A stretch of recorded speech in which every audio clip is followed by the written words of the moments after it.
的玩家，看着越来越多的玩家提高自己的游戏水平，我非常的开心。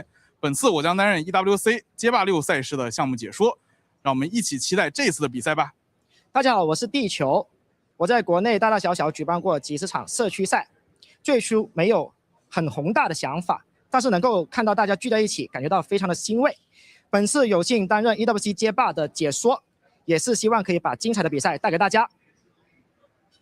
Bienvenue en France, le pays de la baguette, du croissant, de l'amour et du manège doré. Mais pas du tout, KX. Cette semaine, Paris, c'est la bagarre de rue. Bienvenue à l'eSport World Cup 2026. Mais oui, 32 joueurs, 4 groupes, un seul Français pour savoir c'est qui le patron. Et vous le savez, l'excellence n'arrive pas du jour au lendemain.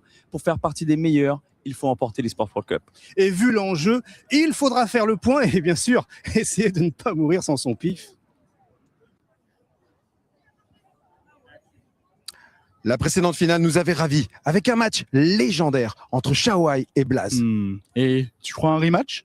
Je pense qu'un challenger peut créer l'exploit. Parce qu'à l'eSports World Cup, rien n'est joué d'avance. Tous méritent. Nous sommes tous réunis ici pour le jeu et les joueurs. Ouais, alors les gars, il est temps. Le tournoi Street Fighter 6 eSport World Cup 2026, ici à Paris, ça démarre maintenant.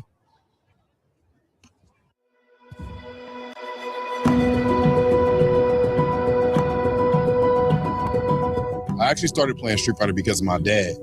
He played growing up back in the 80s. And that's one of the beautiful things about the game. It bridges generational gap. So when I first played Street Fighter, originally I didn't like it because I used to play with my brother and sister and lose to them all the time. I was probably around 5 years old, and all I could remember at the time was how much I wanted to keep playing. The first time that I played Street Fighter, you know, I was a little 10-year-old whippersnapper. I had no idea I was cementing myself into a 37-year legacy that I now have. I discovered a new arena of competition and excellence, and it was an amazing new world to immerse myself into.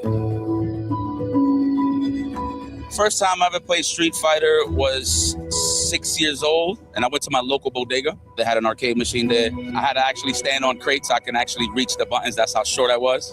For me, it was at the time a unique experience of self-discovery, excitement, right? And also social development, you know, how to be around people in a space and all sharing one passion. Street Fighter has been something that gave me another community, another competitive outlet, and another measure to hold myself against and strive to get better. I never imagined playing at arcades in St. Louis, Missouri, that I would go to Japan, Korea, Colombia, meeting some of my best friends and rivals all over the world. Street Fighter itself is the flagship of fighting games. It's the crown jewel that the community has been crafted around for decades at this point. Street Fighter is more than just a game. It's a community, it's friends I've met all around the world, and it's the best place to be. At this point, I've laughed, cried, cheered, you name it, all because of Street Fighter. I basically live, breathe, heck, I even brush my teeth with it, and I wouldn't change it for the world. From the arcades to all over the world, this game has really brought me to places that I never thought I'd be before. I really credit a lot to Street Fighter because, you know, I came from a poor neighborhood and it really shaped my life and saved my life in many ways. So, very grateful. And this is Street Fighter 6 at 2026 eSports World Cup.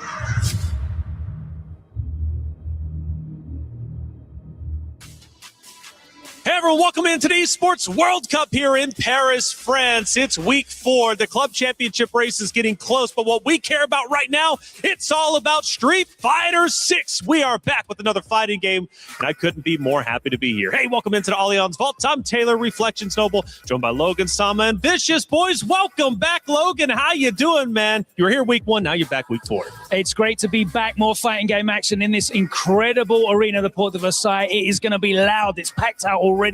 The super fans are in here. The super players are here. It's going to be incredible. That's it, Vicious. Great to see your smiling face, man. I know you're going to be bringing a banger outfit for the final day. I'm going to try to. I hope it like pays the justice that the players are going to be playing at. I feel like it's going to be so extravagant to see these guys finally up on the stage this season. That's right. Up on the stage this season are the competitors for that amount of money. $1 million on the line. Damn. $250 for first. And if you get first place, you qualify for the Capcom Cup. Yeah, of course. You know, there's a lot on the line here for these players. It's life-changing money for the person that wins it. But it's really about the titles. These guys, they travel the world. They want to get that title as the Esports World Cup champion. It means a lot. And there's a lot of players that we can talk about that is still missing because it's kind of been like held down by one person for the last 2 years. That's correct. They're going to have him in their sights. Right. There's a lot of players that want to get that title. Yeah, one person. Who could that be? We'll talk about that in just a second. You probably already know, though, we had the LCQ that was a vicious fight for the last spots here on that very stage. And Reinhardt's going to catch you up to speed. The LCQ for Street Fighter 6 here at EWC got off to an absolutely volcanic eruption. It was insane. A massive 269-man bracket here. Double elim going down to the wire in so many of those classic bouts. There are a lot of your notables, a lot of your personal favorites that didn't make it here. NL, not there. DCQ, Zen, we see him everywhere. Didn't make it. Bonchan, Kawano, Hikaru. Kincho, the man who won the 2,000-man bracket. Didn't make it, guys. Problem X, Kusanagi, Ending, Walker, Hurricane. These top talents just weren't able to get the job done. The 6 men who qualified, ladies and gentlemen, Jewel Kevin, first place, absolutely dominant run, crazy comeback versus Hibiki. Hibiki, second place. Third, Moke. Fourth, Zien. And then tied for 5th and 6th, Lex and Itabashi Zangief. Notable shout out to Inaba from Japan and D-Balls, Crazy Ed from China. That's your rundown. Day one officially here at EWC 2026 for Street Fighter 6. I'm IFC Hypes, and of course, this is my brother Jammers. You already know the vibes, as always. Oh, you like that? Oh, you like that? You like that handshake? Okay, well. That was the EWC handshake. Well, you know, we've been doing these for about, 3 years now. This is the 3rd year for us officially, and we're trying to figure out who is going to be our main competitors, who we think that's going to have a shot at actually winning this tournament. Jammers, how you feeling? I'm feeling great, man. But honestly, I think one of my picks, we were talking about this in the back, I've got Kobeyan going the distance. He's got some of the best defensive choices in the game, and I think that's going to actually pull him and go the distance there. I also think Jewel Kevin's got something to say. I really think Jewel Kevin's got something to say this event. I mean, what you been thinking? Well, for me, I'm going to be a little biased and say I love Mena RD. It's one of those things where he has nothing else to prove, but all he has is to gain really at this point. And an EWC championship will be the cherry on top for him. I mean, for me, he's already the GOAT. And then, of course, my other pick, of course, is none other than Victor Woodley, my man Punk the God. I would love to see him get a big championship. We've seen him win big championships before, but EWC would be amazing. Title. We didn't mention Zhao Hai. He can probably do the 3-peat here. I don't know. What you thinking? Well, I mean, we always doubt the man, and he always delivers. That's the funny part about Zhao Hai. Mr. Consistency himself. I mean, Mr. Consistency, we do need to actually check out something regarding Zhao Hai right now.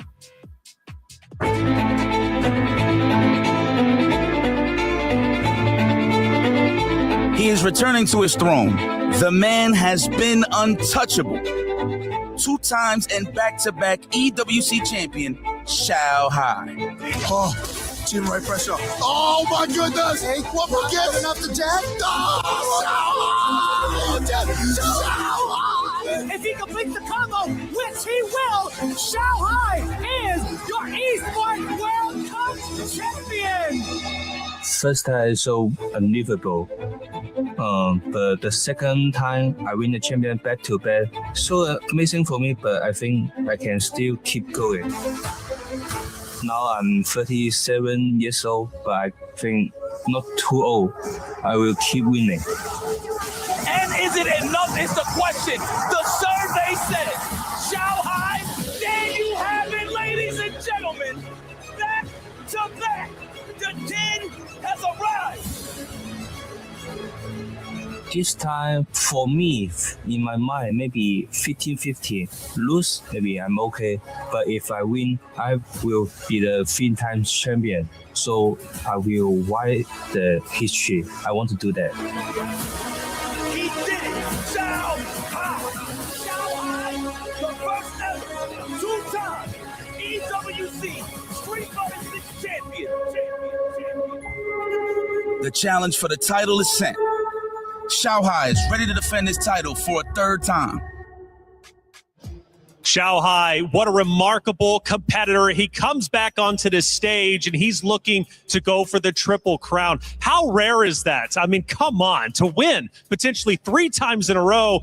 I think Jammers yesterday was saying, he was like, dude, that happens, I'm coming up here and I'm breaking everything. It's crazy, right? If he hits the 3-peat, like, we've got to start calling him Michael Sheldon, I think. You know, that's crazy here. And the thing is, coming into this isn't even the game that he's favorite for. Yeah. Like, we saw him, he didn't deliver. That's right. When it came to Fatal Fury, but anything can happen. He's world class. He's elite. That's it. He's elite for sure. And so is Punk. Hey, it's a special day. It's birthday day for Punk out there. And to celebrate this momentous occasion, we've got a special clip throw. And I want you boys to talk all about it. Give me the historical analysis of what ended up taking place. Well, for starters, all right, there are sequences in this game where you would think it would actually get the kill. But as you can see there, he lived by a pixel. And there's moments in the FGC where we kind of say, what are you standing up for? And they just happen to be, in this stage, the most unfortunate thing to happen for Punk to God. Yeah, the most unfortunate thing is the routing there of that combo. He could have actually got the kill, but that's right. Yeah, the scaling kicks in this game, and you can kind of predict what it's going to be. Right. But when you're coming down to pixels, it's almost impossible. Well, happy birthday, Punk. It's great that you're here, and hopefully we can celebrate a little bit later. Maybe even celebrate on the stage with you as you win. Hey, Elias Snake, we've got groups A and B. Walk me through them. Yeah, exactly. We're going with Group A and B, which are going to be absolutely awesome. We're talking about legends in this Group A. Daigo, Itazen, kills you, the home crowd's favorite, of course, on his home turf, right? And he's going to face again Mickey also. We're talking about Big Bird, Kobayan, Mena RD, arguably the best player to ever won everything on a Street Fighter, and of course, Ibiki. Those matches are going to be so tough, and honestly, I'm rooting for Kizyu, obviously, since I'm a French guy, but, you know, anything can happen here at EWC. Too many Zangief in this group. I think it's going to be a tough one. The first test, real test here for Mena, if he knows the Lily matchup. We're about to find out in a few moments. Thank you, Elias Snake, out there laying down the law for Group A and B. Vicious, he said a lot of names out there that's looking to go all the way. Who stands out to you? One of the things I am looking out for, I want to say in regards to this bracket alone, obviously Mena RD, one of the greatest to ever do it in Street Fighter 6. He's going up in a matchup that we rarely get to see, which is 1 against Lily and 2 against one of the best Lilies in the world, not even just from Japan, but in the world. And again, that is a rarity in and of itself. That's right. Who's Punk going against, though? Punk's going to get Sahara, who's, shown that he can be one of the greatest players in the world. He's secured a Capcom Cup, which is an incredible achievement. That is certainly the pinnacle of the season, is what they all play for.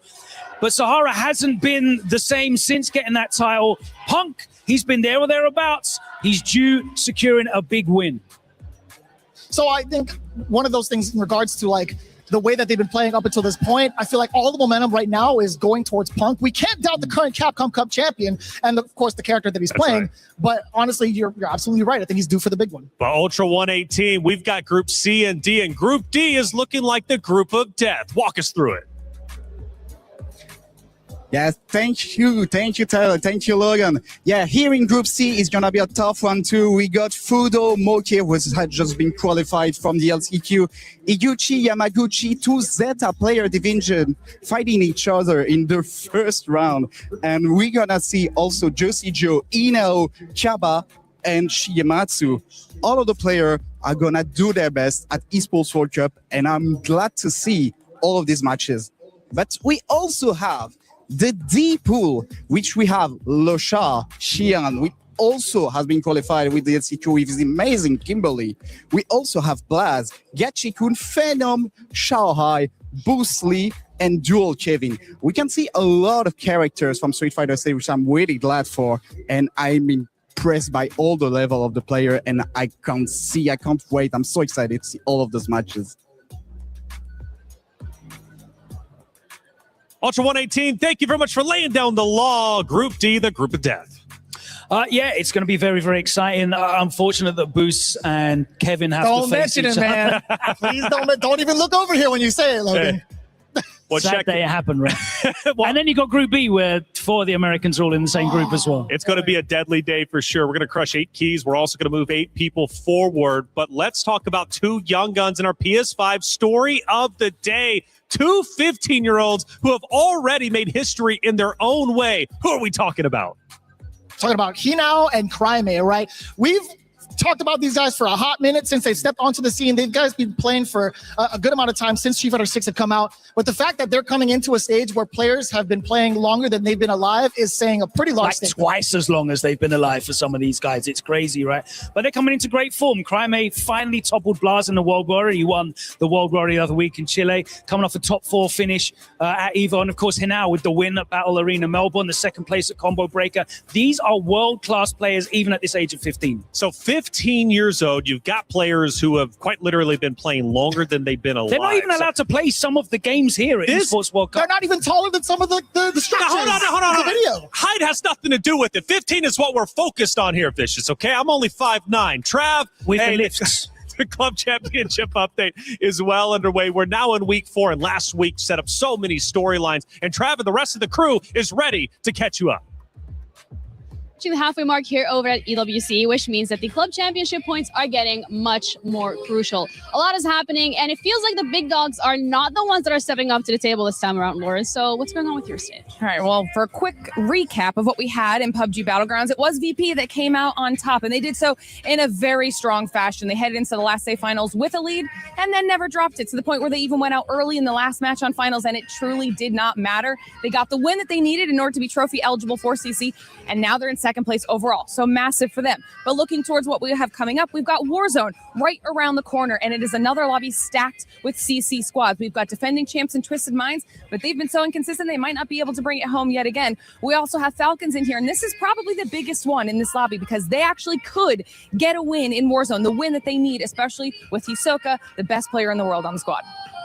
I mean, look, for us, it's MLBB again, right? We had the previous week, we were getting the qualification to get through to the knockout stages, which was a weird one. We had Team Liquid coming into this event as our favorites, 100%. Everyone was like, Team Liquid are going to win. You said it a lot. So, yeah, well, this has been happening a lot for Liquid. Still sitting on pretty much 0 points. They got knocked out in really a devastating fashion, honestly. Then towards the latter end of the day, we actually had a Falcons v Falcons matchup. For both those two teams, it could have been a top 8 placement, but at least they had a guarantee that they were going to get there, of course. So Falcons are through. But today is where we start our knockouts. Vitality and Falcons going up against each other today, this afternoon. Loser goes home. So that's a massive one. But the team to watch out for, I think, this week for MLBB at the MSC is Aurora. They are a really, really strong outfit. They're one of the teams who surprised a lot of people. Been keeping an eye on them. All right, and then we have that stage 4, TFT last week. What's going on this week? Yeah, well, keeping it the same with Aurora, they kind of managed to only get 2nd. They were just edged out by Team Vision in the grand finals. So Team Vision wrapping up their esports World Cup journey. They were only in Apex and TFT. They managed to get 1,750 points, which I don't think is anything to complain about because that managed to get a team $700,000 last year. So I think that's a pretty good performance from Team Vision. We're on to Street Fighter 6 this week, though, and it's Team Falcons. They're fielding 3 players. They've got the reigning champ in Zhao Hai. He was supposed to come out strong in Fatal Fury City of the Wolves at the start of Esports World Cup, but fell out early. So he's looking to make a few reparations here and there and get the win yet again in Street Fighter 6. Seems like Falcons is the name of the game this week for us. Last week, Hyperspirit were the ones that were able to close it out on the AFC, but Falcons this time around are the ones that are the defending title champions. Overwatch 2 last year was the only title they won to actually make them eligible to win CC. So a lot of pressure going on this roster, regardless of the slow start that they've had so far this season. Whether or not they can do it, we're going to find out by the end of this week, and we will, of course, keep you updated.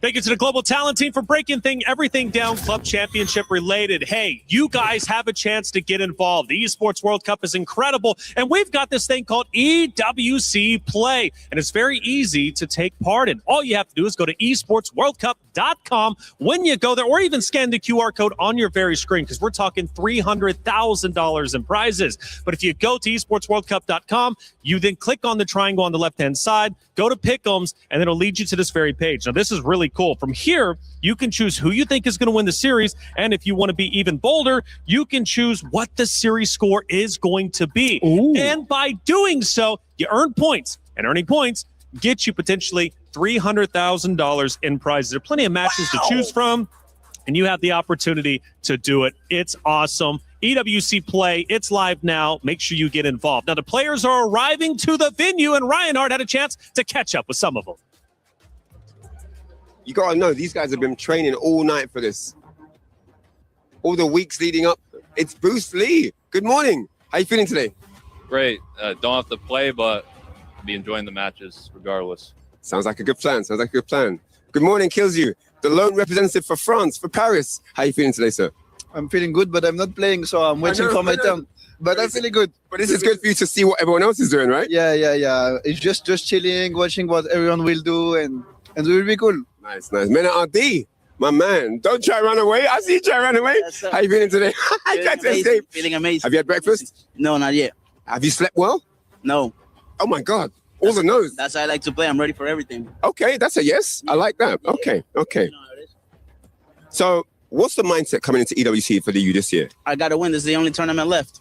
And I'm not going to wait long. So, this year, that's it. You heard it. No translation needed. Men at RD. Let's see who else I can talk to. Zien, how you feeling this morning, man? Big moment for you. Qualification at the LCQ was sick. Talk to me, man. How do you feel right now? I mean, I feel amazing. Whatever I did from here, it doesn't matter anymore. I just gotta do my best. Okay, I like that. Good luck, man. Good luck. Lex, my man. Bro, you gotta teach me that magic trick. Oh, the magic trick. I got teach you the magic trick. So, Guile, Tokido, we know the legacy. Guy's a legend. How you feeling about this matchup? I'm gonna beat him. That's all I know. I studied for him. My friends helped me study for him. And I better not see no reject fans in the crowd. I'm gonna search them. If I beat him. I like that. He said he's gonna turn this place into a library. Reinhardt getting the absolute best out of the competitors walking into the venue, about to take that stage. And Group C is going to be the first group we're going to have our eyes on. And first matchup is going to be Fudo versus Mulkey. This is a banger matchup. Yeah, looking into their head-to-head matchups, we had the intel seeing that they've been kind of equal so far up until this point, right? The last time they had played each other, they went about even over at Topanga. But if you look at the overall results, right, Fudo has always been like one of the most prominent players in the world, one of the best ed specialists, but the results haven't really said otherwise up until this season. He had qualified via Street Fighter League, and on the other side, Mulkey also a part of that league. They've encountered each other a handful of times, but at this point right now, I feel like Fudo still has to prove himself with the character, a very strong character at that. And then Mulkey still has to find himself with his characters. But Fudo did get top 8 last year, though. Are we taking that into account as well? Yeah, he got top 8 at Capcom Cup as well, but since then I think he's only broken a top 8 combo breaker, finished 5th there. Correct, yeah. So he hasn't been the same dominant force. You usually expect to see Fudo like top 4 at any major. He was definitely one of the world's best. He's gone up against Mulkey, though, who's in a little bit of a character crisis. Is it going to be the Chun? Is it going to be the Mai? We'll find out. This matchup's quite difficult, I think, for Chun against Ed. So all up in the air. I think all matches are going to be quite difficult. It's hard to remain consistent when it comes to Street Fighter 6, but the competitors are going to have to find a way. Let's head to the stage to get day one started.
Has protected his drive meter as well. Parry as the bomb goes up. The neutral perfect parry to end game 4.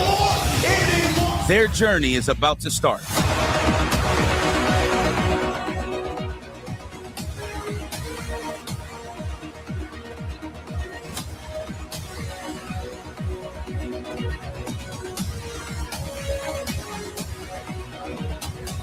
From around the world, they are coming to fight. Are you serious? With that button early to fade out of the corner with the teleport again. Level 1 is to say Bison. We are trying to officially kill Bison. Rightfully so. We welcome all our world warriors to the biggest stage on the globe.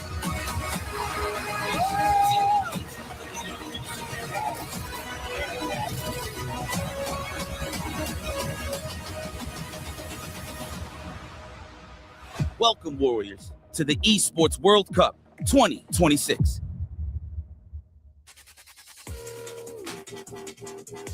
Ladies and gentlemen, welcome to the Esports World Cup.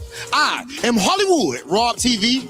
And I am Damascus, and on this beautiful Wednesday, Rob, can you tell me what time is it? Ladies and gentlemen, it's show time here at the Esports World Cup, where the best Street Fighter 6 players on planet Earth have come to throw down. Hey, the best Street Fighter players on planet Earth, but the best crowd on planet Earth is day one, and I already see Zeta Division fans, Reject fans, Street Fighter fans. This is lit from day one. Hey, we home, baby. You know what I'm saying? This, of course, here at the Esports World Cup, there's a whole lot of titles, but there is something special when it comes to Street Fighter. We've been around for an extremely long time, and with good reason, and right now the scene is stronger than ever. Absolutely. These 32 players had to go through a grueling qualification process, going all around the world and some through the LCQ to battle it out for a lot of paper, trophy, and important club championship points. Hold on, you just said a whole lot of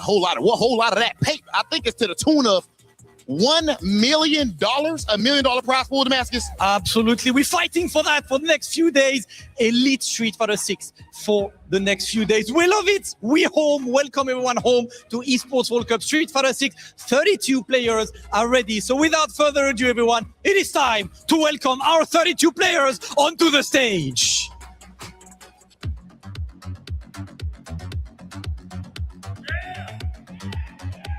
Daigo, the Beast, Umehara. Might be the GOAT of the game, El Toro, Mena, RD. From the Middle East, Big Bird. Et le français de l'équipe, Kills You. Mickey. The Zangief Master, the Wide Shoulders, Kobayan! Lily Extraordinaire, Hibiki! And from one Grappler Master to the other, the absolute legend, Itabashi Zangief! Absolute beast from the new generation and old. That's what we get right here in the world of Street Fighter 6, ladies and gentlemen. And that closes the first group. Look at these 8 players, 8 bangers. But next group, Rob. Tokido!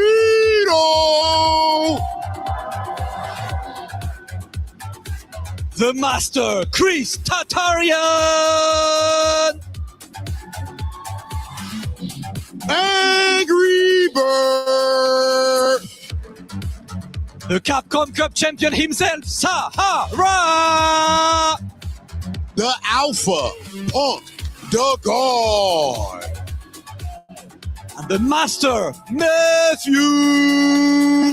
The Prodigy, Crime! Oh man, Lex! Oh no! We bringing out them big dogs, eh? We bringing out them big dogs, ladies and gentlemen. Uber up hype. These groups are hype. It's about that time, man. I cannot wait for these matches, Damascus. 2 groups out of 4, Rob, and every single match gonna be a banger. But let's go for Group C. The legend, Fudo! All the way from Dominican Republic, Kaba! JP Extraordinaire, Juicy Joe! Representing Zeta Division, Higuchi! Yamaguchi. Young legend in the making, Hinao. Blanca extraordinaire, Shigematsu. And he's back on top, Moke.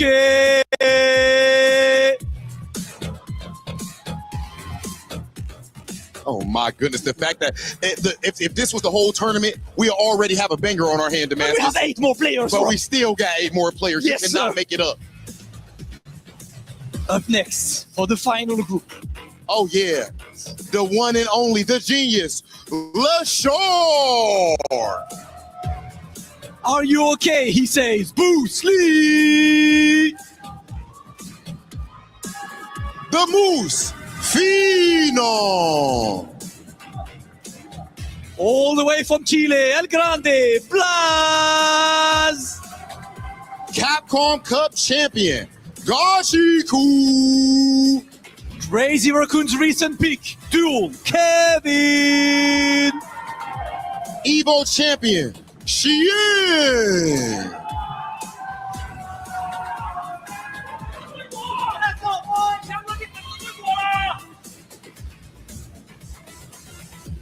And of course, the one and only title defender, the back-to-back Esports World Cup champion. They told him joining the legendary Team Falcons, the EWC champions themselves, and he had to qualify through Combo Breaker, coming all the way from China. He earned his moniker Shanghai, meaning little child, because he was already beating people up at fighting games at the young age of 9. The Combo Breaker champion, the first player to qualify twice back-to-back on 2 different games at EWC. The absolute master. He's the menace at every game he plays, at every tournament he enters. And on this tournament, he's coming to try and perform the legendary 3-peat. Make some noise for the champion, Shao Hai!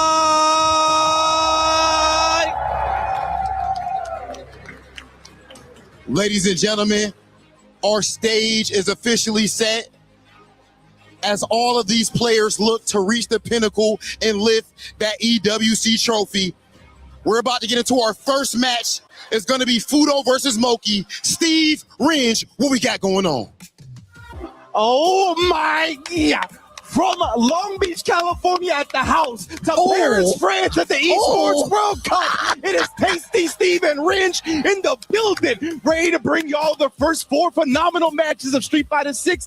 Steve, talk to me. Listen, people, we already know how we get down. EWC from every nook, cranny, rock under your bed. Every Street Fighter player in the world wants to be here, but not everybody gets to be here because you got to qualify. And these are the best Street Fighter players in the world that are sitting on the stage. We might have a return champion, Shanghai. We might have a new champion. Mina RD wants it. You know Moke wants it. You know Tokido wants it. Who don't want Daigo to get it? That's what we're here to figure out. And of course, we got a long, arduous journey of getting through some key crushes, some broken hearts, and a lot of crushed dreams to see who's going to be our new EWC champion. We savage here at Fighting Games. Your keys get crushed day 1 over here. Day 1. We don't wait till day 2. You don't get a luxury period, baby. We end in dreams today. That's how ruthless this genre is. I'm so excited to get into it, baby. The first one is going to be Moke versus Fudo as well. Nasty matchup to start, right? Obviously, 2 players out of Japan. Head-to-head score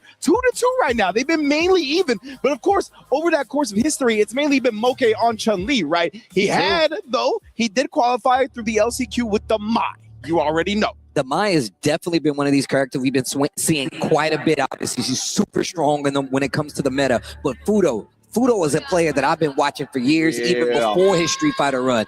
This guy has always evolved with the times. He's also a meta-setting player. He's a lot of times he gets on a player, and it's like he gets on a character, and he runs that meta into the ground. A lot of players mold the way that Fudo plays his character off of him. That's how good he is. But Moke, another one of these players, man, he's been around for a very long time. And like you said, the Chun-Li has been the character that we've seen a lot more, but obviously he had to switch it up a little bit. The game's getting a lot harder to succeed in because we got so many crazy players, and that's going to be our first matchup, Moke versus Fudo. And let me tell you what, when I first saw Ed and his kit in this game, right, obviously very changed from Street Fighter 5, I initially thought, man, Chun-Li's going to have a hell of a hard time playing against that character. That was literally one of my first thoughts, right? And that's been a struggle with Moke in this matchup, right? I think that's part of the reason he's added the Mai to the repertoire, which is always so smart, right? You can't just stick to your laurels in Street Fighter 6. The competition is too elite. You got to make sure you continue to evolve, continue to adapt. And I love the fact that you bring up Fudo being a meta-defining player, right? Yes. Fudo is one of those guys that,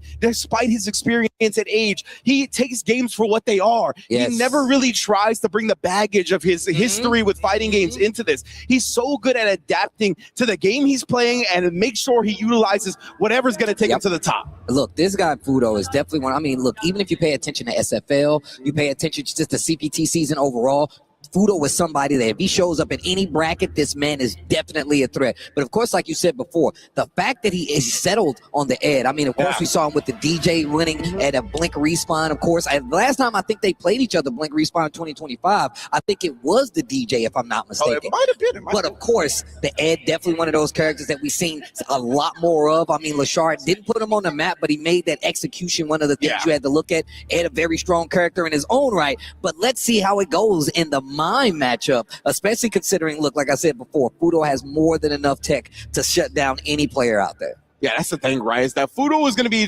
knowing very well to do his homework against every matchup that's going to be coming across him.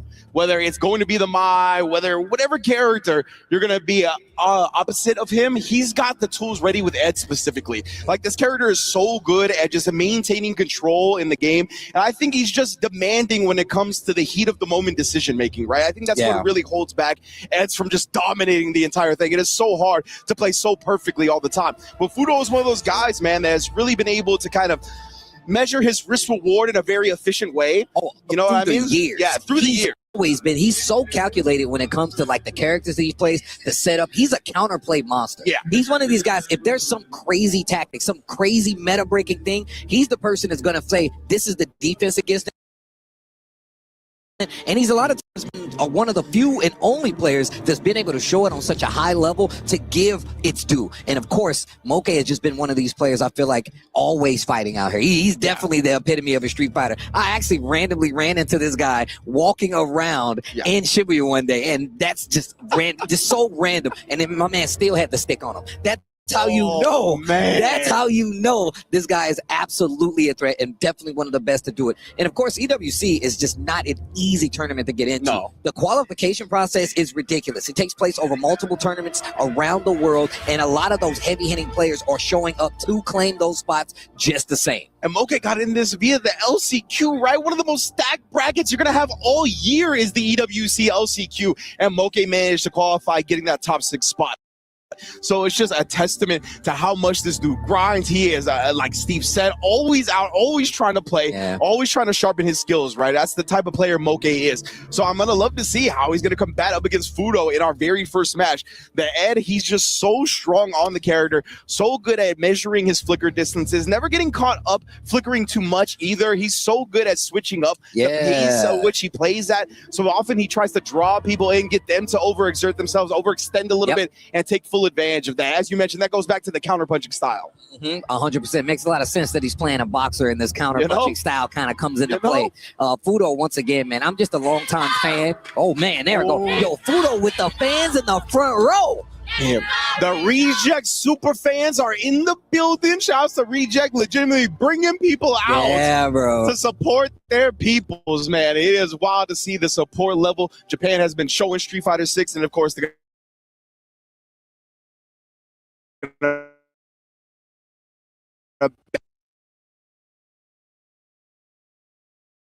back it up wherever they go across the globe. Yo, shout outs to everybody that's tuned in with us. We got a crazy crowd in here already. And this is the first group of this EWC Street Fighter 6 play part of the entire weeks of EWC. Of course, we got plenty of games that you guys are going to see, but you know why we're here. We're here for the fighting games. And I can't wait to see the bloodbath that happens and the key crushing action that are about to transpire these next few days to us crowning an EWC champion. Fudo locking in on the Ed. Will it finally be somebody else besides Shanghai, Steve? I don't know. Shanghai is the only EWC champion. They on the phone, the back of the phone case? Real fans. Real fans out there. If you not look, if I'm not on your phone, you're not my fan, man. I'm just saying. I just want you to know. I'm petty like that. I love you just the same, but look, he had set the stage now, man. Fudo got people putting him on his phone. That's crazy. But speaking of crazy, Game number 1 of EWC Street Fighter 6 is about to go off. It's going to be Fudo going up against Moke. It's going to be Ed versus Mai. Game number 1 in his group stage. Oh, man. You see Moke already not playing no games. Squinted at him. Let's get it popping, man. And yeah, we'll see how much he's going to be able to establish the fireball game. If Fudo's going to be looking to snipe that with the snatchers, but already established the fireball game, drive rush in, the typical Mai stuff. I was just about to say, textbook Mai work you're seeing right here. Gets the throw, and that really does set up her game plan, right? She gets the knockdown, a lot of carry on top of that. Nice standing medium kick to crush the drive rush. This is already so good for Moke, honestly. Oh my goodness, we saw exactly what Mai wants to do in this first round with that perfect, right? We saw the fireball send up the drive rush. We saw the stand medium punch counter poke. We saw the drive rush check with the stand medium kick. And of course, the drive rush overhead to in. And that was textbook Mai. And you know what's crazy? It's always kind of reversed, right? If you're fighting Mai, a lot of times you want to stop the drive rush. But it came on the other end. Fudo finally gets some blood on the bar over there. Yeah, it's so good that Moke got a lead early, right? He kind of made Fudo get a little bit more aggressive than he would want to, so that opened up the counter poke opportunities. Nice checking, and they're playing up close and furious, but you got to be careful. Ed's got a lot of good butts to get the game started. He's got plenty of bar. Obviously, there's another round. He might use the level 1. No. Oh, that's going to be safe. Yeah, he just ends up taking it. Maybe it was betting on Fudo taking a throw in that situation. But look, I know the life bar is thin, but it ain't over till it's over. There's a forward throw, and now it's over. 1 round apiece. Fudo waking up real quick here to tie up the game in round 1, or excuse me, game 1. And now you see it get a lot more slow-paced. Oh, he waited for it. I saw the idle animation kick in. Exactly. It was the charge and the fierce. Oh, and then the DI knowing he was going to come with a drive rush crouch sweep. Yo, Fudo, 2 huge call-outs in this round. That's going to put Moke in burnout and have him in complete control. Yep, first game almost over, but of course, early cash out with the level 3. Moke in full control, in trouble, actually, excuse me. Yes, indeed. Oh, the neutral jumps, but yeah, he's still got a ways to go when it comes to the burnout. At least he's got CA, and that's exactly what he's going to do off the raw fierce. I like it, right? Because it's CA, it's actually going to burn Fudo out. That's enough for it to beat down. And that's a nice switch of the tables, right? A lot of times you see people use that level 3 to get more time back. He not only burnt them out, but he got more time back. Looking like a checkmate situation. My Moke, game number 1. And that's exactly why you saw Fudo try to sneak in that crouch light kick, right? He knew if he got took it to the corner, as Steve said, it was checkmate. He had no meter to defend against the DI. He needed to make something happen before that, but Moke staying clean. Trying to silence the crowd, trying to silence the fans. Will she take out the picture of Fudo if he loses? Oh my God, that was so sick. Okay. Yeah. Moke not overextending right there, right? He had the confidence that Fudo would perfect parry, and now we get a whip punish as well. This is so clean for Moke to start. Okay, and once again, that mixed game coming from Mai. Is it throw? Is it fan? Do you defend? Do you advance? Still stuck in the corner, but did confirm the combo. This is going to give Fudo a chance. Yeah, very strange a little bit. Fudo and Moke both getting some hits. Oh, but nothing actually doing. Oh my God, stuck in this corner. My man's on the ropes right now. DI. And now the forward fierce, but yeah, that is minus afterwards, right? A lot of time, the Ed players will try to parry because it's like -3. Instead, Moke just throws them, takes another round. Think about it. One of the better options, you're close. They do a slower butt. You can typically grab it at times. Yep. Oh, the little slight shimmies. I like that. Wait a minute. Frame kills in a throw, the parry attempt. On the ropes again, not going to be successful with the jump. This is a very dangerous situation and a lot of gaming to do. The drive rush, back throw, great position right here for Fudo, and just jump out and dive to get the safety. Yo, the scrambles are going wild right now. Oh, and then caught him charging up the snatcher with the stay-in medium kick. That's so good for Moke. He's really respecting the skill level of Fudo as well. Having the confidence that Fudo is going to perfect parry some of the fans and then check his approach, right? So he's just waiting outside that normal range to then whip punish the check attempt. Playing so good, man. Okay, and a lot more checks this time around. Not playing back as far. Knows he does not want to get into this corner, no matter how good you are. Positioning in the corner versus Mai is terrible to deal with. Nice! Gets the punish counter confirmed. Yeah, whip punishing on the Ryembu. That is a good look. But Moke sticking out the stand medium punch. One of the most potent buttons Mai got. To the corner. Bad situation. Tried to walk out and is instantly checked with the jab. And now critical situation here. Fudo finally showing that drive reversal.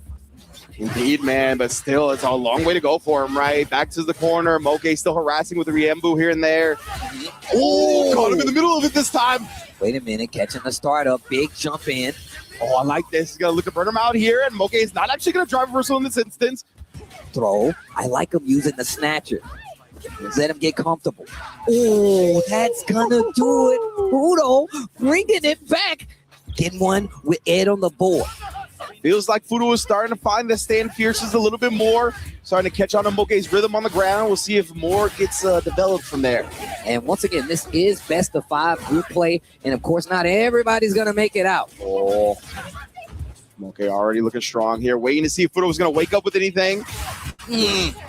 I like that. Chase behind the fan, have a little bit of coverage. Fudo stalking his prey right now. What an interrupt check once again by Moke.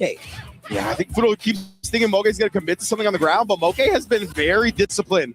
Been very compact with his choices as well. It's super sick. Playing super patient. Once again, I love the word choice, not overextending. Nice back throw here. Fudo has an opportunity. He has to change this around right now. Oh, man, slight delay after the first jab. Tried to catch Fudo pressing back. Didn't give it to him. He is burnt out now. And look at still how Moke is forcing the corner issue. Goes for the super. Not going to burn out instantly, but he's got a few instances to do it. Uses the level 1 to chip him out. You know, one thing I love more than anything in Street Fighter 6 is watching players get chipped out. Yeah, because man. putting players in burnout and then forcing them to stay there and then using your tools to actually close out. Yeah. Level 1 super, whether it's a level 2, I just love seeing that happen in Street Fighter 6. Yeah, that was so clean for Fudo, right? Knowing obviously he was up around as well. Was going to close out the game, spin the meter. Don't risk like a DP or a fireball for the chip.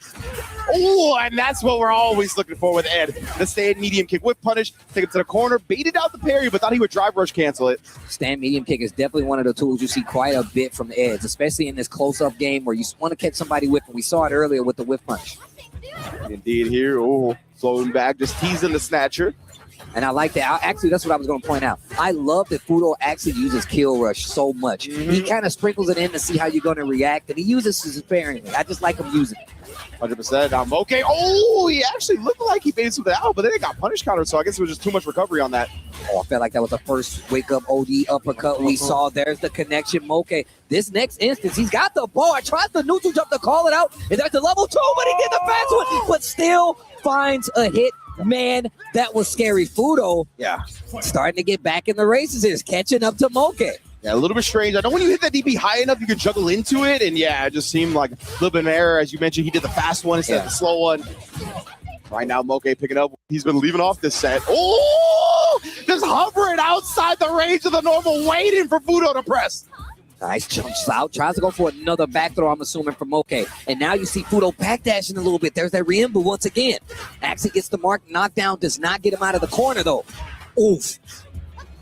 Man, oh man, and get the stature to show a lot of respect. That's why he did OD, but it's right back at you, fam. So good after the parry using the OD uppercut. There's the forward throw.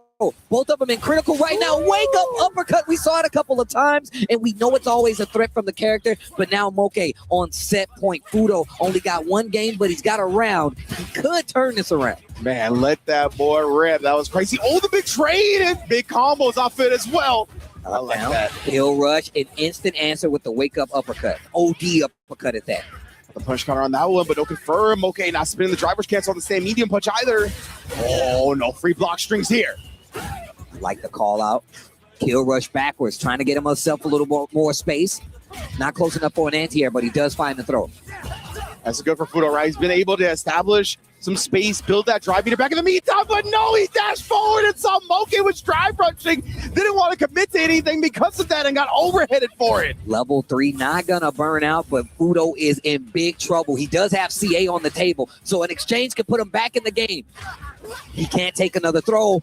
Peppering him with the jabs, and then the OD fan to close it out. The first set of the day goes to Moke and the Mai, staying alive. And of course, group stage play, a first win, especially of the day, definitely sets the mark. And you can see Moke popping off in excitement as he should be. Well played. Yeah, man, that's huge, right? Moke going to be able to come from the LCQ, carry that momentum forward, take down one of the heaviest hitters in the bracket to open it up. That is a fantastic way to start. Yeah, man. And of course, these guys, not their first time running into each other. So these guys have a lot of experience. And I feel like that's what kind of facilitated the scrambles that we saw so actively going into this matchup. And once again, look, we always talk about Mai being such a threat and such a powerful character to fight against. But you can see the spacing that Fudo was playing on display. Obviously didn't work out in the tail end, but you can see he was well versed in that matchup. But of course, Moke and the Mai unmatched. Yeah, Moke did a great job at the end right there, right? We saw the stand medium kick whiffed. They threw it for the whip punish. Just clean play.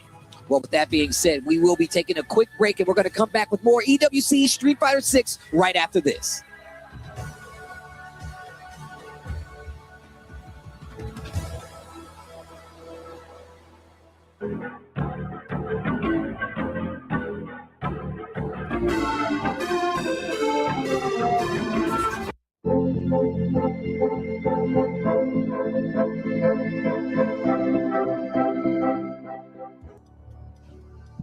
Man, oh man, what a way to begin this set right again. Moke taking down Fudo, 3-1 in very convincing fashion, but now we have two more heavy hitters gracing the stage now in Higuchi and Yamaguchi. It's going to be a wild one because these two just met in winners finals at Evo Japan, where Yamaguchi was able to take the victory 3-1. So obviously Higuchi's going to be looking for a big run back on the biggest stage here. You know, that's what's beautiful about just fighting games in general. And I feel like just video game tournaments, you get an opportunity to run it back. And sometimes it's far and few in between, but there's a lot that goes into running into somebody that has beaten you before and potentially getting the run back. On a stage like this, it has a little more weight to it, especially when there's a mill on the line. You know what I'm saying? Exactly, right. All the money to be had. These players are definitely going to be looking to grasp their revenge here more than any other place. It's going to be fun to watch what Higuchi brings to the table right now, because Yamaguchi not only defeated him in winners finals, he went on to win the whole tournament, right? He is our reigning defending Evo Japan champion right now. Coming out, I don't want to say out of nowhere, of course, but definitely the overachieving in that tournament. Not a lot of people had him taking the whole thing, right? But that's just a testament to Yamaguchi's grind and how much work he's put in. One of the first disciples of Momochi and the Shinobism school. So it's so sick to see him grow into a world champion in his own right. It's really interesting because I feel like we have so many crazy good players, right? That it's easy to kind of look over Yamaguchi, especially if you prior to, Evo Japan. But the same thing goes for Higuchi. Like, you have to know, and obviously there's a lot of world-class caliber Gao players out there, but still, Higuchi's one of the guys you have to pay attention to, especially when it comes to the Japan side of things. Yeah, man, Higuchi, obviously one of the premier Gaios worldwide. Always going to be a danger whenever you see him in the bracket. They got a 1-1 head-to-head score coming into this, right? Obviously, Yamaguchi taking that big one at Evo Japan in winners finals, but whoever gets this one is going to edge them out in the lead a little bit. So it's going to be fun to watch these two, not only right now, but going forward, because it's such an even battle when they get into a tournament environment. And of course, they're two sparring partners. They are on both Team Zeta, right? Yep. So because of that, these two are very, very familiar with each other. It's going to be fun to see how that plays out in the match. See if we see some hard call-outs when it comes to timings or habits. That's always something to look out for when it comes to sparring partners. Yeah, and that's what I kind of touched on it last time, right? Obviously, fighting in tournament is a little different than being an actual training partner. But if you have experience with somebody, and I say that's how you know you're good, when you got to fight your training partner in any tournament. I'm always happy to fight a training partner in tournament.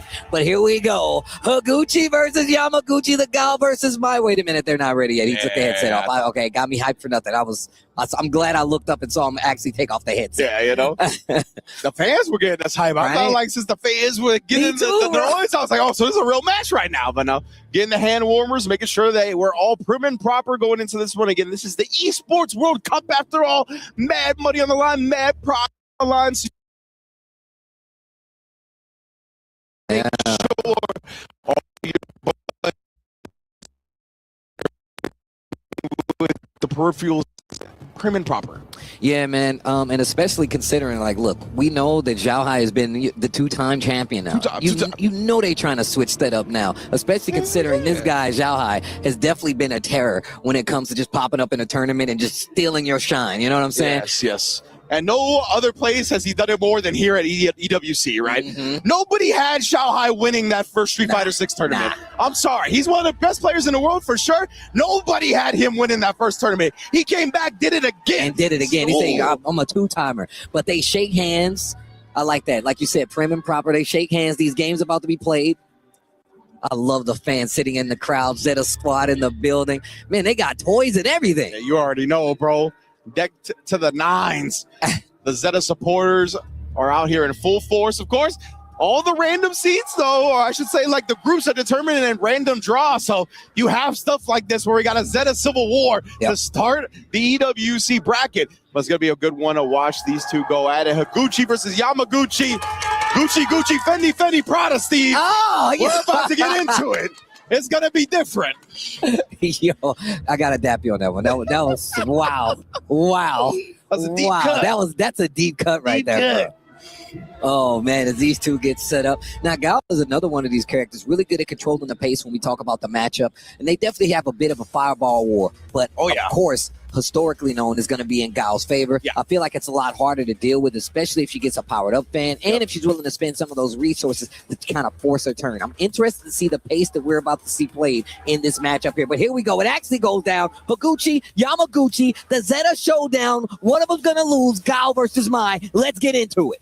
Yeah, I think you really highlighted a very important point, Steve, is the fact that Yamaguchi is going to have to spin those OD fans very carefully when it comes to trying to get through the projectiles of Higuchi. Right there, though, we already see the drive rush. Let's get aggressive. I like that, and I think that's going to be the difference, right? To close the distance, instead of spinning it on more booms and OD booms, I'm going to drive rush in and just try to keep you at bay with the OD booms. Precisely, man. Already charging the fan right. Perfect parry was right there. Higuchi, was that a normal flash kick? That was like a normal flash kick. Huh.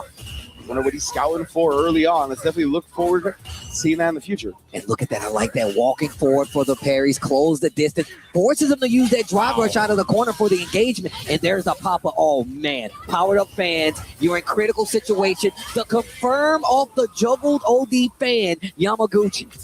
You can see, man, these Mai players, they know how good their opponents are at checking the pressure after fan, right? Yamaguchi just waiting for the flash kick. We saw that from Moke up against Fudo, waiting for the check attempt.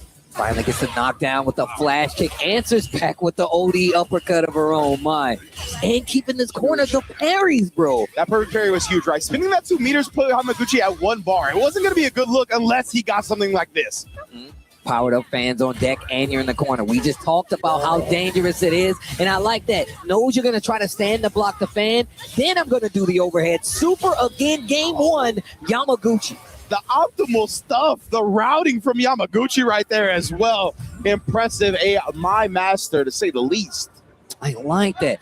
And look, I completely understand. You see Mai, and she's got powered up fans in the corner. You're like, I gotta block these fans. Throws become all the more evident, and then the overhead is there too. Obviously, you can still react to it, but it's the mental stack. 100%, man. Yamaguchi already making Higuchi deal with a lot of the mental stack and just pressure to start this set. And this is exactly what I'm talking about. Higuchi now walking up, trying to close that distance early now. Removes the fans, and I like that. Gets the flash kick after the Drake's fan.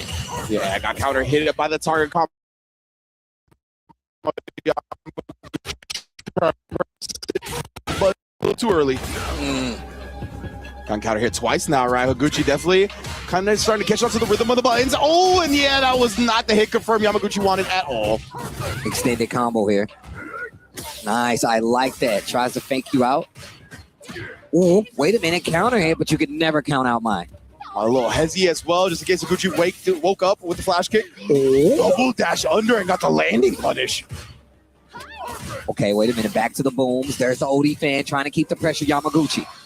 And you see Yamaguchi didn't immediately pursue after that first fan actually came up short, but no punish. Oh my God, it actually pushed back. The baby booms got him out of danger, but that throw out of corner is gonna get the job done, Higuchi.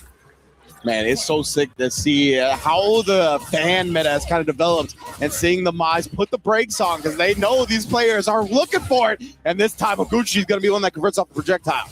Gets the boom, follow up with a full combo, looking a little bit like Mai in his own right there. Mm-hmm. Keeping the corner. I see that. Yo, stay there. The crouching medium kicks, keeping them at bay. Indeed, right? Just using it as a harassment tool. Very smart. Oh, but Yamaguchi finds the press back with just a sliver of drive as well. I don't know how he calculated that so well. And look at that. Instantly starting to get the recovery back on that. And on top of that, using those power-up fans give you a little bit more time, but not enough time because you're still in burnout. And now Higuchi pressing the issue. Pressing you to the corner. Higuchi has done such a good job switching up his rhythm. We've caught Yamaguchi with a lot of parries that didn't lead to anything, right? He didn't absorb it. He was just wasting drive meter because Higuchi's not just flow charting into his offense. Gets the DI stun now, but dropped the combo. Oh, no. Oh, my gosh. Okay. Keep it together, everybody. Keep it together. That was kind of scary. Definitely. I was looking real Victor Fontanez right Yo, there. I saw the hair pop up, bro. I was like, oh, man. Oh, man. All right, we're okay right now, though. It's going to be 1 up going into this, right? Just like their head-to-head score. These two are very evenly matched. Yo, the perfect parries from Yamaguchi in this matchup have been so good. Playing at this range versus Gao definitely removes a few options, right? Sobot still there. You still got knee bazooka, but you force him to use some of these buttons, and that's going to give you a whip punish. Yamaguchi knocks him down in the corner. Yeah, Yamaguchi just doing such a good job. Oh, wow. He was down back into a rare moment to not see a flash kick anti-air, but he does pop off with a flash kick reversal. Successful regardless. Choosing not to engage this time. You see how Yamaguchi's been following up, and man, that uppercut was deep in there. Oh, man, again. The dash forward trying to show him something. OD flash kick. Answers with a fan. Very little drive on both sides, but the life lead is in Higuchi's favor. He answers back. That's another round on the board. Game 3, Higuchi takes the lead. You know, man, after falling in the first game, right, Higuchi definitely starting to find his rhythm. Looking real good. Both players not overextending. Oh, but does get clipped trying to walk away. It's never that easy. Oh, the empty jump stuff, able to land and block in time. Yamaguchi wasn't quick enough on the draw with the DP, now punished heavily for it. Oh, nice. Sets up the blade, keeps him there, and the small travel means you had to block it. That was so good.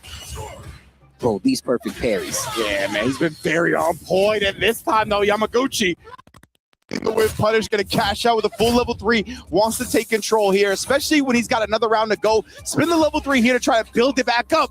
Got pushed too far out and got hit, so just wasn't going to be able to connect the throw. Baby Boom Parade, welcome to it. Burnt out again. He was trying to avoid it too. Oh, but he knew he had so little drive, he was going to have to perfect parry whatever he did, so he just tried to avoid it with a jump. Higuchi covering that angle perfectly to take a 2-1 lead. Higuchi switching up his approach. I love what he's doing. He's like, oh, you want to keep perfect parry? And like I said, now he closes the distance. I love the switch up that. I didn't mean to do that. I love the switch up that we're doing right here, especially to throw Yamaguchi off his game. Indeed here. Nice little backdash right there from Higuchi to avoid the proximity block. He knew Stan Fierce was coming next. Teasing. Once again, those perfect parries are on display. Higuchi finding a hole in the offense. Higuchi 1 game away from that revenge at Evo Japan. Let's not forget, man.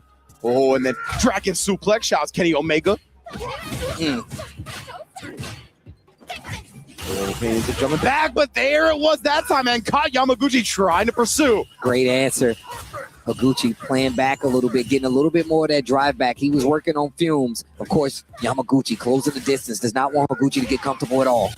Well, then again, outspacing perfectly. Just that bit of a walk back.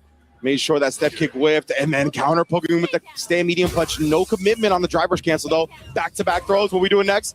Oh, I was going to say he can't take another throw. Yamaguchi switches it up, goes for the hit, and what an answer again. He got caught low. I wonder what Gucci was doing there since he was in the corner. Oh, scheming on. Ow. Playing back. Oh, yeah. It's quiet in the library. Nice flash kick, the OD version. Yeah, Yamaguchi was looking to stay at the optimal range for getting anti-air any jump-ins after throwing the fan. Stand medium kick action, trying to keep him at bay. Slow-paced game here. Yamaguchi knows if he gets this knockdown, he gets to play. Higuchi knows just the same. Gets the back throw in the... Yeah, being able to switch up the real estate is huge, especially when you can follow it up with a level 3. Higuchi now establishing exactly what we saw from Yamaguchi, right? When you're down around, spin the level 3 here, try to build back that meter for a potential round 3. And it's actually perfect because you force Yamaguchi to start using a lot more of those resources to try to close out the game. And great awareness, Higuchi using the OD flash kick to get through the fans. So well played. Seen it a couple times too. Yeah, and Higuchi didn't do that at the very start of the set, right? He kind of waited to see how Yamaguchi was going to approach the post-fan pressure. Didn't want to pop off too quickly, but now interrupts the sonic boom. What a backdash in the corner. Higuchi staying alive. Forces himself out of that corner. I like this. He does not want to be stuck there versus my big jump in. Finds a mark. Punish counter on top of it. Never expect the guy of all the characters, Right? bro. You betrayed me. Sneaking it in over the projectile. Very smart stuff from Higuchi here. 1 round away. And look at this range he's playing at. Make him second guess throwing the fan. We've seen him represent another. Man, now Yamaguchi is so hampered by the drive meter being low as well. Burnt out in the process. Tries to jump the baby booms. Got caught for it. Oh, and one more again. Higuchi covering the angle of escape to take revenge for Evo Japan. 3-1 in the set versus Yamaguchi. They shake hands like friends and teammates. Higuchi gonna take the set, and that was looking a little different at first because it seems like Higuchi was on the ropes. Yeah. The perfect parries was on display, and like I said before, this is definitely an attrition match. You don't want Guile to sit full screen and just keep chucking booms. And on the same note, we know Mai likes to close the distance by like leveling, setting you up, peppering you with the fans. Yeah. I love the approach and the time that it took for that game to kind of open up before it slowed down. 100% right. And it really was something to go back to what we were talking about at the beginning. It was very resource dependent for Mai, right? You saw how many times Yamaguchi went into burnout in this set. It was multiple because he needed the fan to get through the OD projectile, or he needed the OD projectile to get through Guile, right? So because of that, Higuchi was always at the prime spot. And we prefaced that already, but with that being said, we got to take another break. But when we come back, don't go anywhere. There is more Street Fighter 6 on the other side.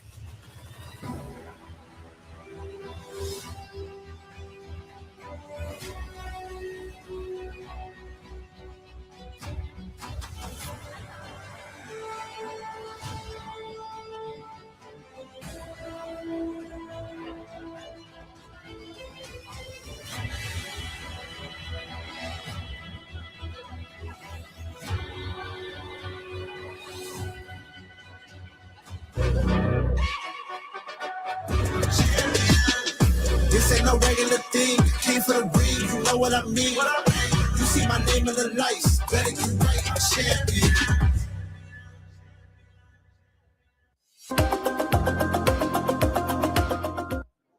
We're back at it already with the Esports World Cup. 2 phenomenal sets in the books with Moke defeating Fudo and Higuchi defeating Yamaguchi. But we continue here in Group C action, I believe.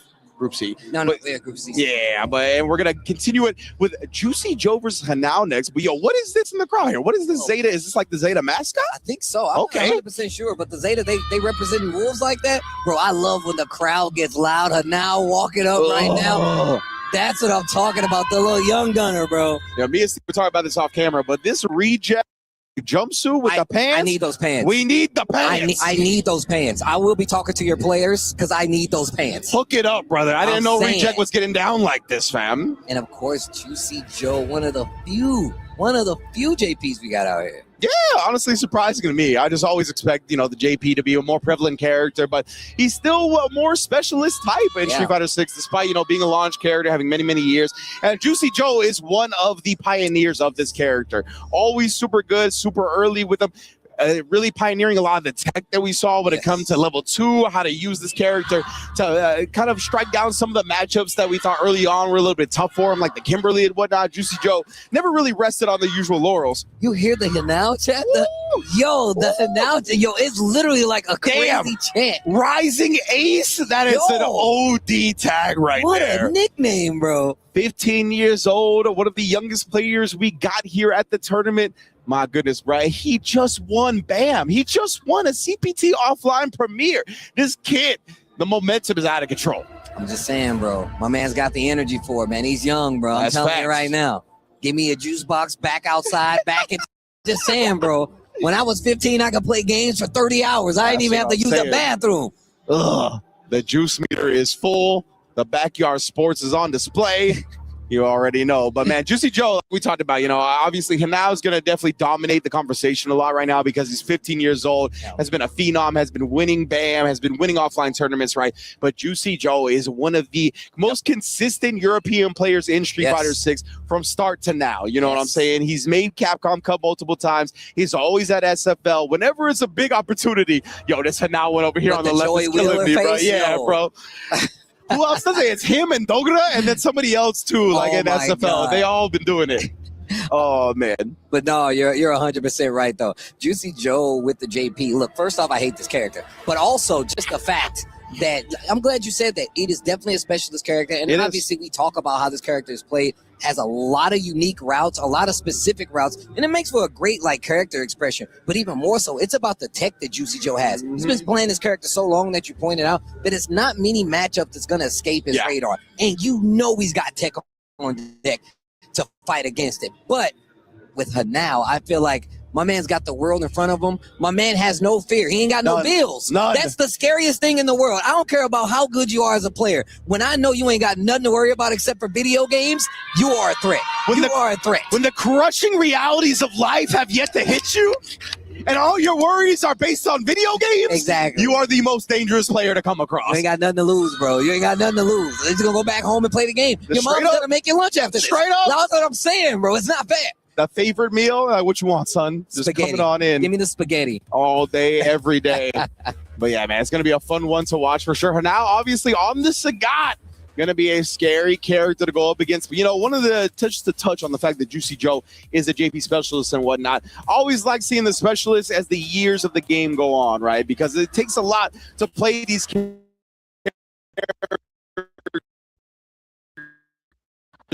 Like and have these right answers and all these weird moments in the heat of the moment. And you know, the further you get along with that character, the more second nature those answers become, right? So they're much more quick and much better at finding those answers in these weird moments. So it's gonna be fun to watch. Juicy Joe versus Hanao stepping up to the plate. JP versus Sagat. Let's get it popping. And I feel like this is another matchup, Ranch, that we don't really get to see as Yeah, much. not that much, honestly. But here we go. Will it be the range game to save the day on the side of Hanao?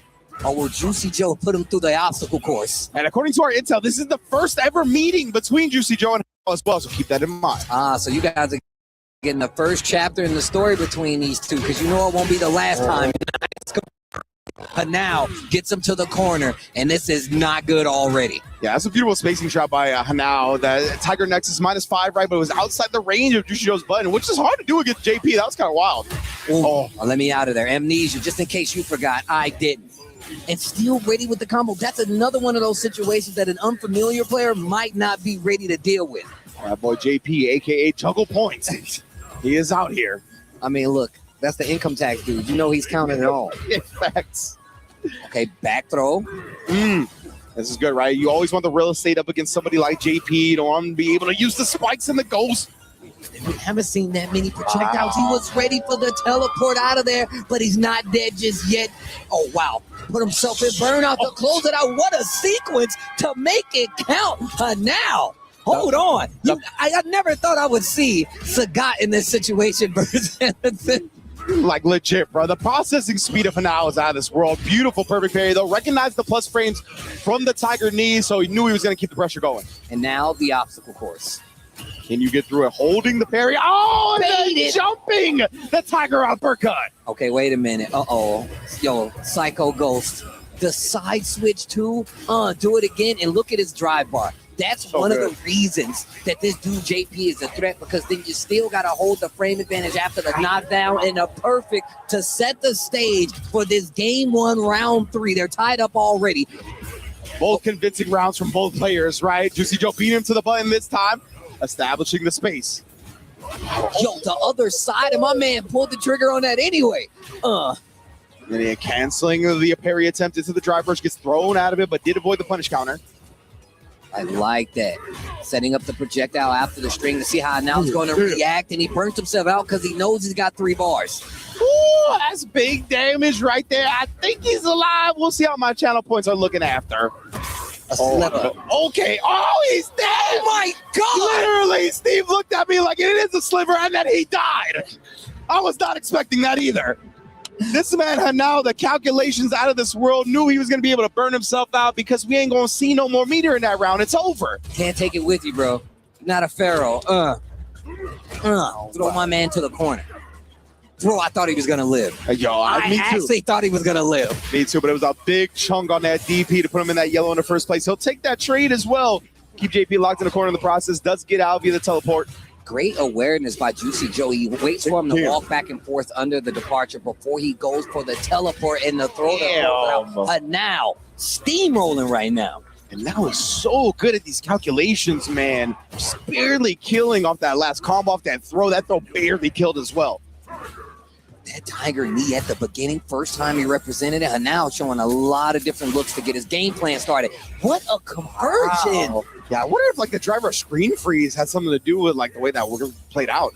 I feel like that's definitely a thing in this game in general. That freeze on the screen after drive is definitely something that can help you confirm a little easier. Get the next follow up to the knockdown. Now trying to steal back this momentum. Likely almost even, and the throw might do it. And that overhead is definitely gonna do it because he's gonna build to 3 bars. Oh, doesn't actually confirm it to the super this time. Wait a minute. And now when Burnout walks back, scouts it, and does the jump in anyway, this guy now, bro. How did he thread the needle on that, knowing the exact moment to jump in? Through the clouds, like a piece of lightning. You just see Sagat leg. Legit, bro. Bro, he now chants from the Reject super fans in the building. Look at this guy that now. Picture is OD. He definitely, this kid is very expressive. I love seeing the showmanship that he brings to the table. Juicy Joe definitely thinking about it. I mean, look. Hanao seems so ready to deal with this matchup. We talked about how unfamiliar we're all with it, but it seems like Hanao's been here before. Legitimately, man. He looks so good and so prepared for this. Like that last jump in, just so ready for all the timings that JP's got.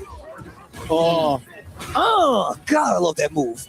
Caught Juicy Joe reach and hit him heavily. Okay. And the departure has not been working. You can see her now dashing forward just to place himself right under the departure. And the teleports haven't been working for Juicy Joe. And he hasn't been able to get anything going as he is now in critical condition in the corner versus Sagat once again. All of Hanao's jumps there haven't been a lot, but they've all worked out. He did get caught committing to the target combo right there. Level 2. Take him to church, switch sides, and this is really good for Juicy Joe. Nothing's really out of the reach. He stops the combo short to let him not be prepared for the recovery. And now this next situation, you could all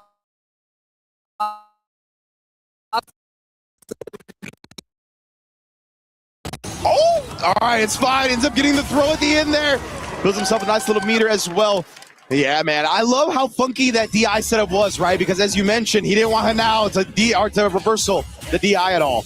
That was really good. And on top of that, but it also cut him short because he didn't get the bar. The level 1 could have killed. He had to go for a normal hit to get it. Crazy exchanges between these two players. Yeah, that was a wild one. I was like, do not DI this 15-year-old, but he had the setup to do it. Hold these knees. Damn. The sharp knees. I like that. Sets up the departure. And look at what it does when he actually sets up the departure. But now has to hold the screen. And I like that, trying to get it off the screen because it's not active afterwards. And now this is the game that you want to play as JP and Juicy Joe. And departure is hesitation the special, right? Whenever you see that, the opponent immediately starts having to move a little differently. Speaking of which, now does it with the backdash right there. The long distance crouch medium punch. Make sure he gets a full conversion. That is burnout and a very dangerous spot for Juicy Joe to be in. That you do me, I do you, the DI. But now, once again, takes the lead and is now on set point in this group stage. And just a sprinkle of visual trickery, right? The whiff jab into the DI, that's all he needed to throw Juicy Joe off. I will never call myself old, but when you hit me with a button before the DI, man, oh man, that gets me. Man, oh man, that gets me. You may have given me a gray hair. Yeah, instantly. Cool, and now though, Juicy Joe has turned it around, right? Got 3 bars on deck. Nice timing of the departure. Let's put the level 2 up there. Oh, but yeah, the driver whistle was ready, and now does get burnt out in the process, though. Real confident in his offense, confident in the jump. And wait a minute. Oh, I like that. Goes for the lockdown option to keep him close. I love what you're doing now. And he burnt him. You got to put him through the obstacle course. And now Hanau's full charge with the green and does it again, Ridge. He threaded the needle again and gets the closeout. Juicy Joe goes down and Hanau takes the set 3-0. I want to say he jumped forward 3 times and he hit all 3 jump-ins. Like, the pose on him as well. This kid, brother, rising ace for a reason. Hanau of Team Reject sends Juicy Joe down 3-1. Sounds like they're singing a song. He now. It sounds so sick. 100%, bro. They got a cadence to that chant. Man, look, that reminds me when I went to a baseball game in Japan. They had songs. Yes, they do. For the individual players. I was like, how do they know? They had instruments and everything. It's the exact same thing, but now is going to be the winner. Juicy Joe, once again, this is the first time these guys have ran across each other to our knowledge. Them fighting head-to-head is definitely something you need to be careful about because this matchup itself is something brand new. 100%, man. I love seeing them duke it out for the first time. I'm looking forward to whenever these two face each other in the future as well. But Juicy Joe for now, that's it. We're going to take a quick break before we get to our last match of the group. Don't go anywhere.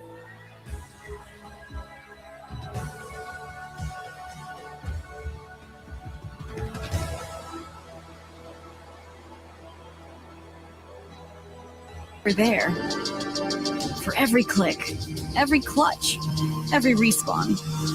We were there for the years of grind, and we're here. Now, the proud founding partner of EWC, powering the biggest event in gaming, shoulder to shoulder with the world's best, making history. Greatness deserves a stage. Lenovo Legion, reach your impossible.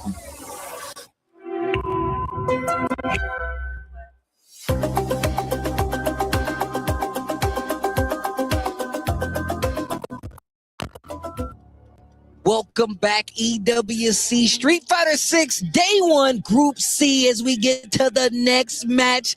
Kaba Shigematsu going head to head. Look, I know we're hearing these groups and we're not talking about it like I'm sure the guys let you know earlier, but these groups are crazy. You would expect nothing less, but this is an unadulterated banger. Kaba Shigematsu going head to head, man. This is going to be a wild one, man. Shigematsu coming off a second place showing at Evo Vegas where he faced Mena RD in grand finals, Kaba's training partner in the Blanca mirror. And of course, Kaba is going to have all the Blanca experience in the world. But we always talk about this, right? When you're going up against somebody that your sparring partner plays this character, it's always a gift and a curse. It's always both. It's scary, man, because look, obviously these guys can play these characters any way they want to, but this is world caliber talent. Obviously there's going to be some kind of reference. They're going to have look a little the same, but it's a whole lot different. We saw it in the matchup at Evo. We get to see it again. Well, you don't get to see it again, but we get to see the Blanca again. But like you said, Kaba, tried and true, completely understands this matchup as Mena RD, the world's best Blanca, is his training partner. So you know he knows this matchup in and out. And you know Shigematsu knows this. What did he bring to the table? Did Mena to show Kaba he does not have this match in the bag. Precisely, right? You went over the gift part of it. The fact that he's going to know the capabilities of Blanca, what the Blanca is going to be looking for at any given range with the resources they have and whatever. But the curse part is that he has that so ingrained in his fault to answering some things that Shigematsu doesn't have like that. Right? He might be things at different ranges than Mena, and that could catch Kaba off guard given the experience he has in the matchup. Either way, I'm super excited for this one. Like, again, to see somebody that just came off of second place at Evo Vegas going against somebody who has more matchup experience against his character than literally anybody in the world, and we could already see something. You saw it on the stage as well. Me and Steve are looking at it on the program feed, but it looks like the Guile is right in the pine, and Sagat is going to be on the stage. And this is something that I've been really noticing from Kaba. Kaba is a world-class player. A world-class caliber Guile player. And now he's taking his expertise to another character, another range control character in Sagat. So he's still got the projectiles there. Now he's got the damage even more so. We know Kaba likes to play aggressive sometimes. This character lets him do it just a little bit. But do you do that versus a Blanca? That's the crazy part. Oh, that is the crazy part. Let's get into it, man. Our last match of the group, Kaba versus Shigematsu. And Shigematsu already starting with a 99-second drive rush. Let's get the aggression going. Beautiful, perfect parry into the slide. You trying to stand up, you're going to pay for that. Look, we already talk about Shigematsu getting second place versus Mena RD. But look, that was a mirror match after the fact that he went to the Bison first. This is a Blanca you need to be worried about. Shigematsu already. I don't know if that was an error or a setup. Either way, doing a real good job. Already reacting to the fireballs with slide. We've seen that twice. He did it the first reaction slide. Legit, bro. That kick. I like that he's checking the fact that Kaba is trying to hit these buttons to fight back to the middle of the screen. Shigematsu taking advantage of it. Oh, the little hesitation from Kaba right there as well. Try to get Shigematsu flinching, but the defense has been very solid. Little staggered pressure on both hands, crouching fierce from that Blanca, bro. And it's at that perfect range. Obviously, you can DI, can't cancel it in anything, but you still have to respect it at that range. Great buttons for Shigematsu. Man, Shigematsu's doing such a good job of parrying every Tiger Knee as well. It's not getting perfect parry, but it's protecting his drive gauge. It's making sure he stays above 3 bars. Ooh, and on top of that, it keeps him at this range where he doesn't have to worry about him fighting out of the corner. Facts, and now Kaba has got his chance though, right? Switch the screen side. Ah! Just weird jump angles, yeah, and weird jump timings. This is the difference. Yep. Mena don't jump. This is and look, he ain't got no flash kick, but he's got an uppercut. Yes, indeed. But yeah, it's definitely what threw him off, right? Shigematsu like jumped back in the corner a couple of times. Another jump, like definitely throwing Kaba off. And he didn't finish the target combo. You can tell Kaba is on the ropes right now. Yeah, he's uncomfortable for sure. Shigematsu has done such a great job just throwing a bunch of different looks at him that he's not expecting. Tried to bait out the parry the first time, saw he wasn't going to do it, so he continued the second sequence. Nice little command grab finish as well. I love command grab throw combos from Blanca. I hate Blanca. I hate fighting them, but those combos are cool. I like them. Oh my God, the back-to-back parry call out and then hop through the super reversal. Shigematsu sending a message in game 1. Yo, with the glasses on too? With the auto tint on it, I can tell. Damn. Yo. My man's feeling a little aura right now. My man ain't sweating a beat though. That's what's crazy. Overhead. And Kaba, not even hesitating to go back to the character select, has faith in the Sagat in game 2. See how it plays out. I never expect Kaba to second guess his choices. Gets the step kick, no combo on the follow-up. Gets the drive reversal, and what a check by Kaba with the crouching jab. Yeah, not gonna let him just hop on in. Ooh, long distance on that bad boy. A little Guile S combo with the sweep after the fireball in the corner to keep the positioning even more so. Finishes the target this time. I love that, right? Yeah, he was looking for the burnout. He was like, even if you block this, I'm down to burn you out with it. Who cares? Nice stuff. That stand medium kick placement, super on point from Kaba in that last round. You saw he needs to establish the lead early. That's what it really feels like, or else Shigematsu's going to be able to dictate the pace. And now we're starting to see Kaba getting to play a little more. Defense on the Tiger, open right there. Again, I love that from Shigematsu, actually taking the whiff on the stand heavy punch, the drive rush in. Great opportunity and time to do so. I was about to say he has lightning beast, but still keep it to the ground game, mixing in the throws. He's throwing every parry that Kaba's been showing. With the throw in the corner. I like that. Showing it sparingly, but still showing it. And he's not close enough. Meets him in the air. There's the DI. Shigematsu is playing on Kaba's mental and understanding of this matchup to a T, bro. So interesting too. Yeah, such funky setups that Shigematsu has been showing. The counter crouch and the stand up, the air to airs alone, not even looking for like the big stand roundhouse that so many Blancas look for. Sneaks to the other side, continues the pressure. This guy is out of control right now. And think about it, setting up the Blanca chain in the corner and then just waiting. He's not going to do the uppercut after that now, and ain't no flash kick there to stop him. That's a defensive position you got to hold. Look at that drive reversal. He just knows getting Kaba to the corner so early. It's been working out so heavy. The trade combos as well. Dashing back over to get to the other side. Oh my goodness, bro. He is wilding out. My man is playing in fast forward. There's a back throw again. This pace, even unlike Mena's as well, bro. Yeah. It's so different. 100%. That's why Kaba, he hasn't really been able to anti-air much, right? He's been getting away with a lot of jump-ins. Wow, Axie finishes the target string. Shigematsu swung early and got hit. But there's the lightning beast. Perfect parry. Perfect punish on top of it. That's how you're supposed to punish. And look at the damage cash out. I like this. What a great play. Yeah, he's going to be burnt out at the end of this. The fortunate part for Shigematsu is that his meter is great. Oh, my bad. It was not burnt out. Oh. Wow. And he answered, what? And he took the fact that he did not get burnt out and was like, I'll use my last OD meter. Blanca ball into the lightning beast. You already know how it goes down. And Kaba was doing a great job of kind of like making sure the lightning beast wasn't even on the table. The perfect parry gets the punish. And he was like, oh, that was cute. Yeah. I'm going to do it anyway. Real cute. Think you've conditioned me? No. I'm using the 4-in-1 shampoo. I'm grimy like that. Right? I don't even care, bro. I don't even care. You can't condition me. I don't even care. I'm unconditionable. I don't even know what's happening in my hair right now. I got the glasses on, bro. That's all I know. But Shigematsu, bro, looking very strong here 2-0 lead. Kaba did take some time to perhaps contemplate going to a different character, but he's locking in, suited up, Sagat. Okay, great block on that overhead. Gets the hit, drive rush to close it out. Another thing, Shigematsu really puts himself in these situations, oh no, where he doesn't mind spending a lot of his drive. Corner positions. Yeah, 100% right. He will spend a lot of resources to establish the screen advantage. Right there, though, he didn't burn himself out, just trying to do that exact thing with the drive reversal. Oh, so unfortunate. Slightly missed time on the stand medium punch. And now could not walk under the rainbow ball. Sets up Shigematsu to get on set point. He tried the limbo under the bar with the tallest dude in the game. That's crazy. Yeah, bro, that was ambitious. Kaba, nice cross cut.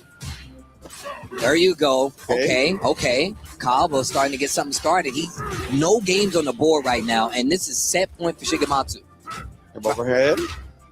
Oh, Tiger Next harassment. So good in burnout, right? That's not going to be punishable. Nice, but now he has that screen behind him. And he could potentially fight back here and get his drive bar back. What a whip punish. And then he gets the level 3 on top of it. That's definitely going to give him back drive gauge. And now this puts him in a position where he can actually still win this game. Huge damage on the board. Bro, the single normal to CA damage was nuts. That was like 60%. Okay. Oh, he's not dead. Oh my God. How much magic you got in this pixel, Shigematsu? Oh, I'll take that. I'll take that. It was a mundane pixel, not a magic one. Oh, man. Only a matter of time, pixel. That's what that was. Well, I like that. The harassment with the sand medium kick. Kaba has been good at that. Really. And now he's starting to make him slow down. Shigematsu's been playing so fast, and now Kaba's getting an opportunity to attempt to make him slow down. Facts. It's definitely been what Kaba's trying to establish, a slower pace. Shigematsu's been so wild with his approach. Baits out the DP. And again, I can't blame Kaba for going for that because Shigematsu's been so aggressive. Oh, look at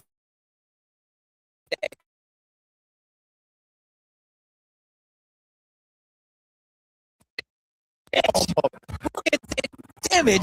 And once again, another unconventional series. Shigematsu gets big damage off of it. Drive reversal, so he keeps the burnout. And that's not going to hit. Oh my God. Shigematsu takes it. 3-0 over Kaba and the Sagat, and he's feeling himself as he should. Shigematsu, an unconventional Blanca, especially what we're not used to in any stretch. Definitely not what Kaba is used to, and it is definitely written in the tail of this match. 3-0 Shigematsu over Kaba. I do not know anybody as prepared for being in burnout besides Noah the Prodigy that Shigematsu just showed us. Like every time he went in a burnout, it was on his own volition, drive reversing, and he did not care. He knew what the next sequences were going to be to take advantage of the fact that Kaba might be looking to abuse some things while he's in burnout. He used that against his opponent.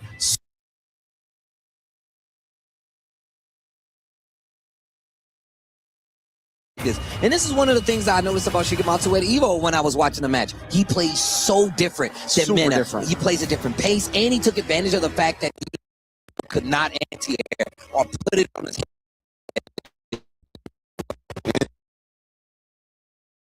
So we will be back with more Street Fighter 6 at EWC. Don't go nowhere.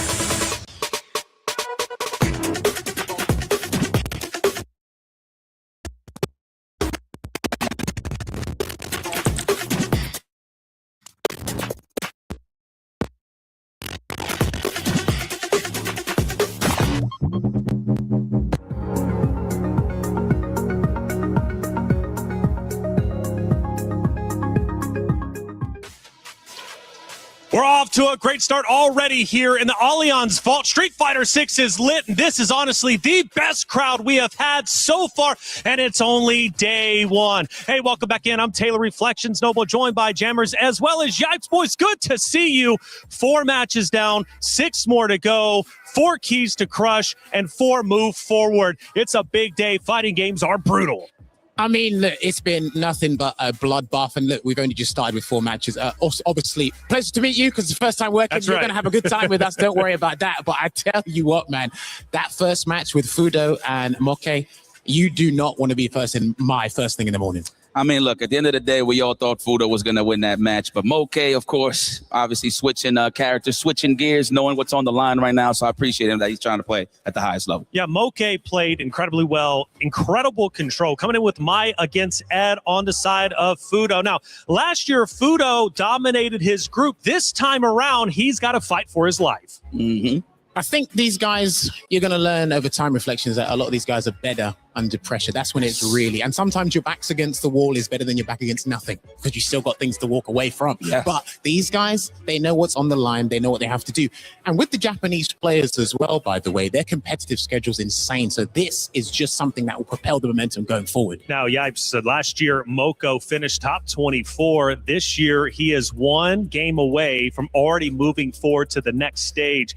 Looking a lot better this year than last. So like I mentioned, so the thing about this game is if you want to really make it far, obviously you can play some of your favorites, but when it's time to pick some of the best weapons, you just got to go for it. So I like the fact that he went from the switch to Chun-Li and to Mai, and his results have been phenomenal ever since. Well, next matchup was all Zeta. They had to cannibalize each other. There could only be but one winner. We watched that one go down. It was a 3-1. Higuchi ends up taking the win. Incredibly strong. Now, this one was fun to watch for a number of different reasons. It was the first time we're going to see a Guile come into play for Higuchi taking down Mai. Well, here's the interesting thing. I'm sure that Ringe and Tasty Steve mentioned this on the commentary desk. If you actually go back through Higuchi's history, his track record against Mai is actually pretty damn decent. So when 100%. I saw this lineup, I said, okay, he's comfortable. When you are playing at the highest level, Yipes will tell you this as well. You have to know this matchup like the back of your hand. And Higuchi, out of a lot of the top players recently, has gone, you know what? We're going to drill this matchup with a hook or by crook. And he done that there with a 3-1. Yipes. So Higuchi on track to win out his group. He did so last year. So he's picking up where he left off. Yeah, I mean, look, he's the self-proclaimed strongest Guile, and he's always going to showcase that. So it's one thing about getting the W, but he really does have pride with the character. He wants to showcase this weekend. That's right. Ended up being a 3-1. For Zeta, though, hey, no worries. They still got the lower bracket to work through. We could have two Zeta members moving forward to the next stage, but that was 2 games down. We moved into our third, and Juicy Joe went against the young gun himself, and now who ended up playing incredibly well. This guy, 15 years old, has already accomplished so much. Now, of course, Jammers, this is his first EWC, but it's not his first time under the bright lights. No, this kid is relentless, and because of his age, he doesn't pay taxes, which means he doesn't care. Is that what we're focused on? No, listen, I'm telling you what, man, he can go in with so much bloodlust, but also That's reflections. Right. He has good mentorship. Daigo and Fudo are part of the same team. So they're like, hey, keep playing the way you are. And if we spot a mistake, we'll tell you. Other than that, let it rock. You know what I was thinking about, Yipes? I was like, man, what makes him so good at 15 years old? And I'm like, he has nothing to fear. What did you fear at 15? Absolutely nothing, man. I had no real responsibilities. I was just hitting some buttons. So I feel like he's following suit as well. So, I mean, he's just one of those kids where, like, you think he's an OG at his young age. That's how great he's playing. Which is insane to say OG at 15 years old, but he really is performing well. 3-0 overall. Played incredibly well, and Reinhardt had a chance to catch up with him. Ryan, what did he have to say? Hinao with dominant strides here in the early going on day 1 of Street Fighter 6. Dominant over Juicy Joe. Hinao-kun, まずはおめでとうございます。どうですか、調子は。今、やっぱり、この大会に来ては EWC すっごく緊張してたんですけど、やっぱ試合に入ると、なんかちゃんと冷静に、例えばなんか、ジューシー女王が、やっぱり、なんか、焦ってるのかなって思って、結構なんか爆捨てとか、そういうなんか、多い行動があって、2カ所ぐらい。それをちゃんと冷静に分析できて、そこを咎めて勝ったのが嬉しいですね。So I asked him about the match, and he said that, he was very, very nervous coming into the tournament, but playing the game, he saw that Juicy Joe was actually nervous. He had some patterns, overusing the backdash, and he's very, very excited to have done the victory here today. で、これから、あと2回勝てばトップ8ですね、一応。はい。いけますか？はいね。でも、正直今の自信とか、結構あるから、まあ、勝ちたいね。So, 2 more wins to top 8, and he is definitely pumped up for the job at hand. And he thinks he can do it. He's very confident. That's it here from the interview corner. See you guys later. In our DNA, whenever we let it out, it becomes our superpower. Now imagine an entire city being built to supercharge it. Kadir City, powered by play. Great interview there with Ryan Hanau, man. One of the crowd favorites. I felt like everybody was going absolutely insane when he took that stage. Jammers, why does the crowd love Hanau so much? I think it's not just him, it's the whole Japanese just community just in general. They love and support their own, and it's so great because they have such a rich culture with fighting games as well. And that just shows not only just them, but young people as well can come in and play at this stage and just have something to enjoy, because if you love video games, well, you're going to love kids his age just beating the hell out of everyone that's on the stage. That's why I'm telling you, we were in the green room. I was in love already watching Street Fighter 6. Such an amazing game, but we are not done just yet. For Group C, it's now time to crush some keys. Ryan, what's coming up?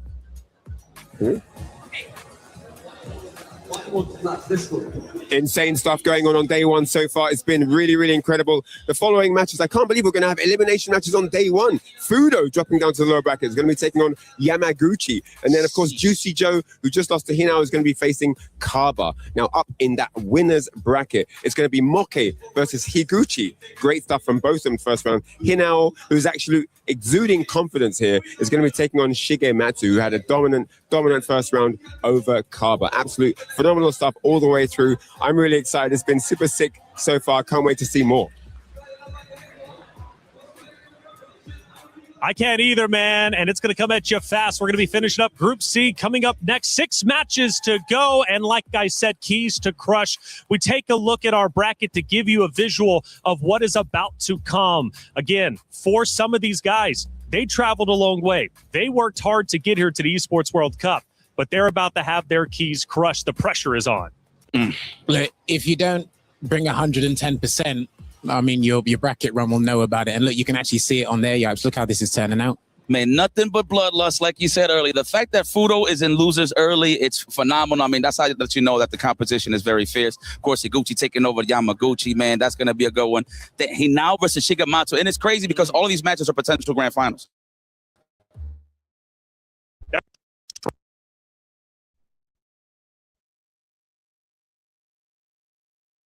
Here, it's their first Esports World Cup, which is quite spectacular.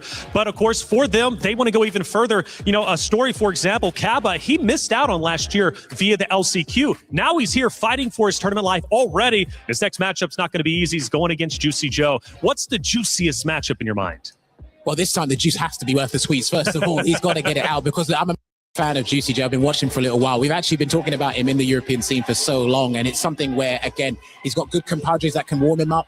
He needs to get ready and just play for the fans. You can hear them roaring. They're in the insane, background. man. This is probably the best crowd we have had so far in the Allianz Vault. Now, for all of you at home, Street Fighter is incredible, not only as a game, but also as a movie. Here are the world's best fighters. I won't deny I'm a street fighter. But only one of which will be crowned the world champion of Street Fighter. 3, 2, 1, fight. You win. Perfect.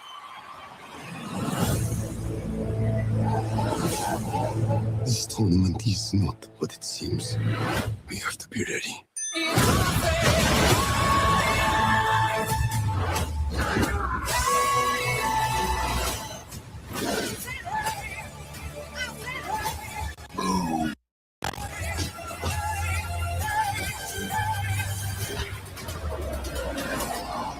I'm positive that a fireball came out of Ryu.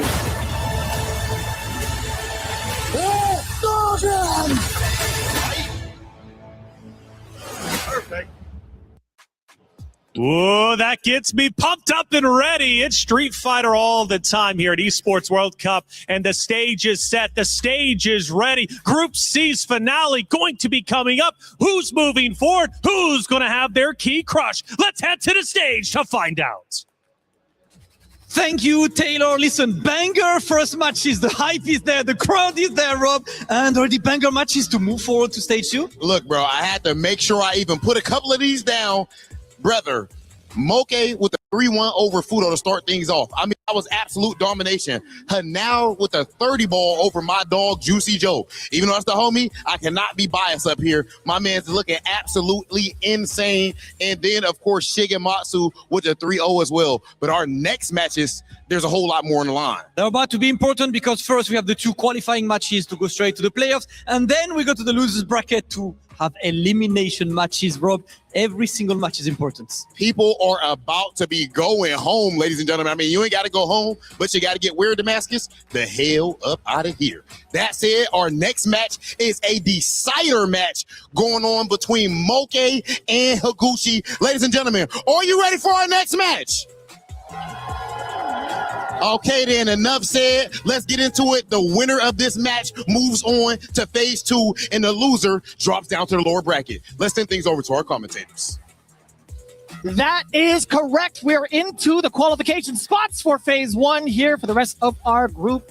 Here in Group B, Vicious here with Logan Sama, finally on the commentary desk. They let me do some commentary.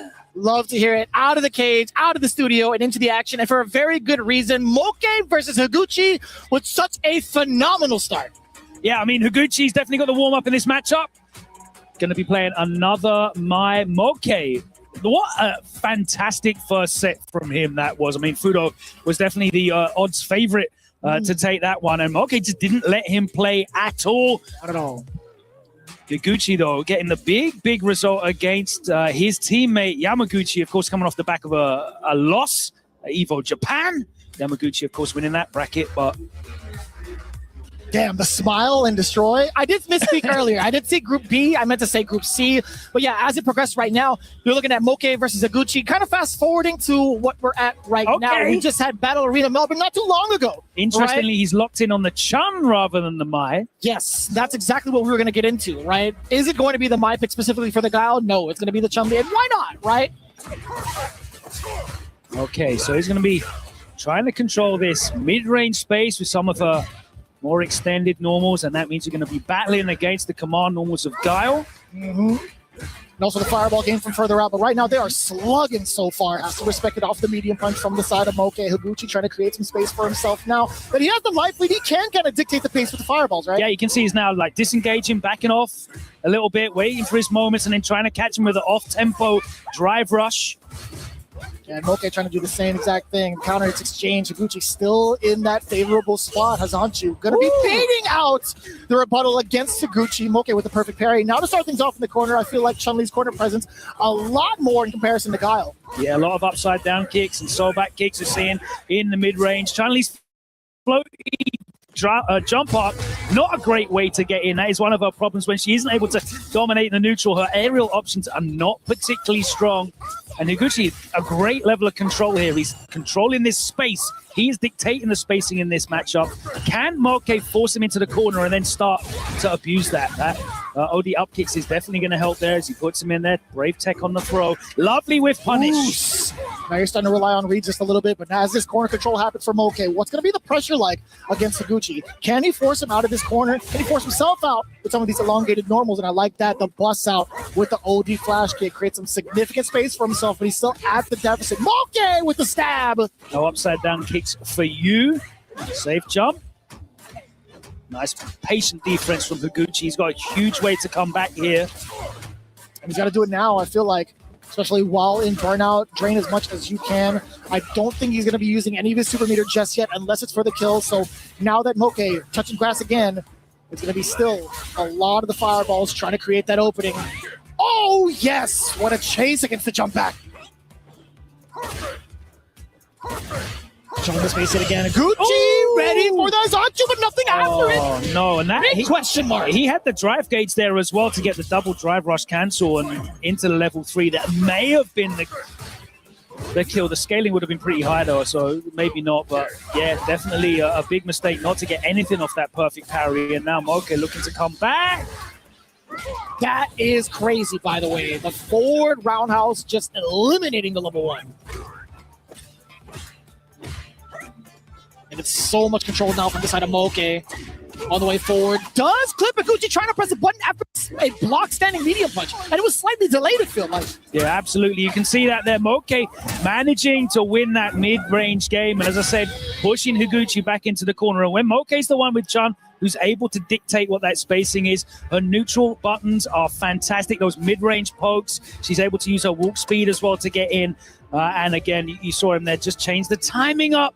He was able to catch Higuchi out. These guys, of course, in a community where they're forced to play each other very, very frequently, whether it's, online or offline events, online ranked. They're going to have a good read on each other's defensive and offensive habits. Let's see here. What you are noticing, though, is Moke is doing some great preemptive, predictive stuff.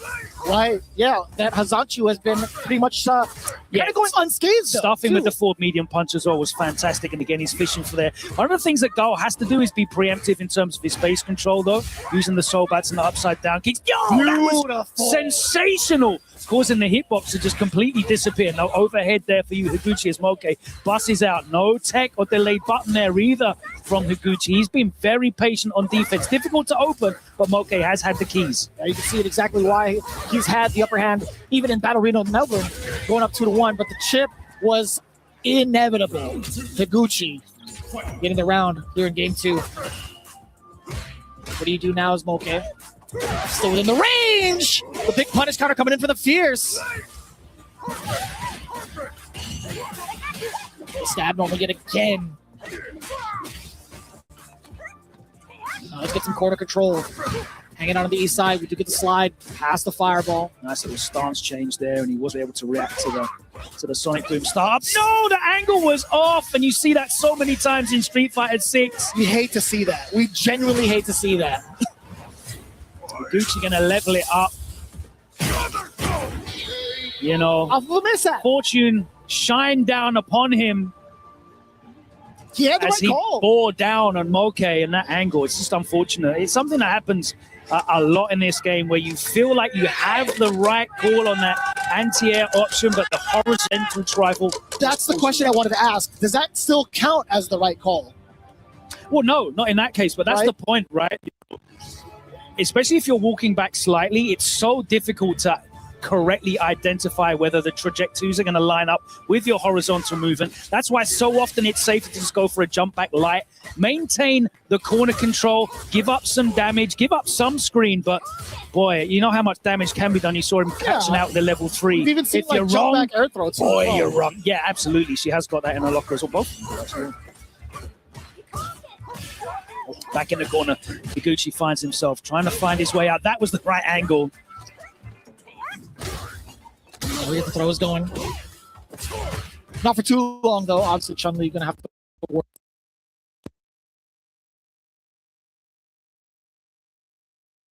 The most. Again, creating that space and a lot of chip damage towards the drive gauge. Ever so important. Higuchi's game plan, slow and steady, obviously. A little bit of a stagger catching. I want to say moving against. Yeah. I think it's just look up. Oh, great conversion there, knowing that was going to hit on the punish counter and drive rush. Now Higuchi in the corner. Big life deficit. Light punch. Is he going to spend the 2? He is. Absolutely. And that is going to be the first round for Moke. That's the thing you're seeing here. Both of these players are having to be proactive to try and grab hold of control in this mid-range game. Yeah, they're both doing such a good job of capitalizing when they are right. Yeah, that walk speed is doing such a tremendous work for the side of Chun-Li in this matchup No specifically. full conversion there that time for Moke, but it was the same thing. Great read there. Sancho going through the back in the corner. The overhead, the harvest. They caught a parry this time. The mix. Very potent for the side of Moke. That's just like, I thought that was going to be like a pixel. Yeah, I thought he was going to have one more guess, but it took him over the line. And Moke looking to get this one over the line and advance into the next stage of this tournament. 2-1 up now. A huge difference from the last time they fought each other. Not too long ago. Drive rush goes underneath that stand light punch. Nice to see everyone adjust in here. And the overhead connects. A little bit of a... Okay. He actually did take it out, and it didn't hit anything either, so... Couldn't even tell you what it was. Punish counter a little bit too far for the conversion. The jump in is clean. Oh, and for the first time, Higuchi's actually looking at the other corner of the stage. Beautiful answer. That upside down kick, you saw him track for it in, I think, the second game. A sensational answer to Sanchu. Great tech there. He's got a big life lead. The counter hit, bouncing him off the ground. And we love that too. The counter hit, we were just talking about that in the green room. I love that addition to Guile's kit. You get the big conversion, starting things off from the side of Moke. Forward throw now. What's the pressure going to be looking like? Just outside of the range. Higuchi ready for it as well with a big button, crouching medium punch punish counter. So much estate gained for him. Yeah, two big miscalculations in spacing of Moke. Potentially here, but he is still a game up. Nice block on that overhead. Finds himself back in the corner again. And Higuchi, is that a sign that Higuchi is able to now impose himself a bit more on the neutral? He's going to have to fight his way out of here. He's got the burnout, the walk-up throw, and it's almost even.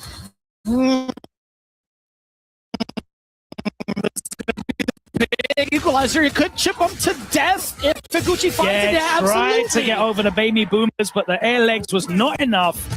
Higuchi levels it up. We go into a game 5. And is this the first game 5 we've seen so far? I believe so. On top of that, why was Moke in such a rush to dump out the drive gauge during that block sequence?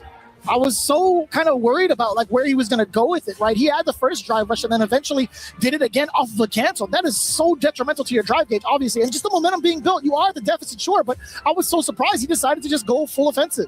I think this game is so rewarding in terms of like backing yourself and betting on your own decisions.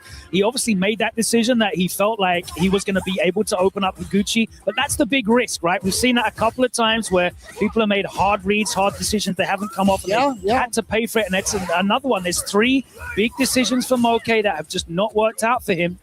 Tap parry, another one that doesn't work there, taking the 2K. Oh, no! Not the same effect if you were to have a cross-cut DP, I'll tell you that much. Just at the sharp angle, Higuchi avoiding the up kicks yet again.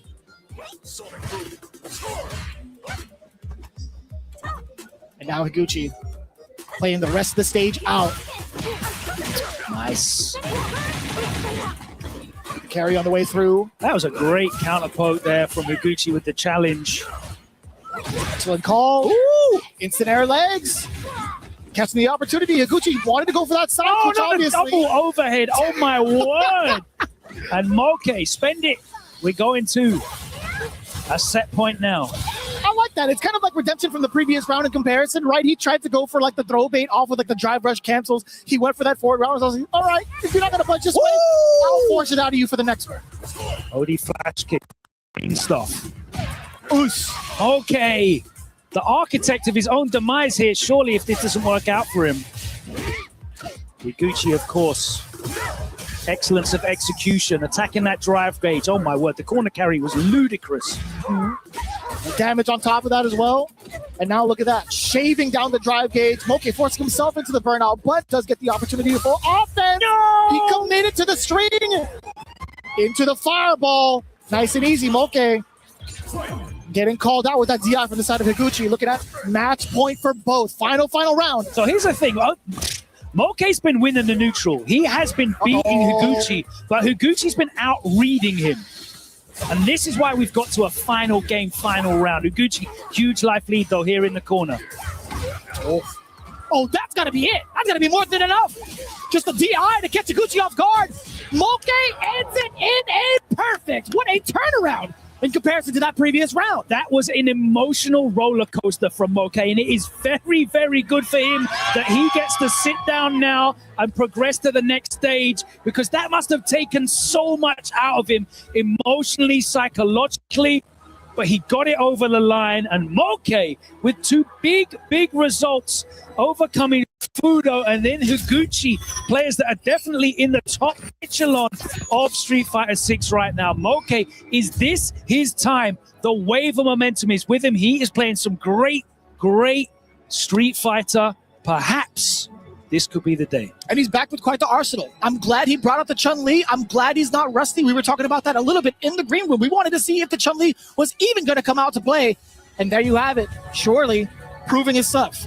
We love seeing that coming in from Moke. Congratulations to him. And we'll move on further in for the bracket right after this.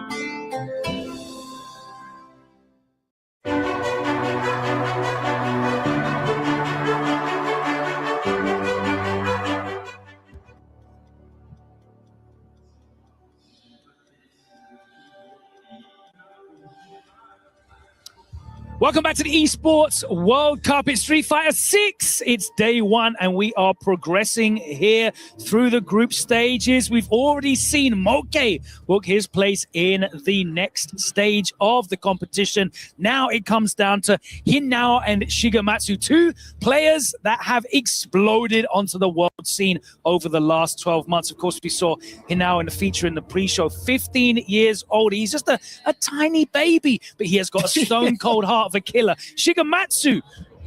Now, this guy representing Riddle Order, he is part of a fantastic squad, as of course Hinao is on Reject, but Shigematsu coming through, and maybe he wasn't one of the star names on that Riddle Order squad at the start of this year, but damn, is he definitely one who is getting attention right now as he finds himself in the upper bracket after dominating Kaba, and that was a very, very, very surprising result. You would not think that Kaba would lose the Blanco match 3-0, but here we are. A lot of frustration that's set in that matchup, but for sure, Shigematsu is going to be taking it in stride, right? He's been doing that throughout the entirety of this season of the Capcom Pro Tour.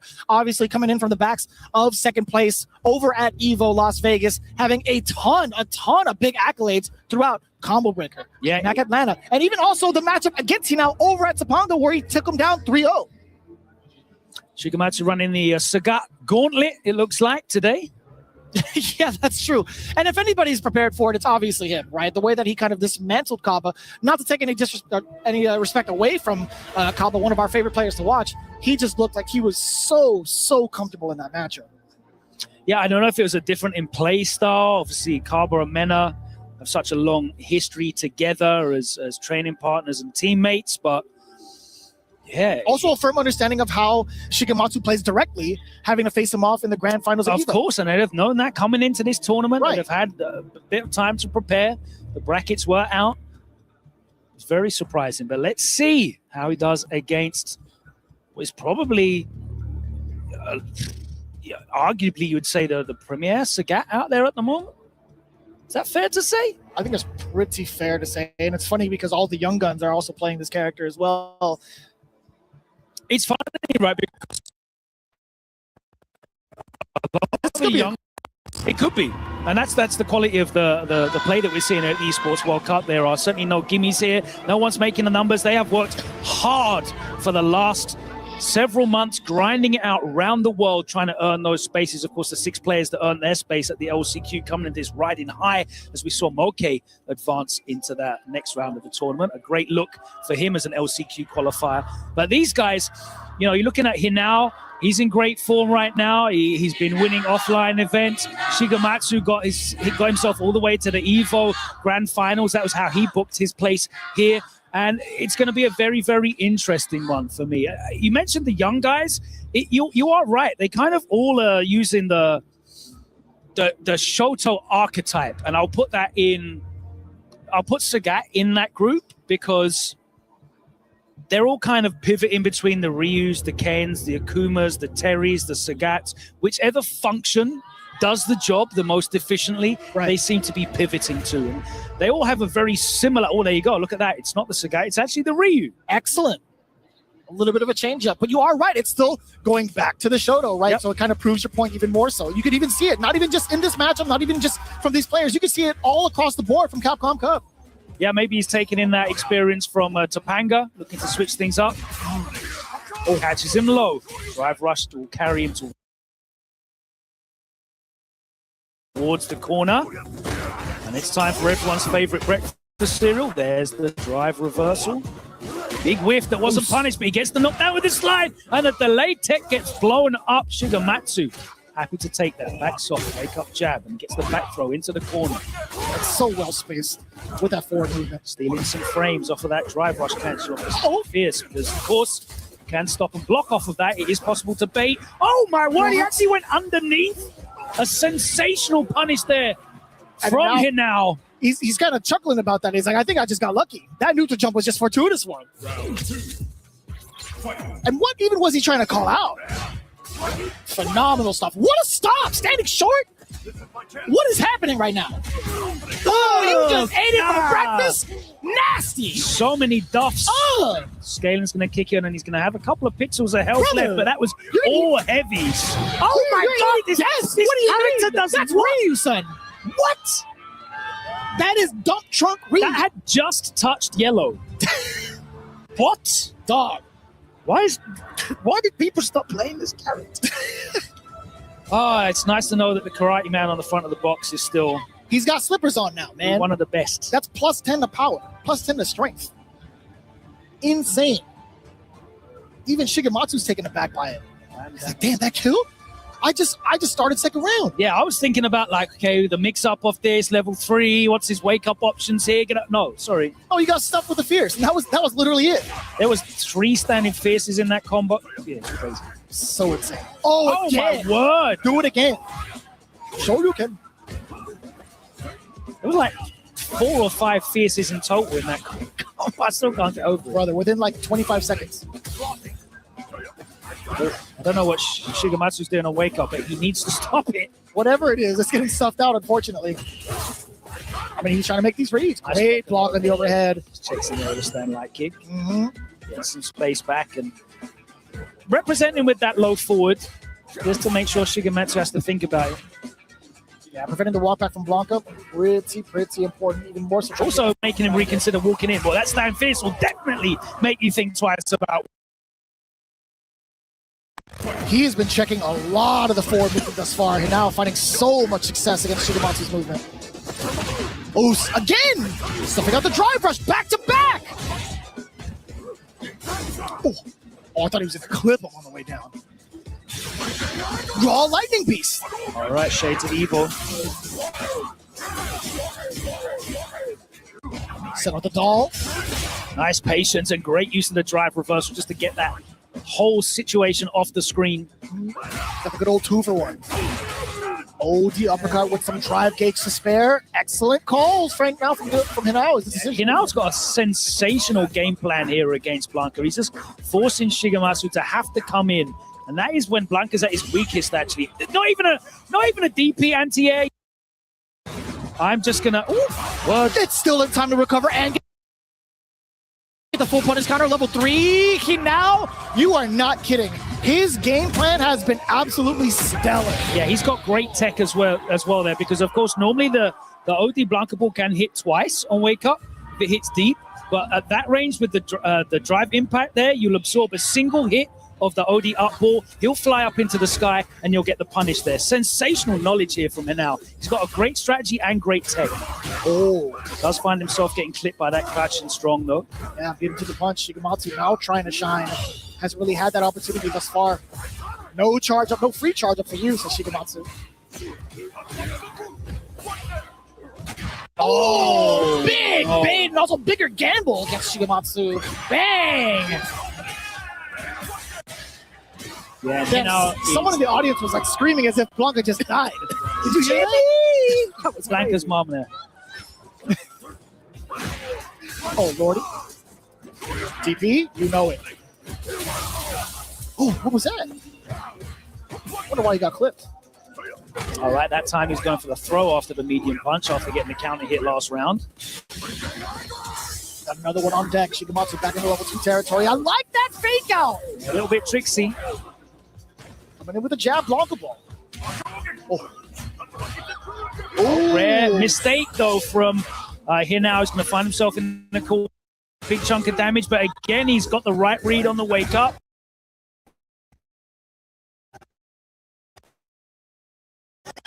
Oh my.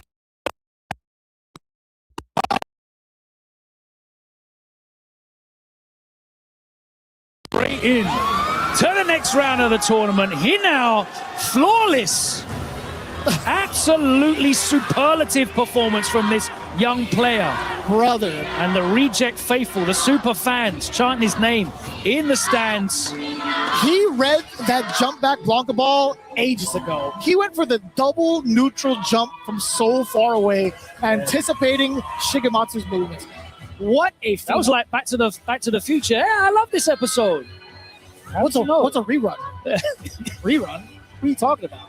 Unbelievable stuff thus far. Another 3-0 on the plate from Group C. Shigematsu just was not able to instigate any kind of pressure game there. Like you see, when Mena plays, the crouch and light punch is a great tool to kind of feel them out like a lightweight boxer's jab. Hinao shut that down with the big duff. and the big damage. Incredible stuff.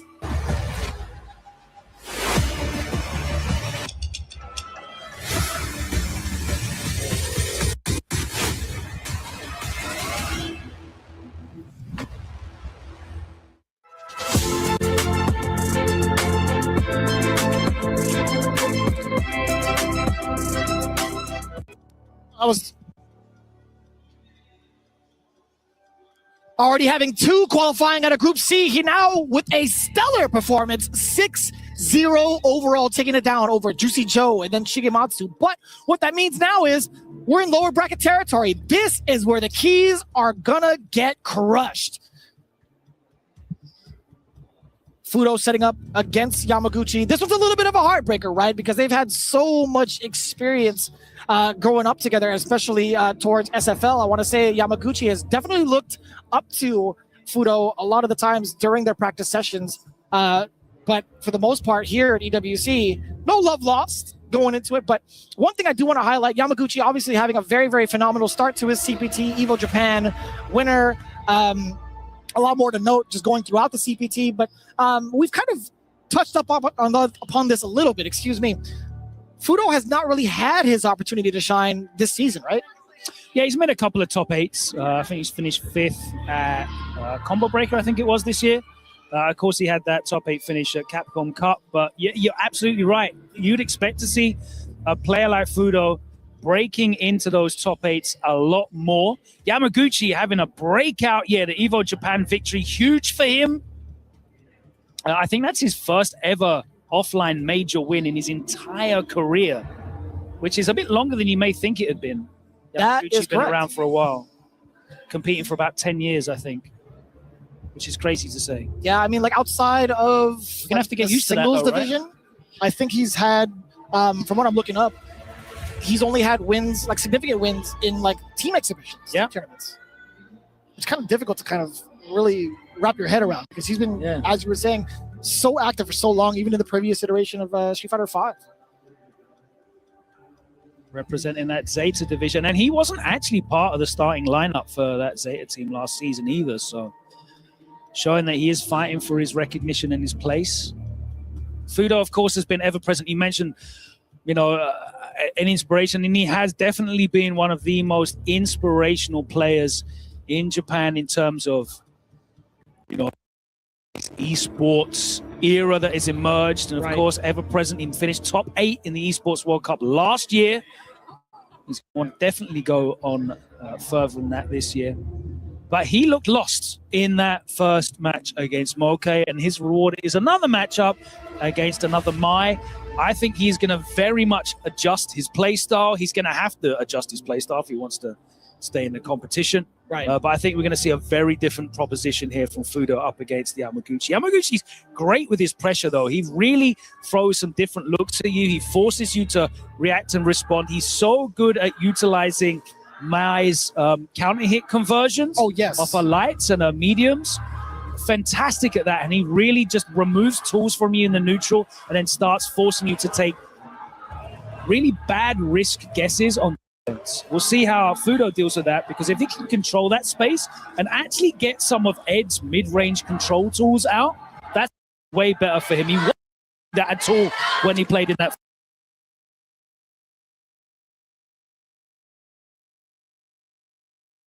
first match against Moke. Yeah, it's been rather difficult to kind of see Fudo in that shape when you talk about that previous matchup between Fudo and Moke. Some of the risks he decided to take, it just felt a little bit questionable, right? Because there was definitely something that Fudo has been in before. He's assessed these types of risks before, but he still found himself going through some of these throw text, the late throw text mid-screen, some of the questions some of the answers he's chosen to do over in the corner.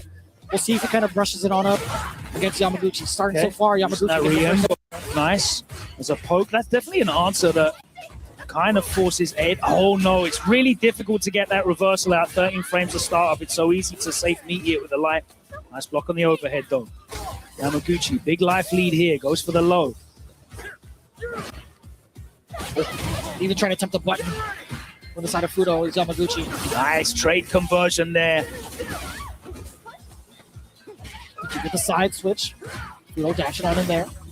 Losing his turn, he has to respect it. Nice block. Just walked underneath. Got the cross up.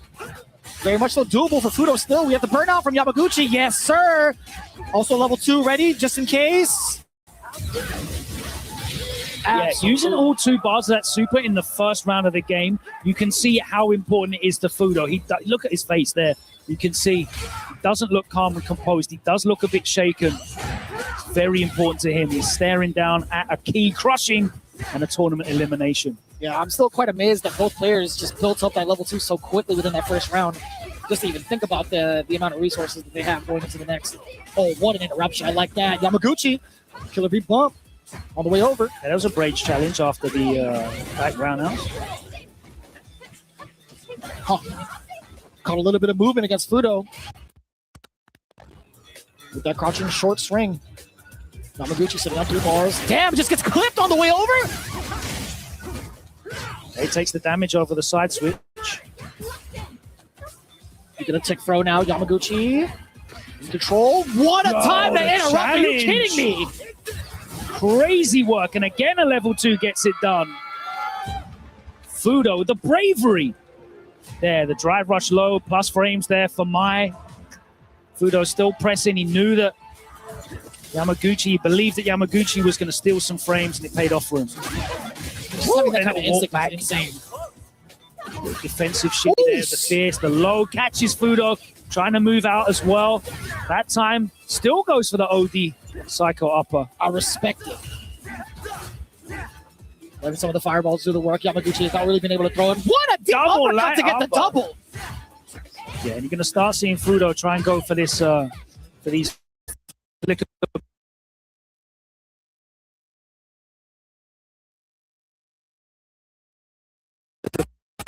And there's the drive rush if nothing comes out. Hello, Sengan. Oh, kind of scary. A little bit of a hesitation there on the jabs. Needs to be careful with these drive rushes in neutral, though. Oof. Definitely get punished heavily for it. What a perfect parry. Didn't lead to much, though. The counter hit frames. I don't know if the pushback was there. It was 2+, but throw completely whiff. Blows straight through, but he burns himself out. Yamaguchi with the opportunities. It was a lock. He's saved. It was a lock. It didn't matter. Okay. Plenty of damage here for sure. Yamaguchi salvaging that moment. A little dicey. It felt just a little bit dicey. Fudo being locked and loaded with that super bar could have been dastardly against Yamaguchi. Coming up with the right reversal, perhaps, but either way you spin it, Yamaguchi now checking the drop rush. Motion input check as well. Impressive. On the way over now. Oof. Bless you, sir. Charging up that fan. Needs to be careful not to be predictable, but it's a huge life lead here. Waking up with the button again. Right into the level 3. Although it doesn't equalize the damage, equalize the life bars, he's trying to get as much drive gauge as possible. And also don't equalize the drive gauge either. Yeah, it's closer than he's ever been to touching grass, just immediately off the rip, right? He goes back in the green now, speaking of touching grass. Being back in the middle of the stage after that level 3 was everything for Fudo. Off to the, I want to say, life lead with Yamaguchi. Oh no, poorly spaced. Yamaguchi just edged in inside of the range and he knew his numbers. Got the punish there. Just like that, Yamaguchi tying it all up. They're flicking that crash and medium kick out, but he gets beaten to the punch. Punish counter that time. Damn, there was so much damage to the drive gauge just off of so many of these heavies. Like that, catching the delay. Yamaguchi's doing a great job of actually outspacing that crouch and medium kick. No, you are not kidding. His spacing has been so on point. And Fudo's kind of tightened it up, just like that as well. Now waiting for the heavies for the side of Yamaguchi. Man, it is back and forth when it comes to timing out the normals. Not even going to try to go for anything else after that light. Level 2, more than enough damage. Yamaguchi stealing away the momentum yet again. Ooh. Nice, catches the wall back. That was mad far. Oof.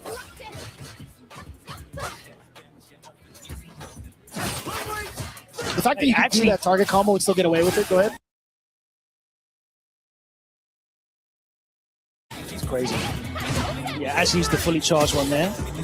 Haven't seen him do that much. He's been kind of backdash cancelling it a lot. There you go. Oh, that was a beautiful whip, but you see the little micro walk backwards as well. Yeah, he's just trying to coax Yamaguchi in. That's where the damage is available. But I do like the threat coming in from like the flicker. Spend it. You kind of have to. Oh, he has to spend one. That's great for him. You definitely have to, yeah. Right into the route to get that level 1. That's what I'm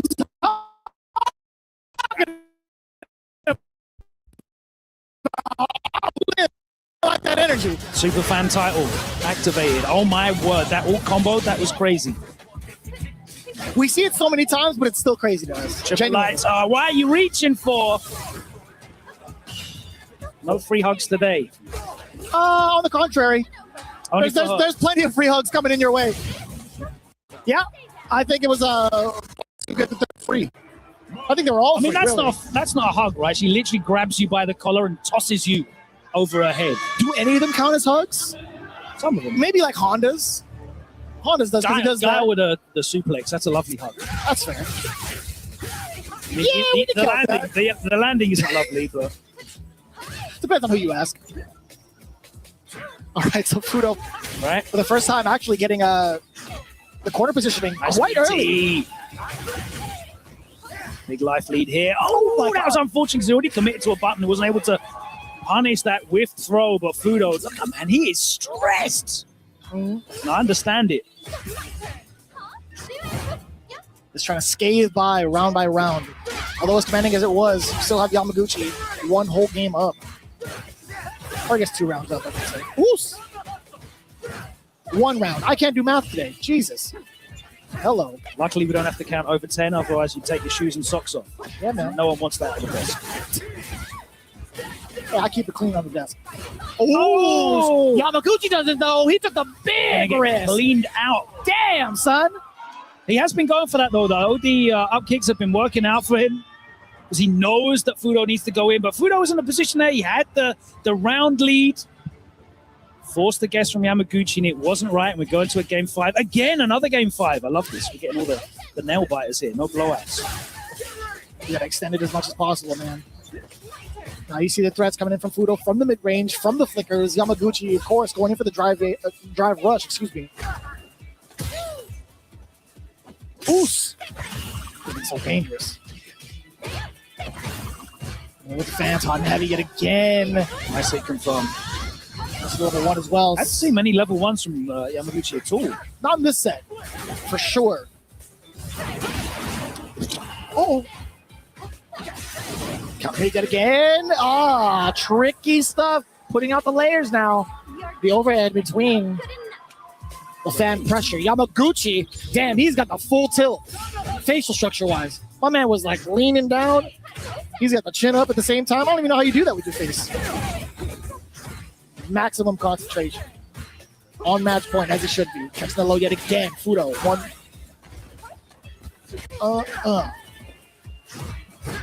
I flinch every time I edge within that range, man. Uh-oh. Not quite burned out yet. There's the autocorrect.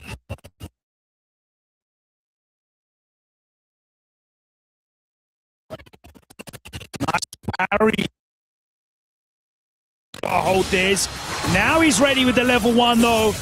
And he's going to get a load of space here. He's going to get out of the corner. Nice whip. But no! Yamaguchi, the level 2, into the follow-up. No, what? No, but that's going to be it. No matter what, Yamaguchi was still in the perfect position to get the chip damage against Fudo. And there you have it. The first key crush from Group C, courtesy of Yamaguchi's Mai. Unfortunately, we say goodbye to Fudo. Yeah, Fudo, it was definitely a better performance than the first game. Took it to a game 5. The first set against Moke, but took it to a game 5. Unfortunately, Yamaguchi had too many answers for him there. A number of instances where, Yamaguchi had the perfect response, and he just shut down a lot of Fudo's tools because he knew exactly what was real, what wasn't. Some big punishes, some big reads as well. I think Fudo was going for a lot of like the spark cancels up close. Very minus on that, getting punished for it, and it took away a lot of his close range pressure. Times, yeah. I think that alone kind of speaks volumes, right? Towards the type of pressure he wanted to exude against Yamaguchi. But and then you saw like Yamaguchi trying to encroach in space, Fudo trying to defend it with the crouch medium kicks. Yamaguchi perfect spacing outside of that, getting a whip punish back on it as well. Superlative performance from Yamaguchi. Fully understands that matchup. Of course he does. Ed so prominent right now. Fudo handing the key over to Yamaguchi. It's going to be our first crushing of Street Fighter 6. And Yamaguchi sends Fudo to the nether realm. And just like that, ladies and gentlemen, Yamaguchi, congratulations, brother. That's the big dog right there. Evo Japan champion.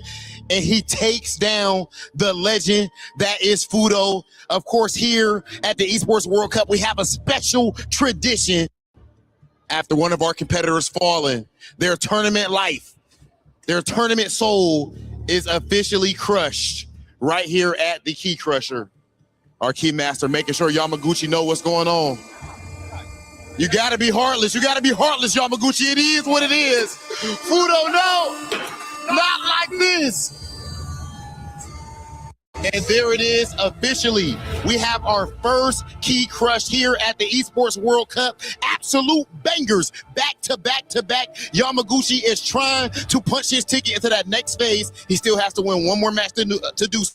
Let's keep things rolling with some Street Fighter 6.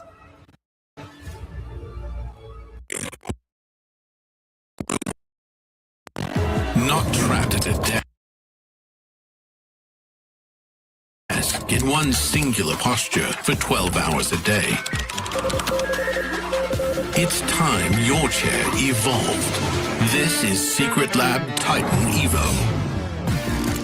Ergonomically engineered for you, gamers, hybrid workers, artists, backing your every move.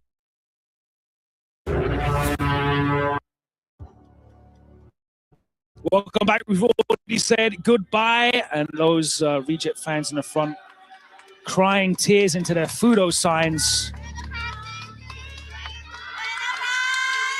We have another elimination match coming up. Oh. Hard to see it, but that just shows the amount of passion that goes on throughout the realm of the Japanese FGC. We love through and through. But we got to progress, right? Yeah, that's just the nature of competition. Kaba coming up now, and Juicy Joe also cannot avoid these Sagats. He's got to go up against Kaba here in an elimination match, and you might see tears in my eyes if we say goodbye to a European player. I mean, I think it's pretty much evenly split, right? You've got Juicy Joe to represent. A lot of us are big Kaba fans as well. It's going to be very difficult to kind of see, but one thing's for certain, right?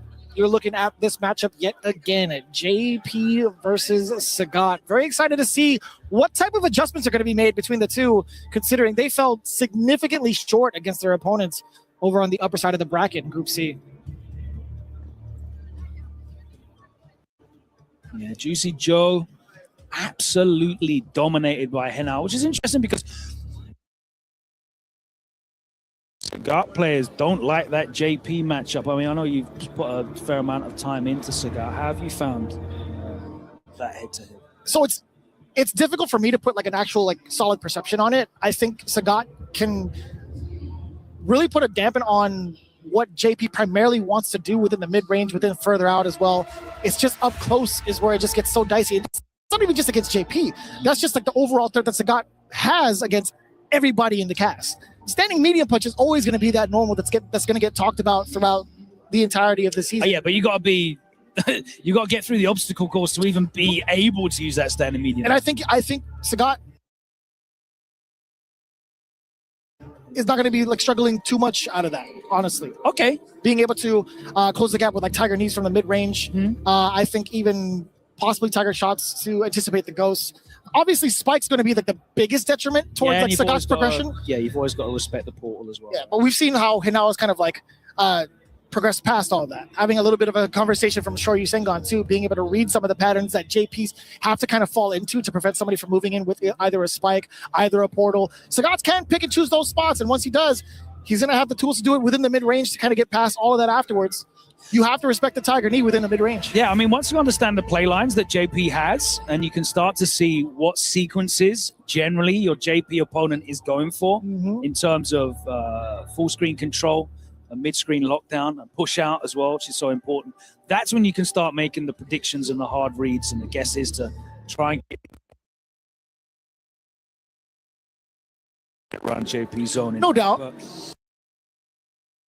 once you start seeing the patterns, that's when you can start to exploit. And that's what I like about Street Fighter 6. When you start to identify, you make these observations, and you know with good information what the likelihood is to come in that sequence, you can really bet big on yourself. And, you know, no one cashes out bigger than the Sagat. Well, maybe so. Right now, I mean, I think in comparison, JP's got some pretty good solid cash outs, but Sagat, I mean, his damage is like unfathomable. Like, you cannot deny the amount of damage he gets off of these conversions, right? And even so, like, going back to what you were saying, making some of these reads outside of what JP can do, what his main strengths are, right? Spacing people out. You look at some of the counter poke buttons that he does have to kind of keep people away. Sagat can easily throw that kind of timing off with the step kicks, with medium kick as well, being out of the range, just like a micro step, being able to get these counters and into target combos. It's so powerful for someone like him. Into game one now. Juicy Joe sitting with a departure from behind. When we talk about that Tiger Knee, right? Just being able to bypass that threat. Juicy Joe being forced to hold that on defense. And now slugging it out, normal to normal. Nice. Using the knee to low crush. Oos. Again, gotta respect the knee. Knees, I respect it. Oh, just too far away to get the link off the trade. Really nothing there for Juicy Joe either. And that was a smart decision by Joe, right? Because of that counter hit, the pushback doesn't allow Sagat to get the continuation. And what a check. Coming in from Juicy Joe. Now this is going to be a little bit of a struggle, right? Okay. The low target shot preventing any further sequences against Joe.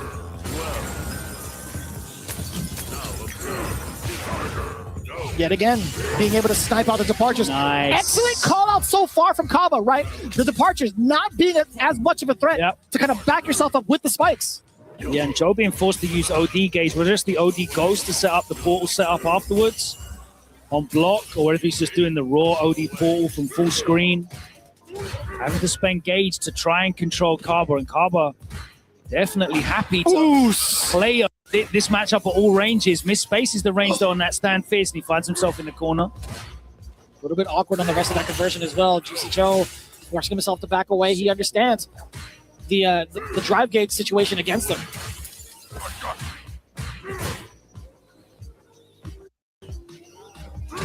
The timidity from both, right? Not gonna spam. Very interesting. Has a significant life lead, has a lot of confidence. Totally understandable. On the other side! Call out. And that's the problem when you start making the slightly more desperate reads to get in. And it's not the first time we've seen that against the... Or at least from the side of Kaba, right?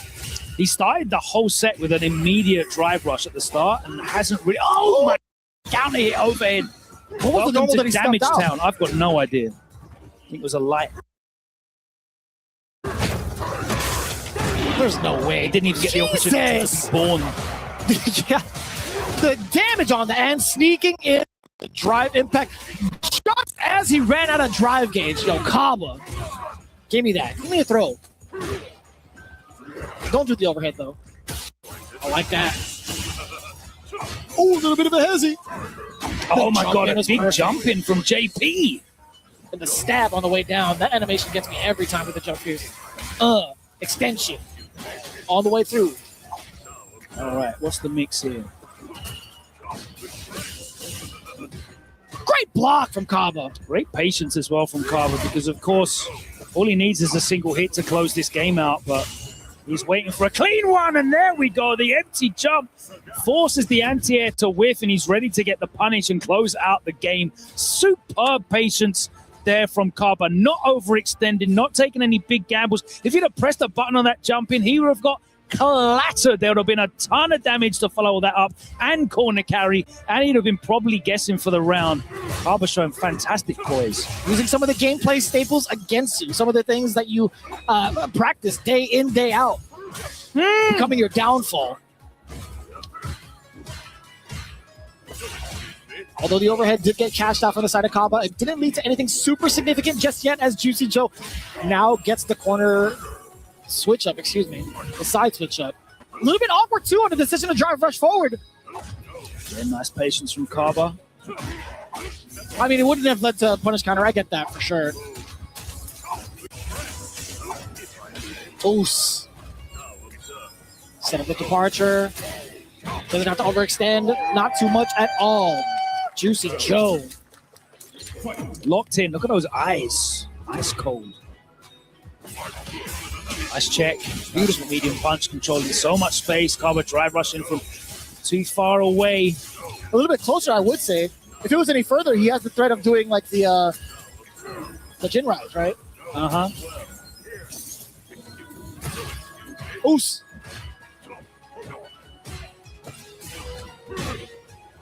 Very fortunate for Kaba to actually catch the start of that drive rush.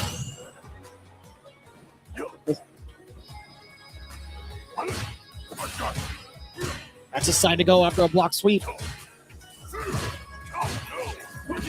Oh, too far for a conversion after the counter hit. Juicy Joe trying to keep Kaba away. Standing medium punch, a great tool. Most definitely. Oh, that was so slick! Wow.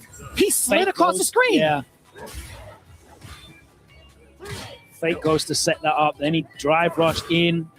Flat Kaba looking to play a projectile game, but Juicy Joe baiting him out. There's the punish counter. Back throw. Sets up. And now it's a burnout. Now it's going to be a huge comeback if Kaba's able to do it. There's the chip out. Nothing doing. A very smart drive reversal. Put Kaba at pixel life. He wasn't able to block anything at all. And of course, the gray health came off with the chip. And that was the closeout. That he needed. Good stuff from Juicy Joe. So I'm very smart play, very composed play. Both of these players really impressing me with their composure. I hope we're in for the grind, honestly. I want to see this go to the final round between these two. You can see a lot of the changes, a lot of the adaptations coming in between each of the decisions made. Kaba there with a much longer drive rush, as you kind of pointed out. Trying to see what Juicy Joe reacts with. Maybe there will be a Nexus possibility for a mix-up there. Oh. Nice. Pretty decent defense. Yeah, kind of mitigates that with the jump back air to air. Yes. Still gets picked up. That was godlike. Oh, my word. It wasn't a punish counter, though. Still pretty godlike either way. Kaba must have thought he was out of there. Oh, my word. He's going to be out of life now as Juicy Joe going to close it out. Oof. Take these 2 bars into the next round. I like that answer, though, from Kaba. And he did actually escape then if it wasn't a punish counter.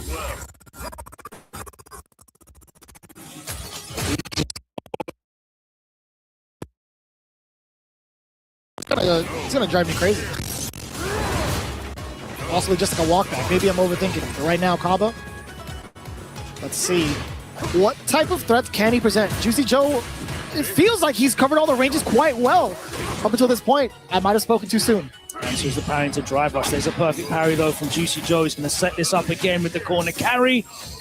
Set up the portal. Oh. Not even going to try to attempt to whip punish that medium kick. So deceptive. Oos! Got a counter hit against Juicy Joe. I don't even know what normal that was. Didn't even see it. Yeah, I think he literally just hit the first couple of startup frames. Never even got to come out at all. Oh, the amnesia. Back throw, we'll love that.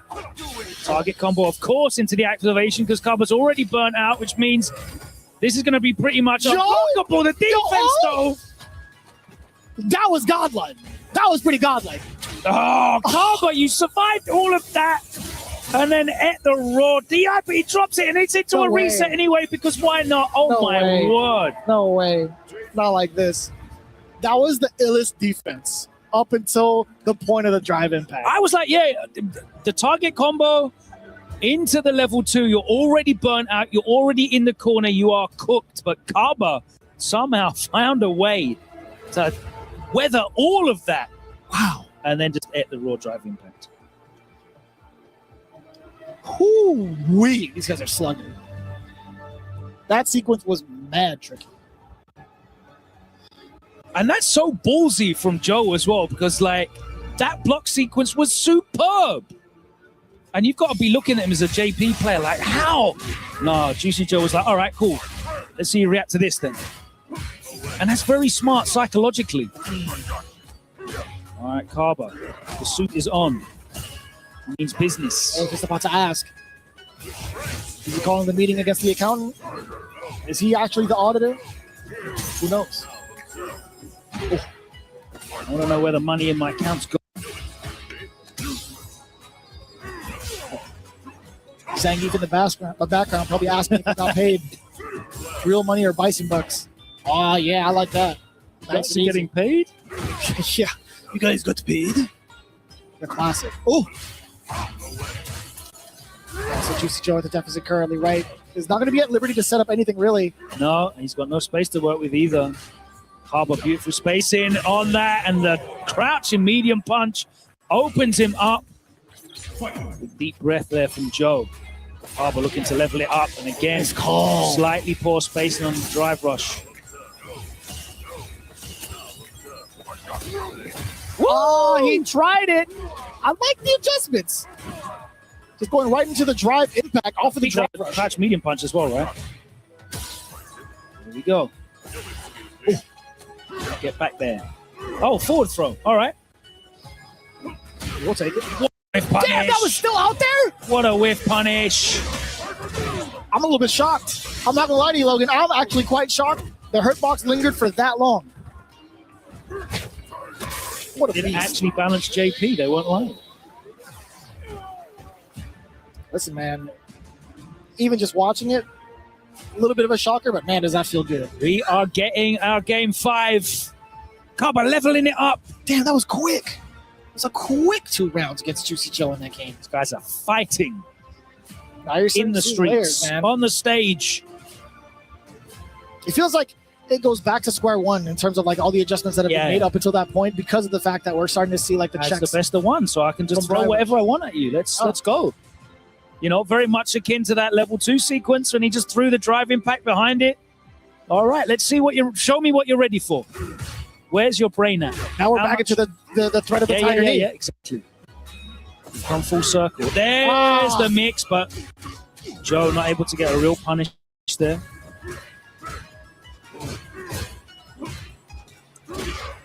Just eat that fierce. Oh, that was mad far. Sick conversion. I don't even think that was a real conversion. I'm not gonna lie. Yeah, that's the risk you take pressing heavies in the corner. That jump out threat. Oos. Getting into the rest of the string off of the Nexus. Get off me, please. Going off of Joe, opting to go for the jump in. Yeah, looking for a tiger shot behind that fake ghost. That's come a couple of times. So I respect the call out. Oos. You see Joe out of burnout now as well. I like that. A couple of fake ghosts. You see Joe not able to set up departure, not able to set up spikes. Now that Kaba is in projectile mode. There's Exactly the why trade. We the saw that trade-off. game 1. Exactly why Kaba was so aggressive. Now look at that match point. Aggressive with those fireballs. It was very interesting to see Juicy Joe kind of play aggressive in terms of movement. He was the one that was trying to get in, trying to traverse that middle space. I feel like that makes the match easier for Sagat, but Trying to get sneaky with it. A little bit too far out, though. Juicy Joe had so much space to clear. you can see he's trying to, with that long-range drive rush, mix him up. Drive rush step kick. We'll take that. Okay. A little bit of a reset as well. Like, he needs to be careful that he doesn't just lick out like a level 3 when he sees a drive rush from all the way over there.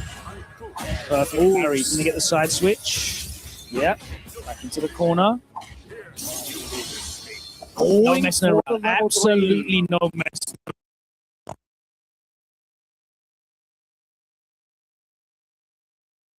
match. There is nowhere to take those 3 bars. And Sagat, 3 bars in the corner there. Any touch would have probably led to you dying. I respect that cash out from Juicy Joe, but now he's at a significant disadvantage this round. You have to be as diligent as ever to keep the big bald fella away. Yeah. No sign of a level 2 on your horizon. Oh. I think it's fine thus far. Kaba, he's slowly encroaching on the space of Juicy Joe, right in this mid-range, right? Ooh, the step kick actually caught movement. Right into the level 3. A lot of damage on board. Let's see. Not quite. No, but you've got a block now anyway. There we go. Spends the 2 bars. I respect. That's a great spend. Oh, you could kill him right here. Oh, no, actually, Amnesia's still a threat. My mistake. What? What did he jump over there? I didn't even see. I was looking at everything else. I closed my eyes. I'm not going to lie to you. I looked away from the screen. It was a horror movie, Out man. of burnout. Immediately spends the 2 bars. Kaba, big life lead, though. Joe trying to find a way to build these bars up. Getting hit. No, he's still alive. But barely. Single hit for Kaba. Joe doesn't want to press anything at risk getting whiff punished. He's got to be so passive. Perfect parry against a low step kick. This could be a start of something special. How much bar does he have? I can't see it.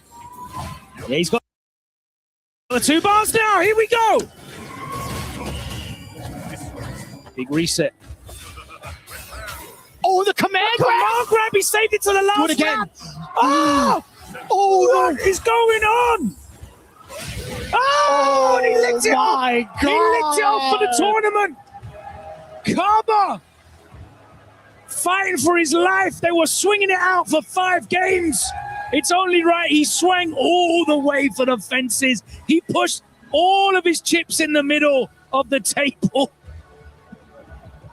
What a set. A set indeed. A crazy call out. The stress coming up from both. Kaba just won that match, but man, he looks just as stressed. Juicy Joe, what a way to go out, unfortunately. But man, nobody could have called that. He can't even be mad at that. He genuinely cannot be Kaba mad doesn't at even that. look like that happy now. They're both just stressed. The cortisol dump, the adrenaline dump must be crazy.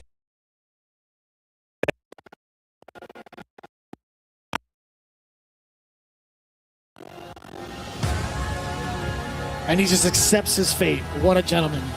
He's like, oh, you did it. Okay. All right.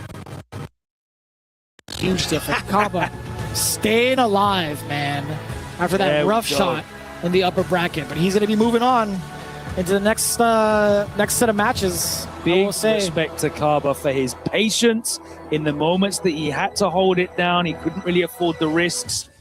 But the moments that he could afford the risks, they definitely paid off. Fantastic defense. Both sides, both passive and blocking, but both preemptive as well. Great stuff there from Kaba. He's going to advance. He's still got 1 more to go, though. Guess what? Yeah, he's rewarded against a matchup against Higuchi. Higuchi, that's right. Just to kind of refresh your guys' memory. The eye patch is staying on for that. Yeah, most definitely. I think it's a lot more to go through. Yamaguchi versus Shigematsu, Kaba versus Higuchi.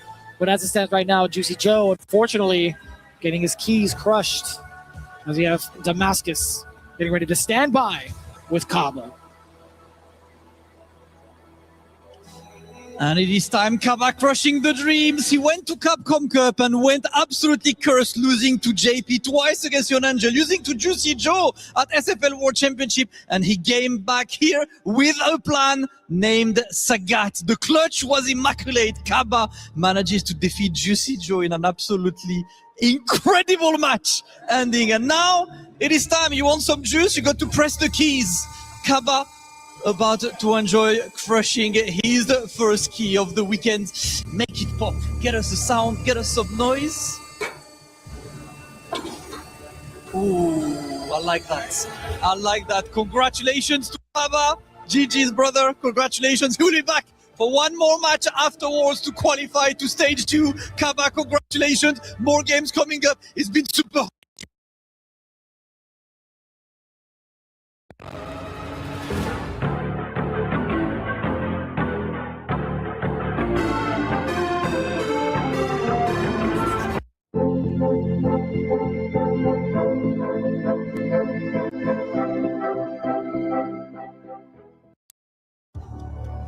Couple more keys to go as we get ready to say hello to our next set of qualifiers for Group C. Fudo, obviously, he's joining the fans, yeah. Big group photo with the fans that love and support him. Unfortunately, having to take a seat and bowing out early. Have to be in there for the rest of the week. Yeah, he's got some coaching, a little bit of coaching to do as well to kind of go forward, right? He's going to be fully supporting the players going forward throughout the tournament. But again, one of the superstars, one of the gods of Japan, having to bow out of the tournament early. Instead, Yamaguchi taking his place to fight off against Shigematsu. That's right. Got another qualification match. It's not just an elimination match. The winner of this will progress into the next round of the bracket. Yamaguchi versus Shigematsu. I could only find one meeting of these two in tournament play from the last year, and it was in Topanga, and it was 3-2. So hopefully we are in once again for a nail-biter.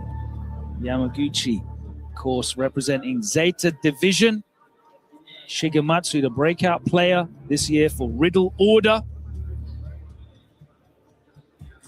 Very much so looking forward to it, right? I want to see what he has planned specifically for the style and aggression that Yamaguchi has with this Mai so far, especially when it comes to elimination territory. Yeah. Can you believe we have two premier players that have done spectacularly well at two big premier events facing off in elimination? Well, Yamaguchi, of course, has won the largest bracket in the history of fighting games. Guinness World Record. I think it was like 7.6K entrants for EVO Japan. Shigematsu made it all the way to grand finals at EVO in Las Vegas. Big breakout performance for him. And yet we haven't really seen them play off against each other as often, which is quite a conundrum, honestly. The fact that it was only in the side of Topanga, but I think it's more so on the side of Shigematsu. You talked about breakout performance. Boy, this is definitely one for the books for him. This year has just been so ridiculous for this Blanca. Yeah, one of two Blancas on that Riddle Order team. Can't believe you got me saying Blanca. One of two Blancas. Got him. On that Riddle Order team. The other one is Takagi, right? Yes, both part of the coaching squad for Daigo Umehara recently for his famous Kimonomichi set. Bro, it's Blanca. Blanca. The announcer says Blanca. All right, when I hear you say Zongi F, I'll accept that for you. I'll do that. Yeah. I'll do that. All right. I'll even shorten it to GF. GF. We'll take that. Yeah, I feel like the lack of head-to-head meetings is more on the side of Yamaguchi, actually. He hasn't traveled as much offline, whereas Shigematsu's been everywhere. I feel like the Riddle Order army have been ever present. Like, I've seen those yellow shirts at pretty much every offline major. Yamaguchi, not so much. He's been at a couple, of course. I mean, there's been a lot of, I want to say, how much representation did Riddle Order have throughout like the entirety of the CPT? We've seen that yellow jersey a ton. Yeah, they've been, of course, Junior's been a big breakout player on there. We've seen Junior make a bunch of top eights with which character? With GF. Yeah, GF. I'll say it, bro. I'll commit to it. All weekend long. Call me out on that. I promise you. But this is going to be a very interesting one at that. I mean, again, without any like official head-to-head results, it's crazy to see them now up on the EWC stage facing elimination. I can't harp on that enough, right? Blanca been like it's hard to say if both have been truly error because there's only a few amount of people really doing it with Blanca in comparison to mine. Well, it's interesting, right? Because you had Evo, and then I think the next week you had the Japan World Warrior, and it was Nishkin and Takagi in grand finals of that. So it's like that's fair. They all like they woke up like sleeper cell agents to take over the world. I already forgot about that. I saw that it was a mirror match. I'm like, oh boy. It was like a flash in the pan though as well, right? Because it's not like Nishkin have been putting up big results. No. Takagi hadn't really been either, so. And Michigan, like at the start of Street Fighter 6 Season 1, he was like the premier blanc. Yeah. Absolutely. Well, other than, of course, Mena. It took him a while to adjust because we saw the Luke come out of him. But either way, game 1, Shigematsu, Yamaguchi. I enjoyed him at CEO. Jeez, what a reaction. Get the heck out of here. And it wasn't even just like a normal. He went just straight aggression he had the charge, so.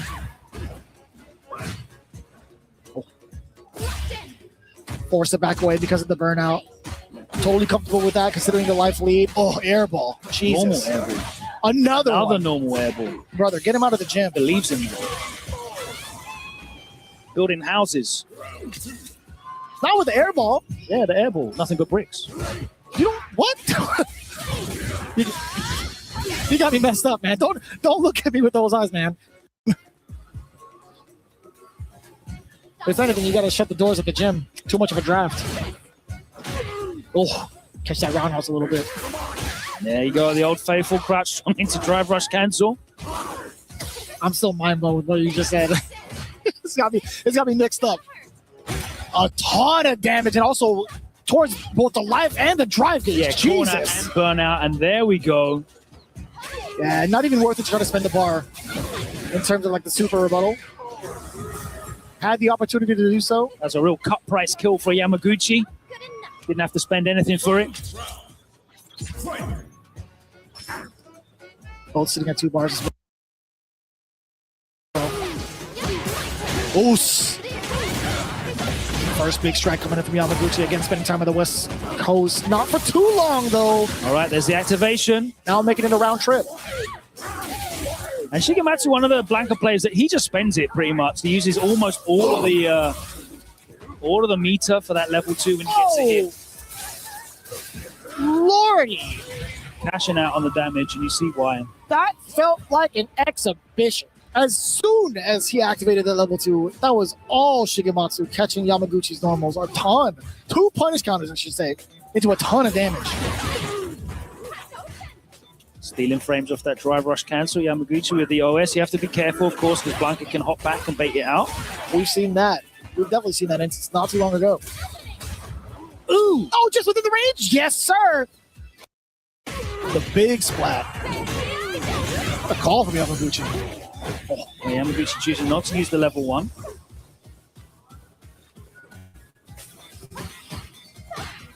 And getting away with a dash again, by the way. Oh, yeah. Can't take any actions after that one. Oh, well, you could do OD up all if you wanted to, but it feels just so out of the ordinary to consider. And again, Shigematsu going to have to adapt to that because Yamaguchi is OSing that for free. The hop could come into play, as you had mentioned. Yeah. Oh, just within range. That's in the normal. That was a counter off of the couch. Also close to burnout yet again, forcing himself to back away a little bit. Oh, give me that activation. Yeah, looking for it on hit, obviously, after the OD electricity, but he'll take it anyway afterwards. Yeah, I mean, you get so much mileage out of that. Even if they're blocking, right? You get the escape, you push it to the corner. So much push on it, for one, and the damage to the drive gauge. It doesn't phase Yamaguchi, though, being able to catch off for the rest of it. Free. Absolutely. Absolutely. What a sequence, yo.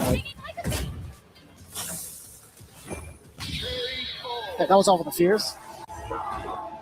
Nasty call out. Yeah, that level 2 on block didn't really lead into anything other than drive gauge depletion. Yamaguchi was able to fight his way out. Big whiff punish though here is going to get corner carry.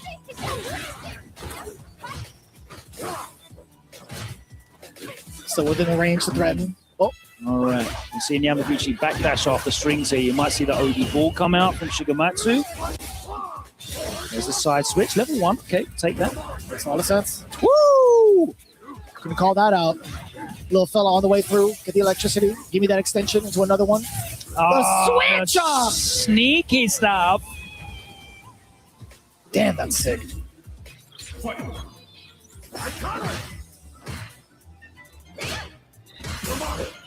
Oh, yeah, there you go. Yamaguchi took his foot off the accelerator that time. Oh, still within range to catch an Uch jump. Now you got to think to yourself, if Shigematsu goes for that strategy again, you think he's going to go for another hop? Oos doesn't even get the opportunity to. Oh, sweep that. Oh, yeah. He committed to the uppercut. He gets punished appropriately. Decently sized, I will say. Oh. Yeah, there's the activation. Yeah, he can't walk out of there. And nice, I like him holding back there. Calling out the shorter version. Excellent punish counter. Yo, Yamaguchi just outside of the range of that, jab, Blanco ball? Yeah, he's doing a great job at getting outside of the range. No mix-up allowed. Goes straight back in, and he basically burns the entirety of the level 2. That's gone now. Yamaguchi still with the life lead. This is a great situation for him to be in. Single hit confirmed will do it, too. Yeah. On the way down? Yeah, gets the landing frames. Wasn't a punish counter. Uppercut? No, maybe in fear of the up ball, perhaps. The air ball, excuse me. Air ball, excuse me. Oh, overzealous. Trying to catch the walk back. But he's doing a great job at walking back and blocking, Yamaguchi, a spacing clinic here. Trying to catch a delay. Off of that roundhouse. Being able to steal away from Blanca. That was a very, very funky interaction which just happened. Nice with punish, the drive rush roundhouse gets clipped. No, not today. And burnout as well. This is going to be horrible. Okay, so we're going to spend the level 1. There we go. Power up. It's time to guess off of these fans. And even if you guess right, there's so much chip damage on the way through. Oh, what's that? It caught an OD. It didn't I saw the yellow starter, but I don't know what it was. I think it was Fan. I genuinely think it was Fan. Oh! Baited. We haven't even seen that as an option in a hot minute. The vertical shimmy. I don't even know if Airball would have been able to counter that. It's funky. I think there is a possibility. Never mind. There's the bait. Oos. I like that. The punish counter with the DI. Yeah. Spends the bar, gets the burnout. I'm not going to be able to get a huge amount off the back of this burnout, though. Doesn't have the resources to do it for the pressure, but Yamaguchi just chilling. It's a fair call. It's pretty important. I mean, Yamaguchi being able to touch grass immediately afterwards, not fearing any sort of consequences. Yeah, there's no level 2 threat. Oh, that was a bad drive reversal. Level 1. Only needs one correct guess. Didn't want to risk. The whiff throw bait out. Why, as human beings, can we just not stop ourselves from pressing throw when you see a wet throw? Brother. Dude. Their throw whiffed, so you're clearly not in range for the throw, but we still do it anyway. I mean, that's just how it goes, man. Everybody does it. Literally everybody does it. Gets stood up by the back roundhouse. Counter hit. Oh, you're hella jump, burnout. Central for the punish counter throw. It's an infinite block string. Oh, my word. And it's the enhanced version of that. Yo, Yamaguchi taking out the runner-up of Evo Las Vegas. Being the Evo champion himself, I get it, man. But damn, with a perfect to boot, hot damn, Yamaguchi. Our first qualifier out of the lower bracket. We say goodbye to Shigematsu, who's going to be very disappointed with that. Got the big win against Kaba, but you ran into Hanao, who just beat him down into that lower bracket. Yamaguchi showing his quality, why he won Evo Japan He makes it out. It doesn't matter how you make it out of the pool because it's all redrawn in the next round anyway. All that matters is that you survive. And Yamaguchi has survived. Let's take a look at this here in the corner. Look at that backpack. There's no way out there. Covering his head. He's just the whole dash. He has to hold the whole thing. And Shigematsu kind of felt he kind of knew that as soon as he got himself the car. Into the corner.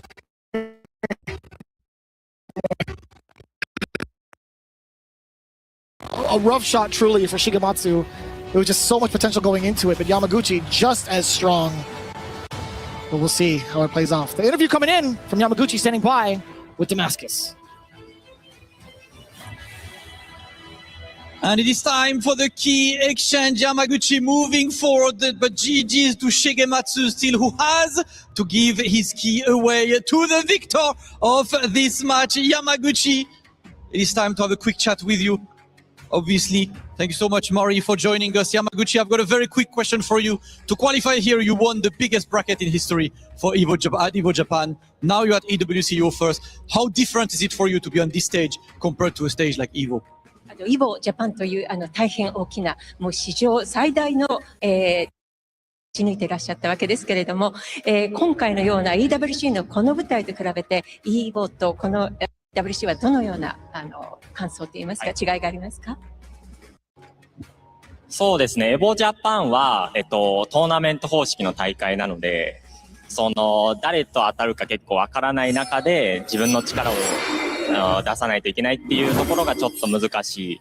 逆に EWC は対戦相手が分かってるっていうメリットはあるんですけど、出場する選手みんなもちろん強豪なので、そこがやっぱり難しいところだなとは思いますけど、ちょっと今回勝てたのでまた頑張りたいと思います。EVO Japan is like you don't know like who you will be competing against. That's the format of the tournament. You know, like who you'll be competing beforehand. So yeah, these are the main differences. But whoever competing in EWC, they're all heavy hitters from all over the world. So like it's really tough. But I'm so glad I was able to win this time, and I will continue to make my efforts. Hey, only beast, congratulations, Yamaguchi. I will let you go, crush your key, and I'm bringing a special guest to crush the key, guys. Rob the Builder is back. Ladies and gentlemen, Yamaguchi showing yet again that he's what? A big dog. The one and only. Congratulations again. That's my dog right there. And yet another key crush. We said that my man Yamaguchi's a EVO Japan champ. But Shigematsu just now was a runner-up at EVO Vegas. Still, though, it was not enough. As he goes from taking down the legendary Fudo to taking out Shigematsu. His reign of terror could not be ended. Oh my goodness. And just like that, Yamaguchi officially moves on to the next phase of the tournament. Congratulations yet again. This is the type of action that you get right here at EWC. Ladies and gentlemen, make some noise for Yamaguchi. All right, guys, let's go ahead and keep things rolling.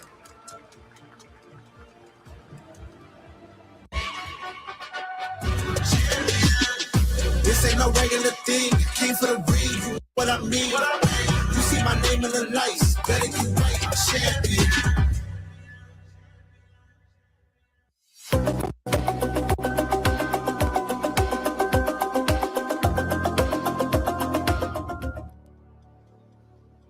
Welcome back to the Esports World Cup. We are about to conclude Group C. One more player will make it into the next phase. One more key will be crushed. Is it going to be Higuchi? Is it going to be Kaba? Two Guile experts. But Vicious, is your money on a Guile mirror match, or are we going to see Kaba go back to the eye patch? I mean, you kind of see a little bit of that right now. Unless you're not looking, you can see Kaba warming up that Guile as the button checks progress. But that doesn't, that doesn't mean anything. No, I think it means a pretty significant amount for Kaba to get that warm-up in, especially with the different types of loops that he might possibly have to do against Higuchi. I think he's willing to take that bet. I think we might see that Guile Mir match. Well, it's a fresh matchup. These guys have not played in a major tournament final stage since 2023. Jesus. And that was 2-1 at FAV Cup. So whilst both of these players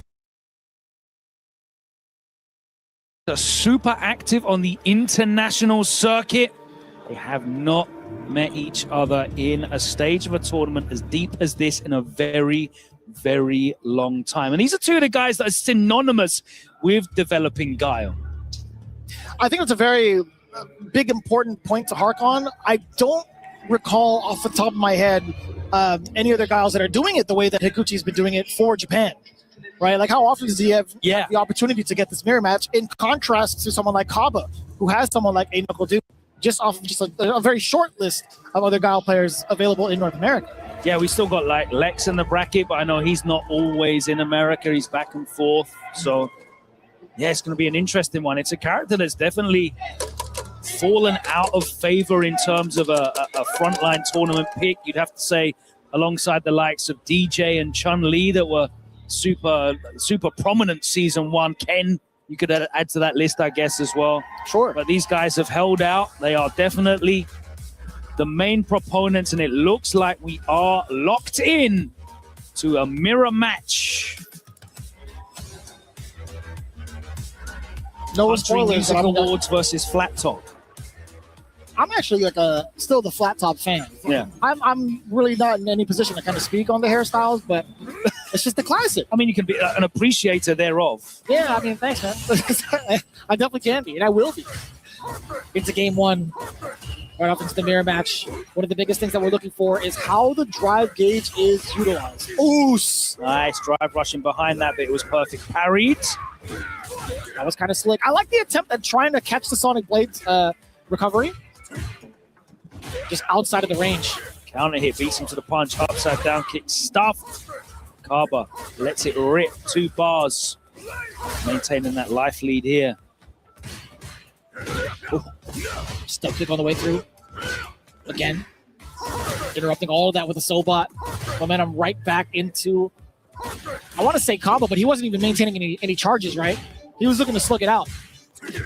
Maintaining no charge means no sonic booms to kind of stop yourself. Oh, that was sick. Messed the spacing up. And the punish counter light kick with the drive rush. Cancel, closes it out. Looking to start the round aggressively as well, but Higuchi shuts the door on that. Oh, and he was inviting him over, too. Just looking at him move back and forth. Got big screen TV, and I've got a reclining sofa. Come over. Oos. I've got snacks. I love that. And all it was an upside down kick. It was a pack of Sonic Blades.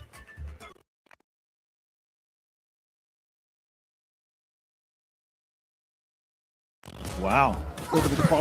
Yeah, again, he's fighting him over for a fisticuffs match majority of the time, or at least before the exchanges of the Sonic Booms. Fully understand the passive, wait and see style. This is an elimination match. And the thing is, in these big events, this is not like a pro tour. I'll see you next month, guys. Meet you at the next offline premiere event. This is it. This is the Esports World Cup. You got to wait until next year for this opportunity. Damn. So I fully understand that trepidation. This is a big key in the Capcom Cup. Woo! You don't even have to a big whiff punish, but you don't even have to try to go to a majority of the events if you so please. Just go right into the training mode. Oh boy, nice and easy. Low forward punch counter, pretty stable going into level 1. Kaba a little bit low on the drive gauge, just a tad bit. Response to the fireballs being called out. Higuchi making it very much so aware of that. He's willing to spend the OD booms, willing to set up the cross. And some of these blades are just coming out, I want to say, unscathed. I swear you can low forward though, as God. Spacing dependent, I guess, maybe on the pushback, kind of threw him off of it. And as Higuchi, you got the life lead, right? So you don't necessarily have to put the risk in, especially when the resources are there for a huge punish if you're wrong. Yeah, within that range, it's tough to call. It is genuinely tough to call. Oh. Going right into it, level 2. Gauge to the drive gauge against Higuchi. Okay. A little bit of a mixed signal against Kaba. Back heavy gets blown up, and again, a big life lead here for Higuchi, and he survives the level 2, taking almost no chip at all. Oh. Let alone damage. And he can just wait this out now. Doesn't need to. Yeah, gets the green light and reacts to it. The sense of urgency was there. You only had 8 seconds left on the clock. Yeah. Kaba was not going to sit still and try to force an opening against Higuchi. Outside of drive rush, funny, right? throws are not going to be enough. Overhead's not going to be enough. Yeah, Kaba, one of the very best at reacting to the green flash with the OD flash kick, and Higuchi that time was ready and waiting. That time does get the punish on the side of the cross, or the blade, I should say. Oos! Do that. Both meeting in the air, upside down. Counter hit. Love it.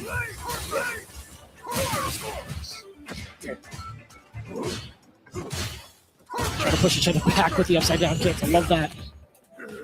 Right into the forward throw. Oh, this fierce into the boom sequence. Yeah, give it to me. The crouching heavy anti-air. The classic.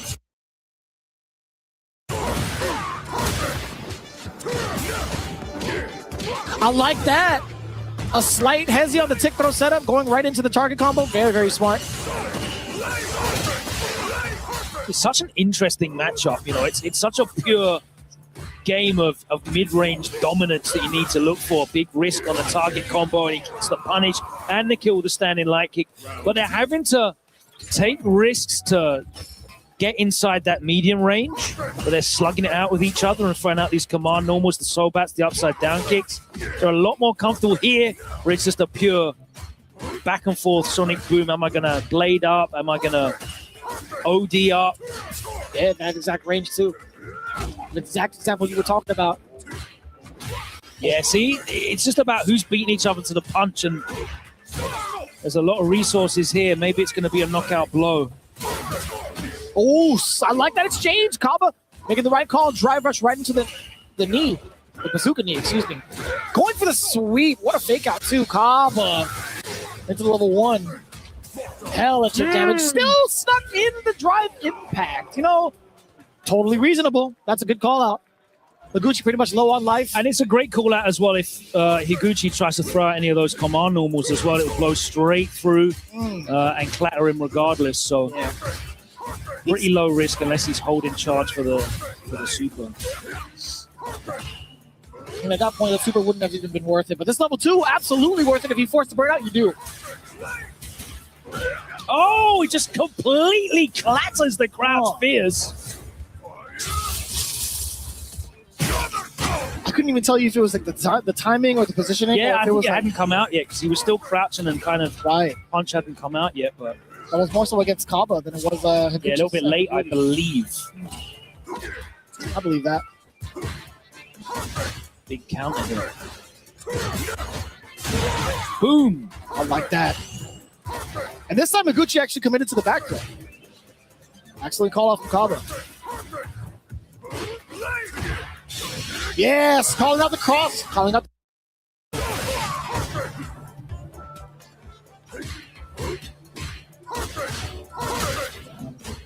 Yeah, both dashing behind the clashing booms there. Little walk back punish counter from Higuchi, and he cashes out and he goes into a 2-0 lead. Are we going to see a character select change? He has been putting all this work into Sagat. You did say, yeah, you know, you see him in training mode there, warming up the Guile. Has the split between the Sagat and the Guile been detrimental? Because you are going against a player here who is mono Guile. He is a character specialist. right now the character specialist when it comes to Guile. We look at Do, he's using other characters, the Maya, the Cam. You look at Lex, even Lex has got backup characters. Higuchi is riding out, and it looks like Kaba's going to ride it out as well. I was going to say secret boss Dawson from both sides. But I mean, the question has been answered. It's going to be the Guile commitment. I think it's just a little bit too late to try to flex the Sagat and having to readjust against someone like Higuchi for 3 whole games. Yeah, it's enough time for Higuchi to get adjusted and still, you know, scrape out that 1 game win that he needs. Right. And catching the anticipation of like all the Sobots or just like any of the forward movement normals that Guile does have is just so solid right now for Higuchi. A lot of perfects coming through. Oh, Gosh, actually, screen freeze messed up his jump back timing, I think, there. Big whiff. Survives it. Higuchi with a huge life lead, though. Okay, Kaba looking to find a way in. Is he going to be able to utilize this dominance now at the moment in terms of frame advantage of the Sonic Boom? No, he's not. And Higuchi goes into set point now.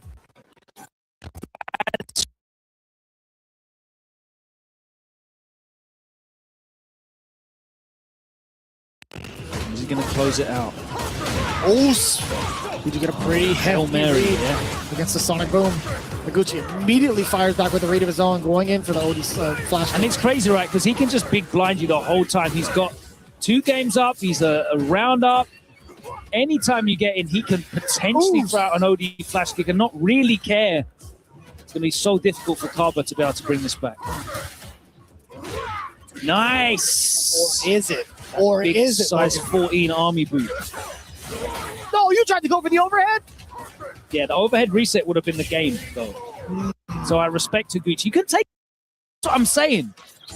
And it's on Kaba to be ready for everything. Such a stress, such a drain on the mental RAM. The capacity to process and predict and identify all of the possibilities. Nice anti-air, occupying that space. I mean, the one benefit is obviously this is his character, right? He's been putting other people through this, so he knows what to anticipate.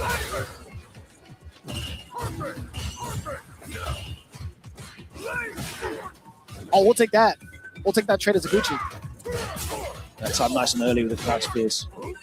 Looking for activation, perhaps. No! He's got the 3 bars. He's going to cancel again. That's not going to kill. But he is going to get him out of position. He's going to survive barely. Yep. Where it is going to be almost insurmountable. Oh, and the blade just getting crushed. Dashing up within that space, anticipating the blade, and getting the big sweep over Kaba. No pun intended. 3-0, by the way. Impressive play from Higuchi. Yeah, there was no way in. And you could see that Kaba was looking to use some tricksy plays in terms of the boom clashes, but there was no room for him drive rushing him behind. There was a risky jump in that did pay off for Kaba, but he ate so many anti-airs trying that, and Higuchi was just immaculate with his spacing. He knows exactly where he needs to stand. He knows exactly what his options are, and he was so good with that forward movement as well to get inside. And as you pointed out at the end, Kaba kept getting caught out on that Sonic Blade, trying to power it up and get the advantage in the projectile war. There was just no way in there really for Kaba.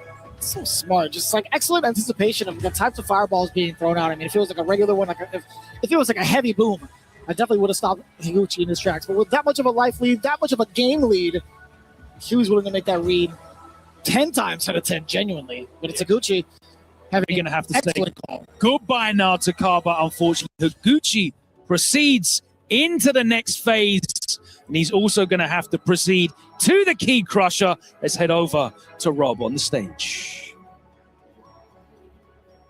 All right, ladies and gentlemen. And now, of course, we do have an interview with Higuchi. Higuchi, for one, congratulations. You're so consistent, even at such a young age. You always seem to do well at the biggest tournaments. How are you so consistent with how young you are? おめでとうございます。大変山口選手、お若くていらっしゃるんですけれども、常に安定して、このような大きな大会でも常に安定した勝ちを続けていらっしゃいます。その秘密といいますか、どのようなしてそのようなことを達成していらっしゃるのでしょうか。そうですね。山口と、あと、チームメイトのメナ、そして、桃地さんとか、そのゼータの、その練習場があるんですけど、そこで、本当毎日のように、みんなで集まって練習してっていう、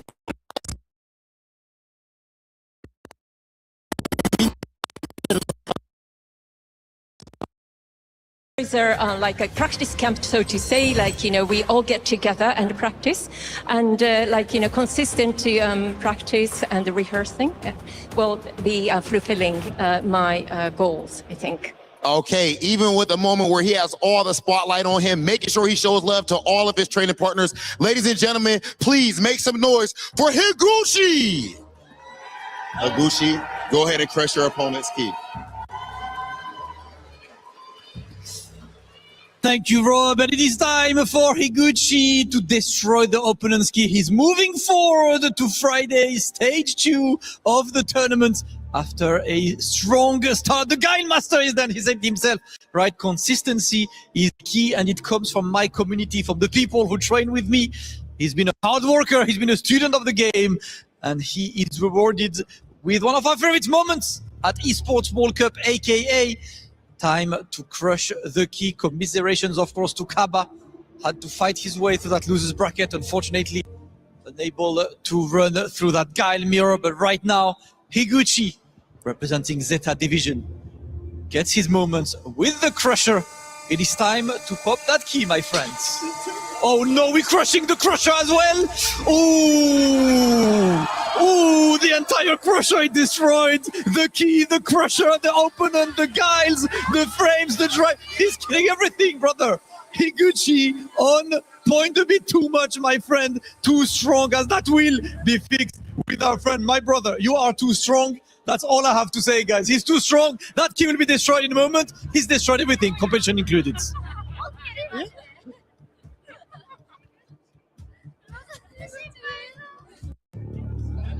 There. For every click, every clutch, every respawn. We were there for the years of grind, and we're here.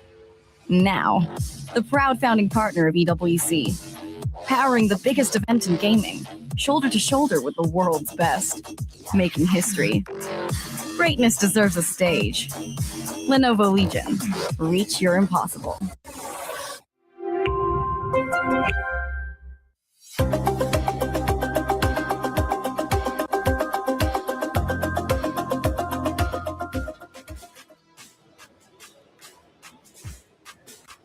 Well, there it is for Group C, now all concluded. The keys have been crushed. Well, -1, the Crusher broke just for a second. Higuchi too strong, not only in the competition, but also for the key Crusher. He'll be back, though, I'm sure of it, to crush that key and get rid of Kaba. Hey, welcome back into the Allianz Vault. I'm Taylor Reflections Noble, Jammers, and Ringe. Welcome to the desk, man. How you doing? I'm doing great, man. Glad to be here, especially after those 6 matches that we just saw, a set of 6 incredible matches, including, 2 people getting sent home. That's it's right. Wild to see, man. Yeah, 4 people, in fact. We're crushing keys all day long. We're going to be finishing up 2 groups. This is Group C. It's now over with. First match, though, was a good one, at least coming back from the first 4, right? Of course, it was Moke going against Higuchi. Now, Guile versus Chun-Li, and Chun-Li brought the hype. I mean, it's a traditional matchup, as we know historically in Street Fighter, but Moke, momentum coming in from the LCQ, reflections, that's super important. He took that momentum into this, and he was playing with such precision. So I really respect him coming into this. I actually thought Higuchi was going to take it, but Moke has got a point to prove for sure. Yeah, Moke's incredible, and Ringe, this guy beats Higuchi 3-2, knocks Higuchi down a peg, and Moke gets our first spot into the next stage. Yeah, it's a very impressive showing, considering he also rocked the Mai in the set before this, right? Having 2 characters ready at this level of tournament is nothing to slouch at. So the fact that Moke not only carried that LCQ momentum forward, but is doing it with 2 different characters, he's looking nice. Speaking of 2 different characters, second matchup was now going against Shigematsu. This ends in a 3-0. Now, absolutely perfect throughout his respective group. He goes 6-0, and he also changes up his character selection. Once going with Saga, now going with Ryo. How deep is his character pool? I mean, he can play probably up to 5 or 6 characters, but I feel he's just siphoning energy from the crowd reflections because every time they cheer for him, he gets stronger. Ryu's damage is colossal, and so he's just taking advantage of that. And boy, he's always giving you a nice little pose to kind of show him what's up. I mean, what were you thinking, Ringe? Yeah, it was very interesting to see him break out the Ryu because Sagat's got some tools up against Blanca, right? He's got the stand roundhouse in the corner that if you block it, it's plus frames, but it also takes down the up back ball. But you can see the crowd is so into it, man. And obviously, Hanao is one of the fan favorites. We've heard the Hanao chant every single time he's taken to the stage. This crowd is loud. If you're not here, I'm sorry. You guys need to be here. For Hanao, though, I think we take a look at a couple of different stats from him because he's been absolutely out of this world. Again, to go 6-0 respectively, especially at such a young age, again, he has a storied history already. He's already been competing for several years. He now joins the EWC stage for the first time. He's got the crowd behind him, and he is looking dominant. I mean, look, just read that off. First place, Battle Arena Melbourne. Second place, Combo Breaker. Evo Japan, 33rd place out of 7,000 entrants, by the way. The biggest Street Fighter tournament in history. Yeah, that's in the Guinness World Record, so you can note that one down. And of course, he got the Chinese premiere back in the CPT last year. And Damascus made a very valid point. He's actually got 2 premieres when most players' reflections at this highest level have only got 1 under their name. He's got 2 in the span of 6 months, maybe a little bit longer than that, but it's insane. Ringe, another stat line. What are we looking at? Yeah, right here, right? The total whip punishes on both of his characters, Sagat and Ryu. You cannot whiff against those characters. They got tremendous buttons that reach long, that are quick, that are going to cash out with big damage as well. And then the anti-air rate is 100%, bro. He hasn't let you jump in once. That's incredible. I mean, 15-year-old reactions are no joke. One of them was a parry as well. So I guess they're going to count that as well. So fair. I'll count it. Well, going to another matchup. This was an elimination matchup. It was Fudo going against Yamaguchi, and the crowd did not like this one. Actually, excuse me, Juicy Joe versus Cab. I apologize. Cab getting the win. Now this, you want to talk about parries, had you guys going insane in the green room. I mean, listen, don't count you out. You joined the party when we were jumping around. I promise you, guys, if you could see us in the back with this matchup, but I tell you what, right, it's been insane because we're looking at Yamaguchi and Fudo right now. Yamaguchi, he has nothing to lose at this point, so he just has to stay on point in regards to what's going on. But Fudo, double mind, man. That's definitely a heartbreaker for him for sure. But this was a crazy match to watch, and you see the heartbreak in the audience when it came to Fudo going out as well. Made me emotional, man. I mean, Fudo, like, you know, of course, one of the crowd favorites out there. They come in to support, and unfortunately, that's just the competition, and that's the level of competition that we're looking at. For Yamaguchi, though, he's happy. He eventually ended up moving forward and ultimately taking his spot. Zeta reigns supreme. But for Fudo, we have to interview him after his matchup. Let's listen in. Fudo 選手、まずはお疲れ様でした。そうですね、でかい舞台出て、すぐに力を出せるのは難しい時ありますよね。そうですね。ただ今回一応、前に勝てなかったら優勝できないなと思って、前戦はすごいやってきたんですけど、ちょっと届かった感じでした。So yeah, he was saying that, last time he wasn't able to get a good result. This time he did prepare a lot, he did train, but just the goal was too far. The goal was too far away. そうですね、終わった後の感想、なんか、やっぱり自分を出せた感じがしますか？そんなになんか悪かったなっていう気持ちもないですかね。模型の試合の時にちょっと中段食らいすぎて、あれはちょっと微妙だったかなと思うんですけど、それ以外は別にそこまで悪くなかったのかなって、かなりきついところに入ったかなとも思ったので、そこもしょうがないかなとは思う。So in the mock set, he feels that he ate too many mediums. He just got clipped by things too much, and that was the reason for that downfall. And I think with that start, it's sort of like you're kind of on a hill, right? You're on a slope, and Yamaguchi was just too good on the day. So play is in our DNA. Whenever we let it out, it becomes our superpower. Now imagine an entire city being built to supercharge it. Kadir City, powered by play. Thank you, Reinhardt, for that interview. Fudo, you could see the emotions on his face. It was not easy to take that loss. His key was crushed, but the day will continue on. We still have more to talk about for Group C. Let's talk about it with Mr. Karate, who's in the venue. And man, Mr. Karate, first off, welcome back. How you doing? Hello. How are you guys? I'm very happy to be here. Hey, good to see you, man. Check it out. A lot of matches just took place, and one of them I want to ask you about, Juicy Joe versus Kaba. It had a tremendous ending. What were you thinking about that series? Yes, it was a very clutch game, and at the end, he was about to do the comeback of the year, but maybe it's too sad for EABA, for Europe, for Sweden. I wanted him to win, but it's life. Kaba is so strong with Sagat in this matchup, and it was very difficult for him to come back.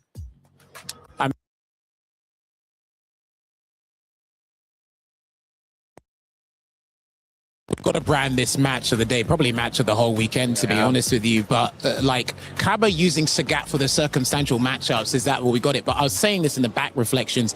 If Joe did not perfect parry after this, if he did not perfect parry that low step kick, we would not have got that amazing moment. No. Such a good matchup indeed. Kaba, though, ultimately would go forward and to get 3-0'd by Higuchi. As far as Group C goes, Mr. Karate, any big surprises and big takeaways? For Group C, I like to see Inao, and I'm sad Shigematsu lose because I love Blanca. I'm the only one who love Blanca. With the Blanca players, I guess. But Blanca is such a hype character, but we will see with Mena, I guess. Yeah, we'll have to see. Mr. Karate, thank you so much for being in the venue, giving all the coverage. Guys. Hey, you're awesome. We'll be hearing from you over the next several days. That's Mr. Karate. He's in venue. He's breaking it all down. And so is Mr. Reinhardt. He's out there with the fans. Who'd you run into? So, Fudo versus Yamaguchi didn't disappoint. The fans absolutely loved it. Zeta Division got their boy in that winning slot. Yamaguchi, the victor here. All the fans here from Zeta Division are watching on as well. I want to ask them how they thought of the match. Maybe like come around here. Yamaguchiの勝利でしたね。試合はどうでしたか？もうめっちゃ日本人のフードさんと、リジェクトの応援も来てるので、すごい応援も盛り上がったし、いい試合が見れて本当に嬉しいです。So I asked her, what about the match? And she said she's actually supporting, Reject as well. So there's a bit of a mixed bag in terms of support, but she's just really excited. She got to see a really cool and exhilarating match. Zeta Division がフランス来て優勝できたらどうでしょうか？こんなに嬉しいことはないと思います。もう残りの試合も、樋口選手も山口選手も全力でみんなで応援したいと思います。いいですね、いいですね。時間ありがとうございます。She said, seeing a team like Zeta Division or Team Reject come here to Paris, to EWC, to the grandest stage of them all and get a win is the best thing. There's nothing better than that in a pro player's life and for the fans alike. Thank you guys for watching. See you later. Thank you, Reinhardt, for the interview. The Zeta fans have been loud for sure. They're going to continue to get loud as the days go on because both of their members make it out of the respective group despite having to go against each other in the upper bracket. Never the start you want, but Zeta stays alive. Nonetheless, hey, Esports World Cup is absolutely incredible. There's plenty of things to do, not only here in the venue, but also at home. Check this out, EWC Play. Is playing, you're not yet. EWC Play is your all-in-one platform to compete in fantasy, pick'em, and quests for a grand total of $300,000 in prize pool. Build your dream fantasy team in 5 different games and track your score with live results tables. Predict the winner of every game, every group stage, and every tournament. Complete daily and weekly challenges to earn boosters that help you climb the global leaderboard. Got what it takes? Join EWC Play now.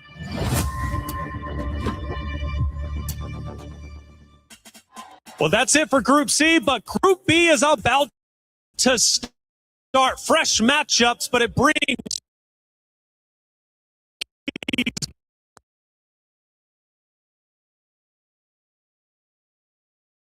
going against Nephew. You got the man who refuses to lose versus the man who always wins. What do we think about this series? Man, as you can see, 87% towards Angry Bird. This was upset pick of the day. I actually have Nephew going over Angry Bird in this instance. Nephew has been one of the most consistent players since the launch of Street Fighter 6. He's got a real cool, calm demeanor to him, so he gets overlooked a lot. But when it comes to the skills, he's right there with the best of them. All right, well, you are the underdog in the pick. Let's see if it pays off. For Angry Bird, he's the heavy favorite, but can he get the job done? It's time for Group B. Let's send it to the stage.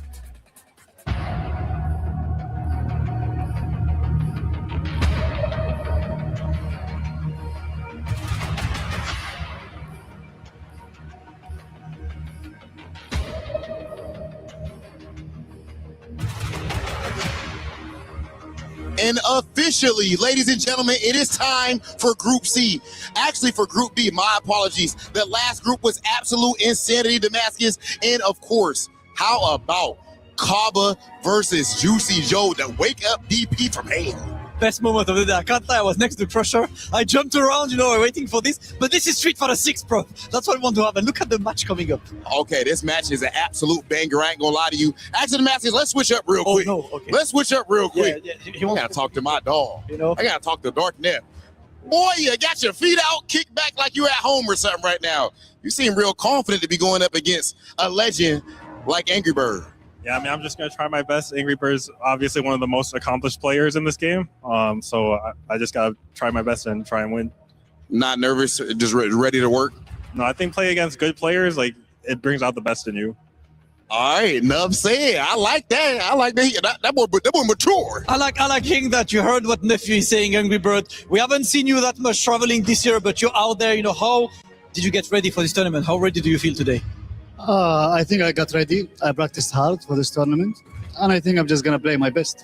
Yeah. Well, listen, that's all we wish you, man. Angry Bird versus Nephew. This is going to be the first match of that group. And boy, only bangers in this group. Sahara Punk after, yeah? Bro, absolute insanity. I feel like it's been a while, too, since we've seen Angry Bird in action like this. Of course, one of the best seen Nephew winning the mix-up. This is definitely a matchup of titans. I wouldn't want to have to call it. Hey, listen, matchup of titans. We don't have to call it, fortunately. We have commentators, guys. It is time to kick off that Group B. Let's go, Rob. Group B time. Let's go. Well, ladies and gentlemen, welcome to Group BB, aka the Bus Ass Bonanza. I am your host with the most IFC yipes, and of course, my brother from another, as always. Let me get three of them things. Tasty Steve. Let me get one more. And Let's go. How my boy said, welcome back. We're in Group BB, the Bus Ass Bonanza. And look, we starting off with a banger. Angry Bird versus Nephew, one of the best, two of the best players in the world, and obviously from the respective regions, two of the best players. One of them an Evo champion with Angry Bird, the first Street Fighter 6 Evo champion on the planet, that is. Yes. And look, I like to call him a little snowball of hate, because my man get mad, it's almost impossible to beat him, but he's the nicest person in the world. On the other side, you have Nephew, super accomplished player, whether it's SFL, whether it's obviously just coming from winning another big tournament himself. He's already prepared, and we already get into the action. Angry Bird versus Nephew, Group BB, and of course, keys are getting crushed. It's the Akuma, who he's been playing a lot more recently, versus the tried and true Jury on the side of Nephew. Yeah, both bread and butters, of course. You've seen Angry Bird really take it to it with Akuma on the SFL EU side of things. So on the first year of Street Fighter 6, so I like it. My Habibi is back in the mix. Technical, unhand me with the kneecap. Look at that. We're trying to get acquainted, and there's already a perfect dish served on the side of Angry Bird. Yeah, look, I'm telling you right now, Gordon Ramsay would be proud, but of course, a perfect to start it off.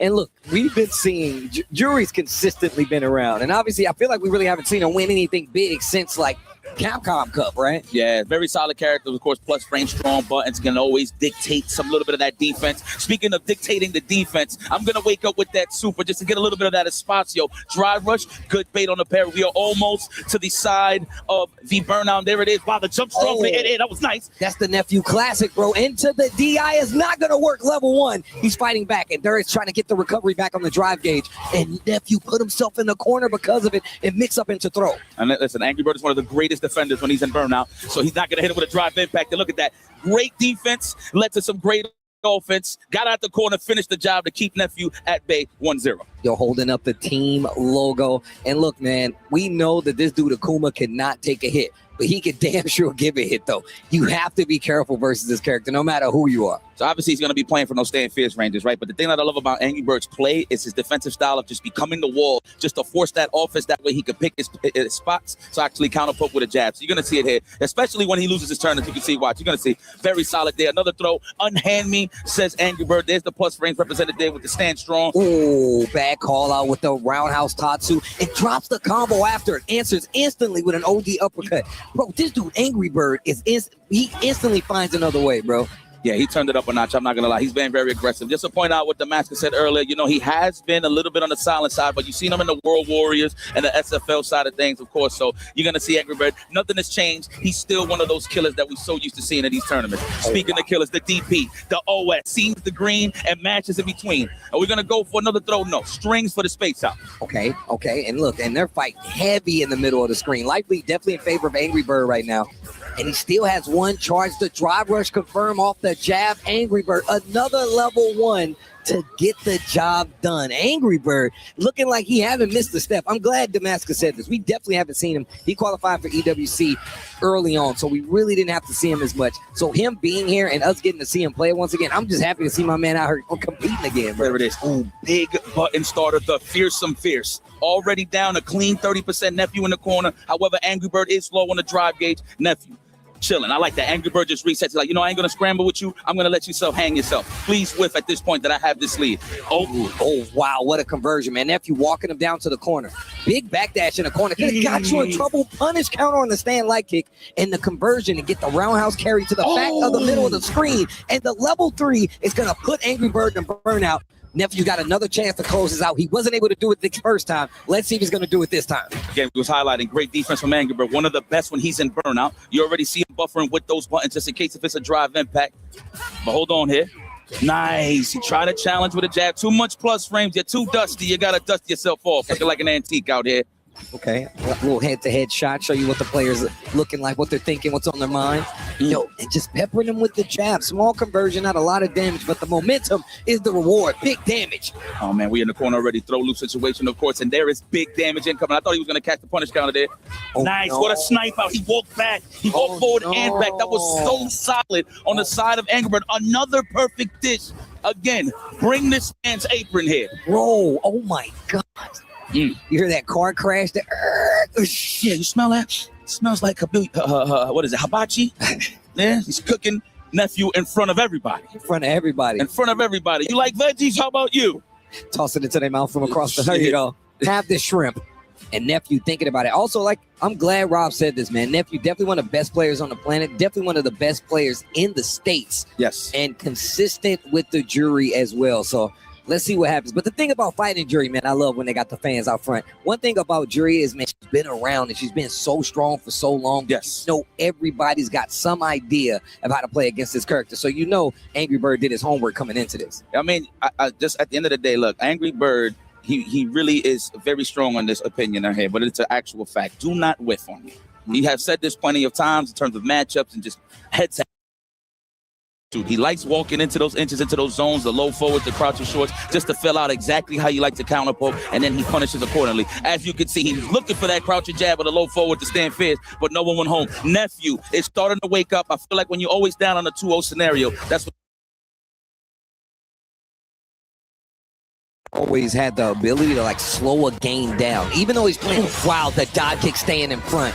Meaty. Oh, big swing. Oh no. Oh no. Oh no. Oh no. I thought you talking.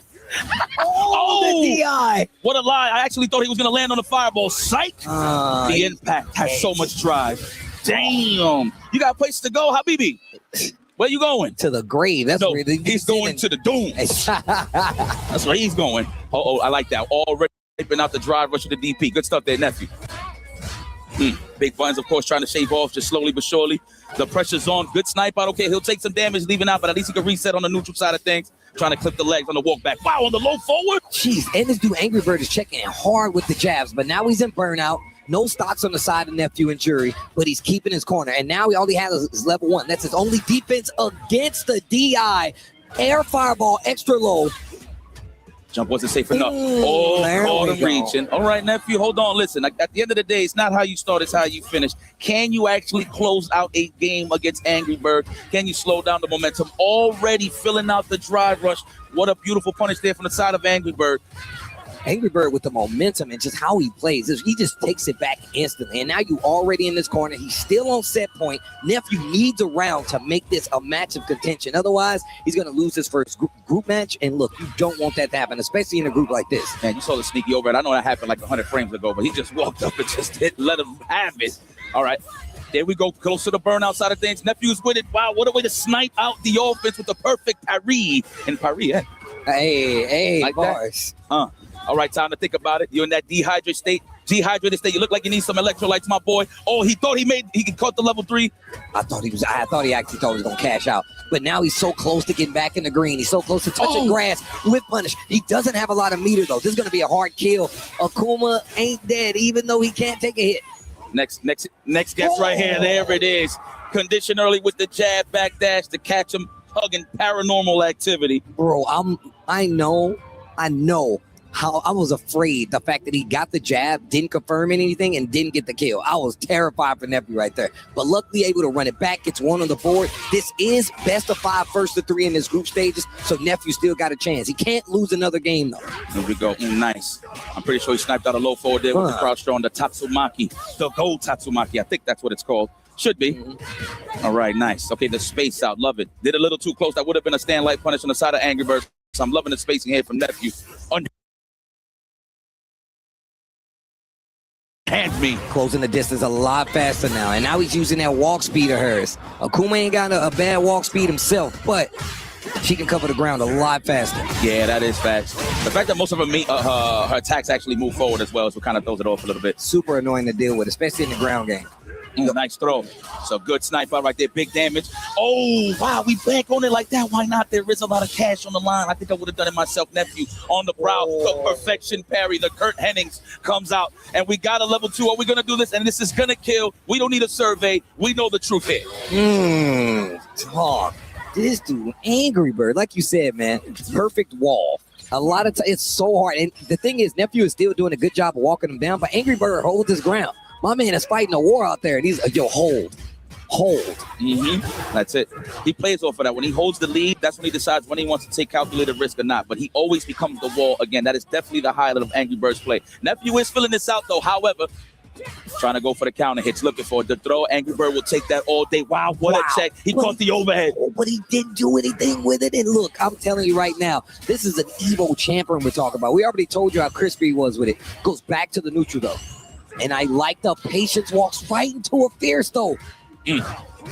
Oh, trying to catch the tech with the background house. These guys are scumbag with the tactics. I love it. Bruh. Leave it out all on the line. We got a level 2. He's going to do it. All the cash is spent. Is it going to be enough? I'm pretty sure Akuma hits like a truck. Survey says a pixel up, but we still got a combo. I forgot. The wall splatted to the finish, and that'll do it. What a dominant performance from Angry Bird. This guy, no holds barred. He knew when to hold this ground. He didn't put himself in danger. Obviously, he plays off of him not whiffing, right? That's definitely something that he prides himself off, and he displayed that in perfect fashion. Beautiful stuff there from Angry Bird. Long game play for Angry Bird. I think he's one who always talks about how he's not good in the 2 out of 3 sets. He likes having the extra game there. Correct. So Angry Bird, this is prime territory for him to come out and potentially be an EWC champion, as well as somebody that can make it out of this group. We're going to take a look back at the replays. Early domination on the front end for Angry Bird. Big damage as well. Yeah, man, but that's beautiful stuff. But guys, more beautiful matches on the way. Just sit back and relax. More on the way.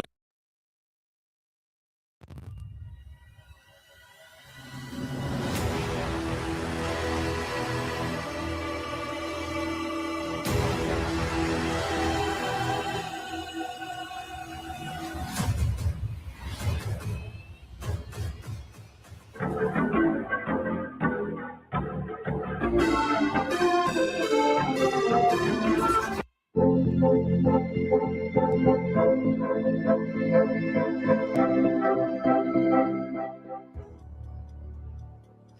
here we are once again back at it, Group BB, the bonanza of bus ass. And we got another one. We told you it was nothing but bangers. And this next one is just that. You already saw another young prodigy coming up to the stage. And now we got another one. It's going to be Crime coming up against Chris Houstatarian T. Chris T versus Crime. I just always got to say it. I don't know, man. The young buck, this guy's he's grown in front of our eyes. Yeah. Man, that's the beautiful part about Street Fighter. Well, just fighting games in general is the fact that we can see these young fellas, young ladies grow old just playing Street Fighter 6. So it's a beautiful stuff to see, man. Hopefully everybody at home, I forgot to give a beautiful shout out to all of my warriors and monsters at home. I hope y'all enjoying the show. This is a lot of heart, a lot of pride on the stage, man. And you can see this represented heavy from Chris T. He has been traveling all around the world. Of course, you've seen him in SFL World Finals at Capcom Cup. He is an SFL champion in his own right with the Bandits Gaming side of things. So the fact that this man is seasoned, I can't even call him a seasoned veteran no more. I think at this point, he is getting to that OG range. He's definitely, look, man, I've been calling this dude's matches in Street Fighter 4, bro. I've seen this dude, Chris, all around the world playing. And on top of that, I'm glad you brought up SFL. Started the journey with Mena and the crew, and now one of the people that have definitely made their way out and now on his own kind of path, especially coming here for EWC, getting a spot and claiming it. Same thing goes for Crime. Both of these guys were in SFL US. Crime was definitely there representing, and he goes to the Ryu. We're going back to the bodega. Back to the bodega? Hey, you cat, get off the hey, there's a match going on. It's time to watch it. All right, they still checking buttons, but Crime is another one, man. We already saw her now, right? And now one of another young legends already starting off and showing great work. Crime is another one. The last, 2-3 years, we've been seeing so much of Crime.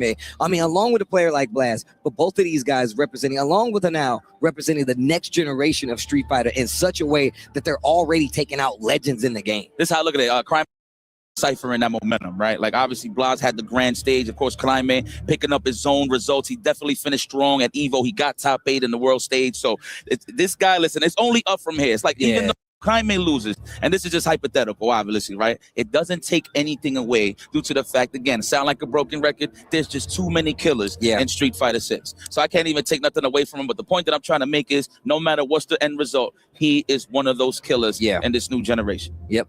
Absolutely true. And now we get to see it, man. Rob kind of set it up, bro. The old guard versus the new guard. Young Crime definitely got a lot on his plate right now to deal with Chris T. Chris T, I know he's a homework crazy person. My man definitely grinds out a lot of these matchups. But let's see how it works. Will the reflexes beat the OG? Let's see. Well, I mean, he is an actual teacher in real life. Yeah, he is. He's about to take this kid to school. If you want to talk about fundamentally sound when it comes to he's neutral, patient, and really conditioning opponents in terms of how to counter poke back and pretty much punish accordingly, right? Chris T is definitely one roles that you want to read historically when it comes to playing the beautiful neutral of Street Fighter. And here we go. Chris T versus Crime, Ken versus Ryu. Love it. And look at that, the classic colors. We got the, you know what? I don't want to get fired. There's a lot of things there that I can say about that outfit, but this is a classic. The bodega style match. This is one of the first matches I've ever seen walking in to an arcade, which is kind of crazy. The fact that you walked into an arcade and just saw vanilla versus vanilla, that's crazy. That's it. Well, in this case, a bodega. Well, already, here we go. To confirm the run low forward. The low forward run, the throw. This is how we condition first. Let's see how Crime feels about this. Another throw. He tried to counter poke there, but the stagger jab threw off the timing on the defense. Looking for the counter hit. Oh, there it is. What a punish. He was in range. Wait a minute. Counter gets to confirm and roundhouse Tatsu to get out of the corner. But look, Crime definitely on the ropes right now when it comes to the life. Perfect parry, and he's got 2 bars. And I'm sure he's probably going to use that level 2. Absolutely. Let's go. Tetsufusion Naita. Oh, it's been a minute. I know. It's been a minute. I like how you set it up. I like you set it up. Yeah, because I haven't heard it in a minute. Let's be real. All right, here we go. Chucking that plasma early. I love that. Anybody that throws fireballs from that range, that kind of tells you like how old they are in terms of playing Street Fighter, right? A lot of the new bloods, they don't really play the plasma game like that as before. I mean, rightfully so, considering it's a drive parry. Oh, caught you peeking. Let me get another one.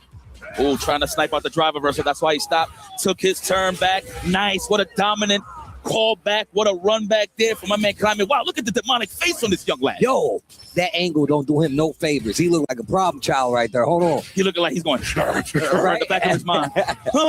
Big ankle bone. Let's go. There we go. That's plus range. The host you get. You thought I was going to sit here and take that, young man? No flow chart offense for you, says Chris T. The drive rush has turned green. That's what I'm trying to get here. Another one. I like that crouching heavy after the drive rush to keep the pressure. He's not trying to give Crime any room to breathe. And we saw the throws in the corner really help him out. Yeah, I love that range from the stand fierce. He's trying to get the low forward, but that was the answer that he was looking for. Big damage. Is it going to? It's not going to kill, but we have one more sequence here. The burnout. He can actually chip him out. There it is. Nice. The OD fireball. Jinrai, the overhead. That's a clean hit. No chip out needed. Chris T taking game number 1. Now, during SFL US, I saw young Crimate get mad once. Yeah? Man, my man had the look on his face like you just told him he can't blow bubbles in his chocolate milk. My man was tight. I like, man, that little dude was mad. No, not my house. Let's go. You know, I just wanted to highlight this right quick. Obviously, it's Ryu and Ken, but the reason why I bring this up is more so on the side of Chris T. He is super comfortable fighting Shotokan. Yes. Let me tell you, historically, this is the matchup that he's studying, he's dealt with in the past. So he's looking very comfortable. Perfect dish. No, hood perfect. Okay, We take it. perfect. This is the bodega match, so you know what I mean? It makes sense. Shout out to the boy Mike Ross. Hood perfects all around. That's right. He knows what it is. Big bone Tatsu. Big ankle bone Tatsu. What a whiff punish there on the low forward. And this is the Crime we're used to. Offense very heavy, not giving you time to breathe. But Chris T's been here before. Gets out of there, switches the sides, and now he's got the corner. Early throw puts him in danger, though. Crime going to take full advantage. And I like how both of them are aware. Crime wants to fight you in the middle of the screen. Chris T trying to push you to the corner and put you in danger. Like that, Chris T knows that Climate is trying to invite that low forward drive rush. He can hit him with the padded OS. That is what Crime sizing Chris T for. Ooh, nice. Yo, Crime throw fireballs like an old man, though, bro. He be throwing some classically trained fireballs. Let's go. Like that little light button to start the momentum. Chris, don't take the bait. Touch flute Nitra. Spinning the level too early. Big damage up there. Oh, try to hit him with the delay overhead just to try to catch a tech or just an overhead entirely. Big damage on the side of Christy. We in that throw range. What are we going to do? Looking for the tech with that kill frame on the low forward, but we answer back. Climate. Overhead? No, not yet. I like that. Drive rush taking his turn to get out of the corner. Now he's got a couple opportunities. C8 damage is not there on his side, so there's still a lot of fighting to do. And he's got 3 bars. Yo, Climate got aggressive space traps. You saw what he did? He did stand fierce, weight, pushed them out, then drive rush right after. Oh, big damage. Okay. We're going to the 2-0 scenario now. We're going to go into level 2. Touch Flugen Nitra. Them bad boys is on fire. Now, if you know where that's from, yeah. Respect to you. Yes, obviously belongs to Ken, but for what game? Yo, Chris T with the fan signs out in the crowd. Oh, he gained a lot of fans. When we was over there at Capcom Cup this year, everybody was really cheering for Chris T in the crowd, man. Shout out to Japan, the land of the rising sun, really holding it down for the scene. Shows mad love to fighting games, especially Street Fighter overall, man. If you've been over in Japan and seen a Capcom Cup or just seen these guys play, you've definitely seen how much love they get just from like the people over there. So it's really cool to see the super fans out here. A lot of people coming traveling to support, man. Them Falcon boys still in here, though. I know they all over the place for many games trying to get those points for their clubs. Oh, there it is, the classic. Yes, had you ducking, you're going to hit this Dragon Lash combo. Oh, I love that. The deep jump in fierce. They just walk in slightly with the crouch jab. We trying to make this man budge. Open the door. Jab on the side of Crime Major to try to throw another option out there instead of attack. I like how he uses like buttons to try to bait Chris into doing something. Chris, a lot of time not taking the bait, but I love that he's able to play this pace. Oh, another throw. You saw him react in real time after he got that last throw. Chris doing it. You called it out, though. Does a great job at fighting Shotos. He knows what you want to do. Yeah, no, absolutely. That's just the game plan, because he has the same game plan, right? So he knows what type of thing that the Shotokan Warriors is looking for. In this case, Crime, man. I actually thought Crime will go with the Bison, man. It looks like he just wants a reversal, bigger damage. I mean, Bison got it too. Oh, wow. It looks like he tried to check after the perfect parry on the fireball. Oh, second time we've seen him use that setup. Second time we've seen it work to a success. Crime, man. He's trying to get that momentum back on his side. He's starting good. He got one round up. Oh, no. He probably thought it was a fireball. Oh, that was a stand light or low forward, and he just got an input error. It's all right. Nice. Technical. Oh, nice stand light kick, punish, counter, drive rush. And now you're in the corner versus Crime, a delay, crouching, strong. It's like a indulge. He said, Welcome to the Bonanza. Man, with the athlete's foot and all that, yes. No shoes. That's right. That ringworm is putting in work right now. The calluses must be crazy. The callus must be crazy, like getting kicked by a log. Here we go. Well, good stuff.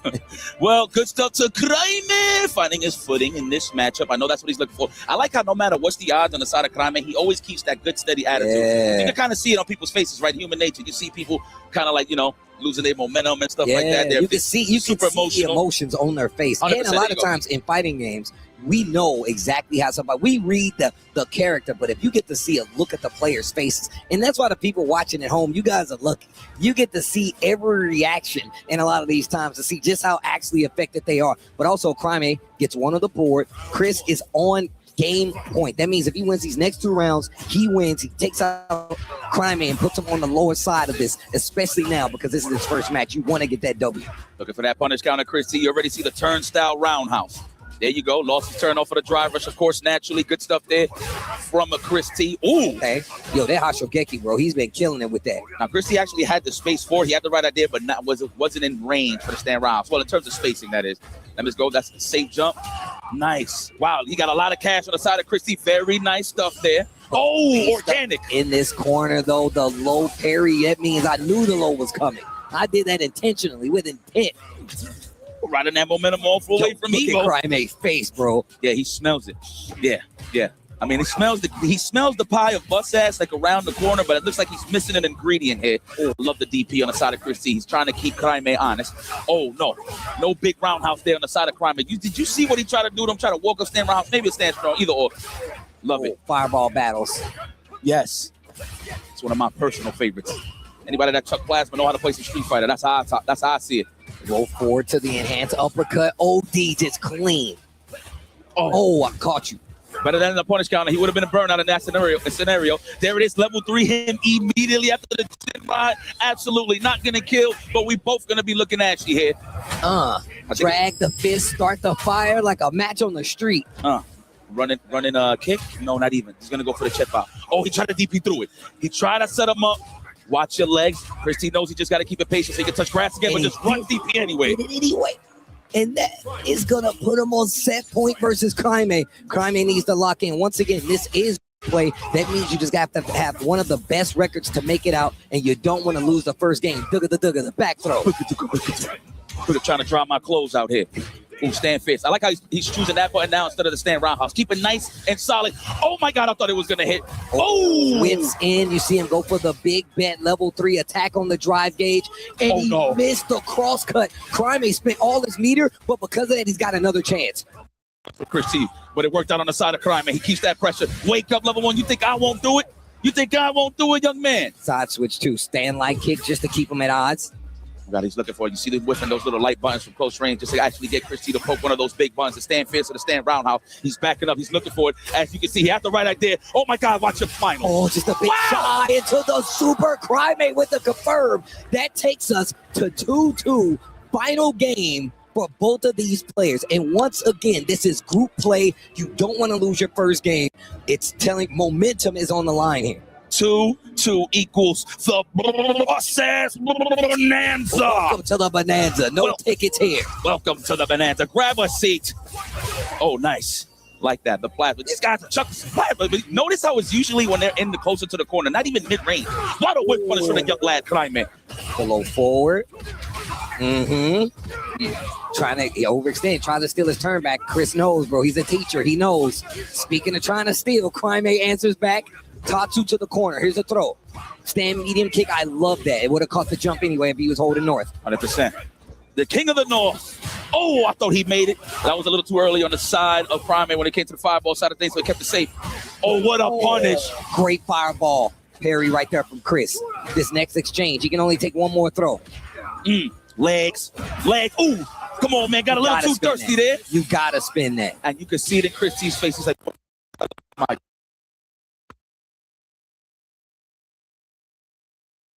The game here, ladies and gentlemen. And Kraime has turned it all the way around and is now on set point. Counter hit on the stand, light kick, Chris T. There you go. Now we in that corner position. This is where Ken loves to be. I thought he was actually trying to grab or check the drive rush, but was in range Crime Man.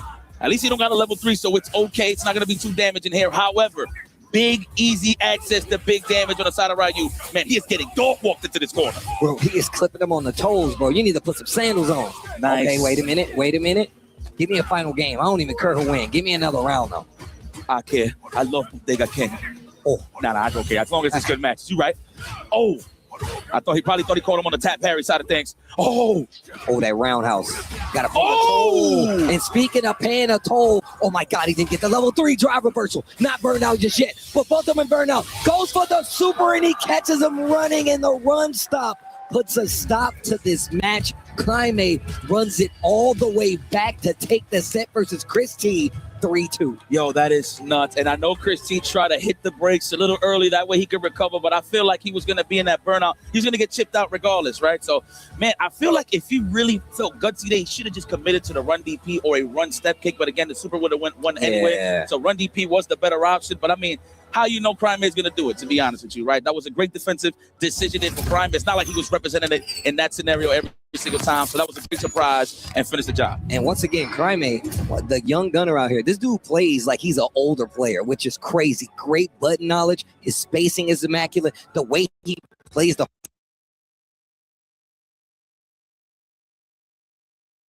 fierce to get the hit. And this situation right here, this scramble is crazy. And once again, like you said, it would not have gotten caught. And with that, Chris T will be in trouble, but still in this group stage. And we have more Street Fighter 6 coming from EWC right on the other side of this break.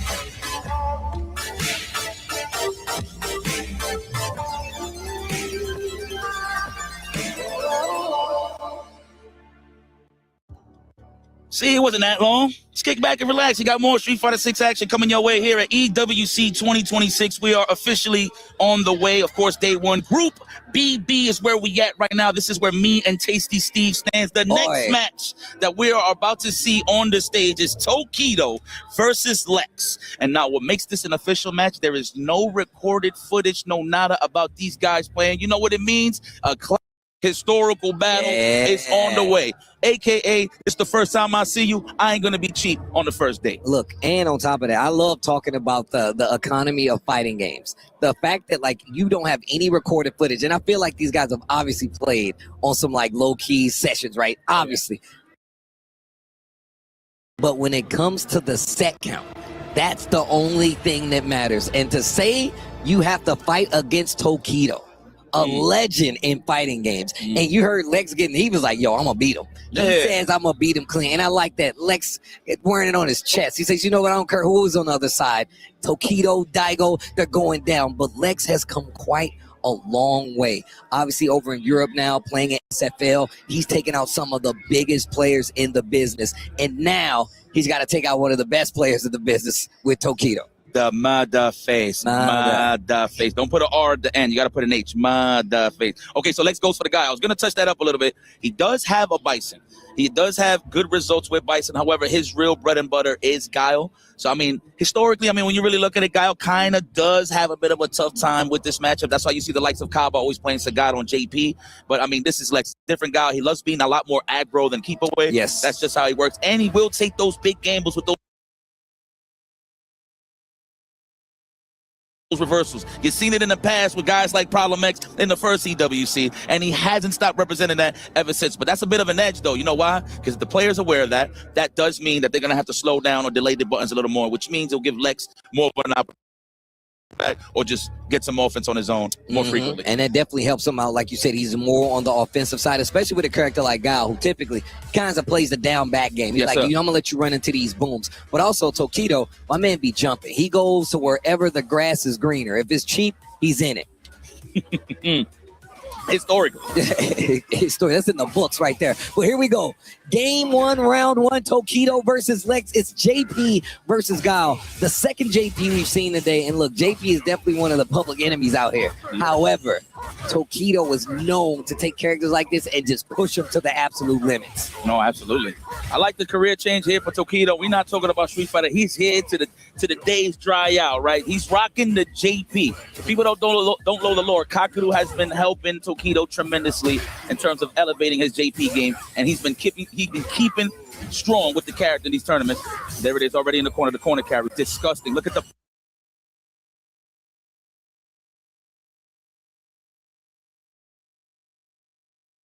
box that he has created. What is Lex going to do to get out the corner? Buttons into Sonic Boom. He got the space, but he can get out. Well, that was such great knowledge. He did jab into the Sonic Boom. Tokido walked into it, and now he's got a fighting chance in his corner. Tokido has to play back a little bit. Drive rush just to get out of there. Gravity defying kick into the super. Lex. Love it, man. Good old vinyl records, man. I'm telling you. Yo, Guile's a DJ? You know, might as well. On the wax. Wow, nice punish. Oh. Why are you order? Yo, wait a minute. Lex getting the first round of the game. Hold on. Man, guy said I pay my taxes. Right? Right off. With a flight suit. He's flexing write-offs. Write-offs. They write these off. You know what though? So Tokido hasn't found his footing. Usually what he'll like do preemptive buttons like a stand fierce or stand strong, just to stuff out Guile's like advancing forward normals, right? But Lex is very wise, considering that he's throwing Sonic Booms instead of the normals once Tokido's in that range. So he's throwing them off just a little bit. It looks like Tokido is still trying to figure out Lex as Lex continues to be comfortable in this gameplay. I love the range he's playing at though, right? Like you got to be careful for Spike. Departure is there too, but he's close enough to get rid of it by just getting off the screen. And now Lex has the corner position in his favor. Back throw that throws the perfect in the trash, but he's still got the life lead. Shit. Man, he don't even got to overextend. I mean, he could take a couple of risks here, but not necessary. We do have the baby booms. Yes, I pay child support for every single one of those. Right? The baby boom parade. Speaking of booms, man, I've been seeing Lex chucking booms for quite some time, man. Straight from the Street Fighter 5 side of things, starting as a young child. And now he's out here in the grand stage at EWC. This is excellent. Going up against one of his, I ain't going to say heroes, but some of those guys that he was like, oh, word, he's nice. One of these days I'll play him. And look at that, fast forward. Lex is here. We say that out of respect. Every person that I've seen playing, I'm like, man, I want to play that guy and beat that guy. 100%. That's just how it goes, bro. That's how it works. Okay, look at that. Lex, he's going to take control here, knowing the fact that he's up 1-0. Sonic Booms, of course, big arms. That's why you see those humongous arms that look like the Tasty Steves right there. Yo. That's Tasty Steve's arms right there, for sure. I wish I had those to survive your freaking pinches. Yes. About that. The big moves to keep the momentum, the jump after the perfect parry. A lot of people seem to forget a perfect parry gives you a little bit more recovery, even on those fireballs. So the jump ins, if they're repeating it, can get them in trouble. Psych. You thought it was a ghost? Looked like Lex was trying to look for that pocket just to jump in, very sneaky. Oh, the jump, and I actually thought he made it. JP slowing it down a little bit. No, I see. Wow, what a check on the drive rush with the crouch on. That was solid from Tokido. But what I was going to say was one thing that I've seen, I mean, we only seen one JP on the side of Juicy Joe, but notice how nobody so far has parried the fake ghosts. Nobody's getting caught with it. That's how you know people are so seasoned right now that they're not falling for the stuff that was early on in the season. Oh, it's the back throw. No, you're 100% right. And like, that's one of like the elevated guessing games of JP, bro. Like when he started using the feint in his pressure, especially up close, wow, punish counter. Gets the knockdown with the OD into the level 3. And then look, getting a little bit of drive back here and puts Lex in a very precarious situation because he's very close to burnout. Lex is about to go hunt mode right now. Good punish. Oh, psych. Oops. Just put a little extra sauce there, a little extra stun just in case. Perfect dish. I mean, we already know Tokido's one of the greatest chefs of all time. So there's no doubt in my mind. Oh, look at the beautiful fans here, man. Bruh. Representing the team of Varel. Am I saying this right? Varel? No, I'm just adding some extra twang to it, which is okay. But man, I know Tokido doesn't want to disappoint the fans here, so he's going to play at his best. One apiece. Back to this neutral, back to the mid screen. Still looking for the jump to try to get over the booms. I like that Lex isn't committing to them, at least not when Tokido expects it, because it's giving him a fighting chance. Yep. All right, hold that. Close your window right here on this pitch, on this departure. Ooh, Lex. You know, that's good information collection. That's how you know Lex is trying to walk back and whiff punish it with a stand fierce. I'm pretty sure. So Tokido got to be careful here. You know, you can become the wall. You don't have to rely on the projectiles, though. Your body could be the projectile itself, right? He said, put your body on the line. Yeah, there we go. Now we got him boxed into this corner. Nice flash kick, Lex. Get a little bit of that breathing room. Oh. What an anti-air with the pierce. Wow. It's beautifully spaced. Excellent choice there from Keto. Great spacing on it, too. And look, and it keeps him in his corner. Departure right above his head. There's the throw. Uh-oh. Uh-oh. Nice tag. Oh, my God. Oh, I thought that was the stand fierce right there. I thought that's what you sizing him up. So Keto is collecting this information right here. Whoa, what a read. The jump in, the close out, command throw to do it. Full combo at that. Take a look. It's in a book. That's good stuff there, huh? My man Nostrils, JP, getting busy out here. Unhand me. Let's go. Standing media punch, okay, of course. He's trying to size him up to look for those advancing normals from Lex, and Lex is not giving it to him. I like that. Yep. Play compact. Keep it together. Don't let him unnerve you. The drive rush. And now Tokido starting to close the distance, being a lot more like optimistic, a lot more positive with his offense. Like, you know what? If you're not going to stop me from coming in, because Lex has been playing quite a bit of defense, he's going to walk forward, get the throw. Yep. Overhead. Oh, what an answer with the jabs. The half moon. Get that full screen control again. Get a ball for me. At least he's out of the corner. Booch into the baby booms. Yo, the step kick into the activation. I like that. Use the normals. That way you got more time. Catches the DI. Wait a minute, Lex. Another one. Yes, I think we're going to get another one here. No, we was respecting the amnesia there on the side of Lex. Oh, my God. Do not overextend. Oh, on the counter hit. Beautiful stuff there. Lex with a chance to go up. Okay. One. Well, both of these guys, really. Okay, yo. Fighting chain. Yo, Lex said, I came to win. Chuck those booms, 30 years and proud. Yes. My man Giles been chucking booms before Lex was born, which is kind of crazy talking about it that way. The jump in. Oh, I thought that was a punish right on time. Oh, that wasn't even a punish counter. He just rightfully took the throw. You know what? Better that than a combo, right? Oh, these jump ins. I like what Lex is doing. He's starting to scout, bait him into the jump, clean anti-air, and they're small hits. Add up. Pennies add up to $1. That's a fact. Amen. Hey, take your sweet old time is basically what Steve is saying. The low forward, there it is. Okay, back up. Give me some espacio. It is set. Wow, I thought he was going to do like a sweep afterwards. Man, hold this amnesia. Are you kidding me? Waited for it. Great knowledge right there by Lex. Finally decides to show the amnesia. He waits for it, gets the punish. Now he's got the momentum. The throw in the corner. Tokido's in CA range, even though he's only got 2 bars. Good drive reversal. You know what? Just a buy time for the drive gauge. I agree on the side of the ski. Wow. Rodillas. That sneeze in Spanish, Steve. Oh, my God. I like that meaty fireball just to snipe out the amnesia. But the half moon was there. Yo, Lex. the flash kick gets the momentum in the corner and actually kind of calls out every option Tokido was representing. Gets the counter hit, close it out. Lex with the lead in the set versus Tokido. Said, man, these are one of these matchups that Lex actually strives on. Like, if you don't have a character that's going to put crazy pressure on you, right, or just make him feel a little too claustrophobic, if you will, he is going to shine. This is actually a match that he can actually think in peace. So, Keto, I know this is tough, but you got the patience for it. Level 2 is the name of the game, but he hasn't conditioned him with him yet. So let's see if he's going to use that as his prize way to open up Lex as we move forward here in the set. And now you can see Lex has got him coming off on his defense a lot more. He's getting a lot more offensive with the JP. But full screen is where JP kind of like dwells, but now he gets to throw booms. So he finds a way in anyway. There we go. Size him up. Look at that, already trying to invite him in for the perfect parry. Lex is good for those. He sees the gaps. Oh, that was a big whip. He was fishing. Neither one of them have a bar, though, in this first round. That joint said, OD Sonic Boom. Now the box, was it ready? Well, we know Tokido's a little bit of allergic to some drive impacts. Just a little. You got to take medication for that. Absolutely. Ooh. What a check, Lex, putting himself on set point. If y'all would have seen the finger guns that y'all just shot up at the time, it was crazy. The movement was wild. You know, I've just got to get animated, man. I love seeing some video games and get display high level, of course. All right, the boots for the counter hit. No one home. The half moon right in between. Master block done with the parry. That's one of the most greatest tactics I see in Street Fighter 6 when it comes to using your reversals. Oh, the overhead blocked. Nice. And you see Lex try to get that departure off the screen. Tokido try to meet some there to leave it there. And now he's fighting into this corner. Okay. Level 2 available on both of these guys, but definitely more important on the side of Tokido if he wants to hang in there. Lex almost close to that level 3. Good 2 sequences with big starters is going to lead into a victory here for Lex. Oh, he gets the pickup. He's getting closer to 3 bars too. Tokido is in trouble. Oh, Tokido's in trouble. Back throw. Finds the hit. He's got 3 bars. So you know he's going to bite his time till it gets to the yellow. And then that next combo can get the kill. There's another throw. There it is. Doesn't even matter the starter here at this point. We still have 1 meter available on the side of Lex, but Lex is trying to attack the drive gate. Hopefully he don't get a little too thirsty just throwing those limbs out there. And there is the Lavushka. Oh, we're trying to get out of harm's way. What a conversion there for Tokido. Wow. You're going to leave with something.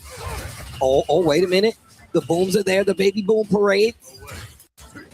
Gravity defying kick. He said a baby boom parade. The baby boom parade, bro. They line up on the side of the streets.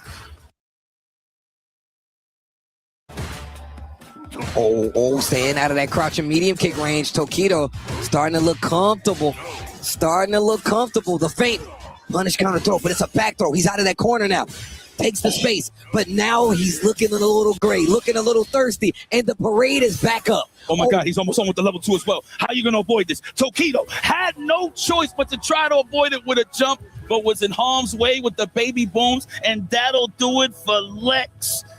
That is a big dub. Lex gets the dub 3-1 over Tokido. What a play. And the Gao play was looking crispy. He said it in the interview with Ryan Hart. He was like, nah, bro, I know who I got first, and I came to win anyway. Team Heritage Lex getting the dub versus Tokido. You know he's going to hold that for a long time. Well, unfortunate for the Tokido fans that's in the building. They're going to have to hold that L in their gluteus maximus. However, he is still in the tournament going to the loser side, so there's nothing wrong with that. Again, the competition is too fierce. I can't be surprised at this point. And once again, look, Tokido's not out of it. Obviously, this is group play. It's about how well you play on the overall groups. And look, this was looking really This was definitely looking like a moment where he could run it back, but the last baby boom got the job done. Well, yes, guys, kick back and relax. We got more Street Fighter 6 here at EWC right after this.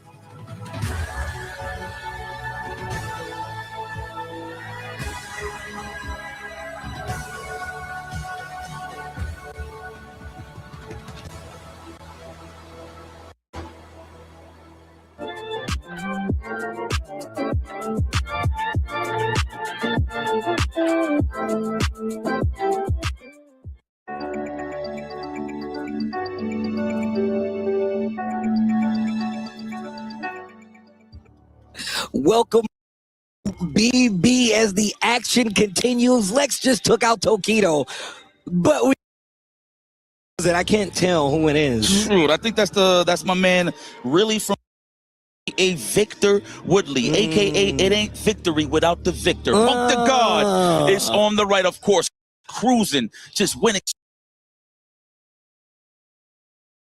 So many online tournaments, just tournaments in general. That man's resume could go on and on. Going up against your current Capcom Cup champion, this man picked Eddington to win $1 million. And you know what? He earned his right for EWC just through that alone. And he is here to play in the grand stage. Well, just to add to the 1 point, you're going to get like, what, 1.300 or something? I'm not too sure, but that man played with his heart at Capcom Cup, and that is continuing.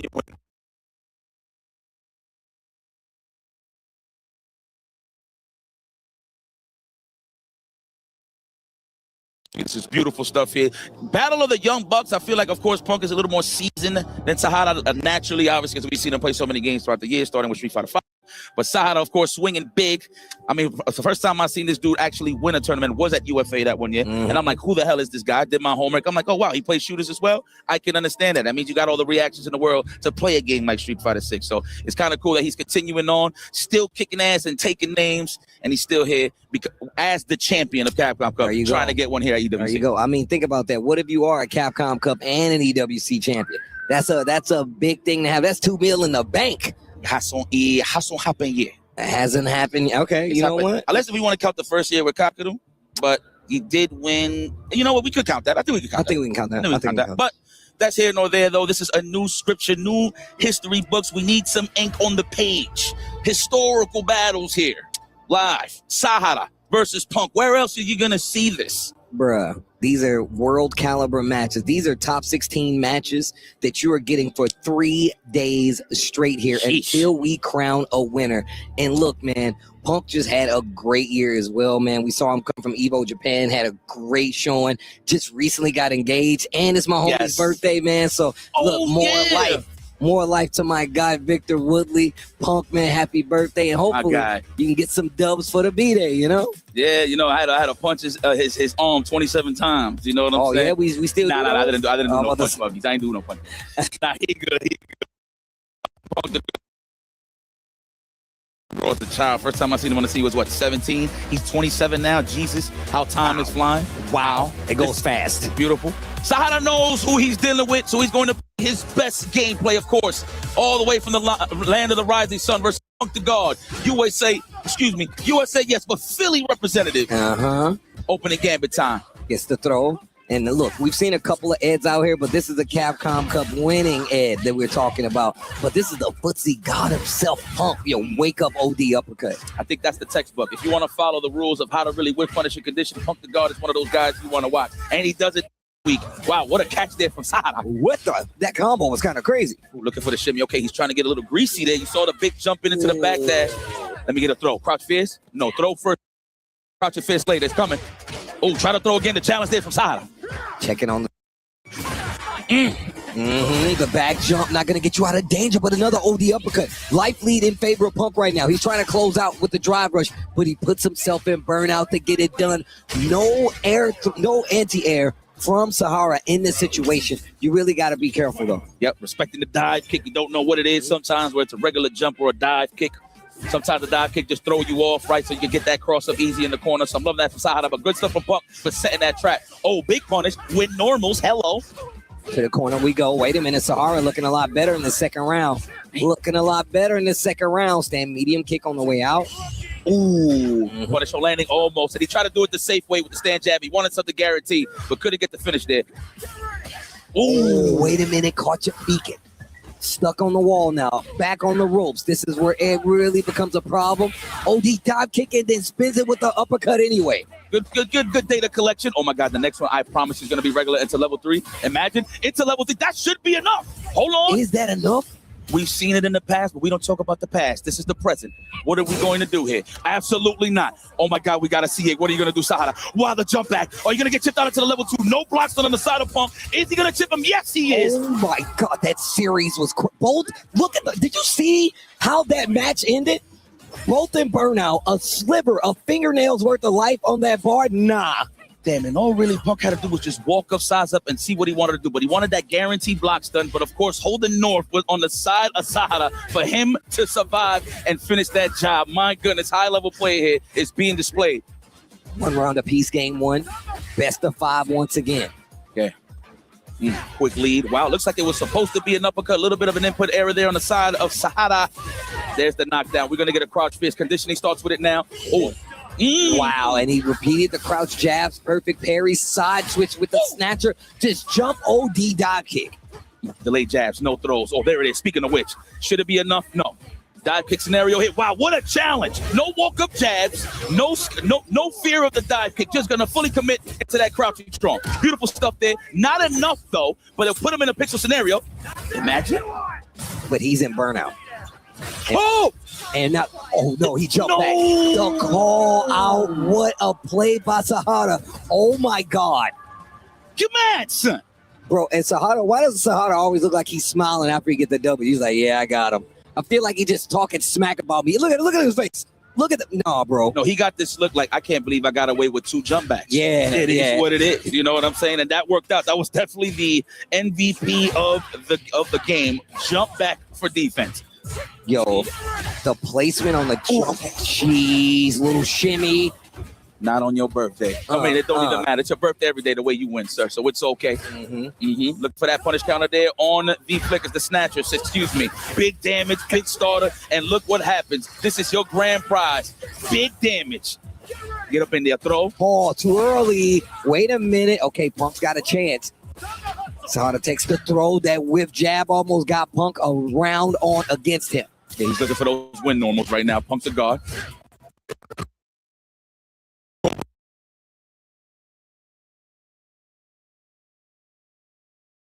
dive kick or a button on the jump in. He actually would have got hit with that. It's over. He did it again.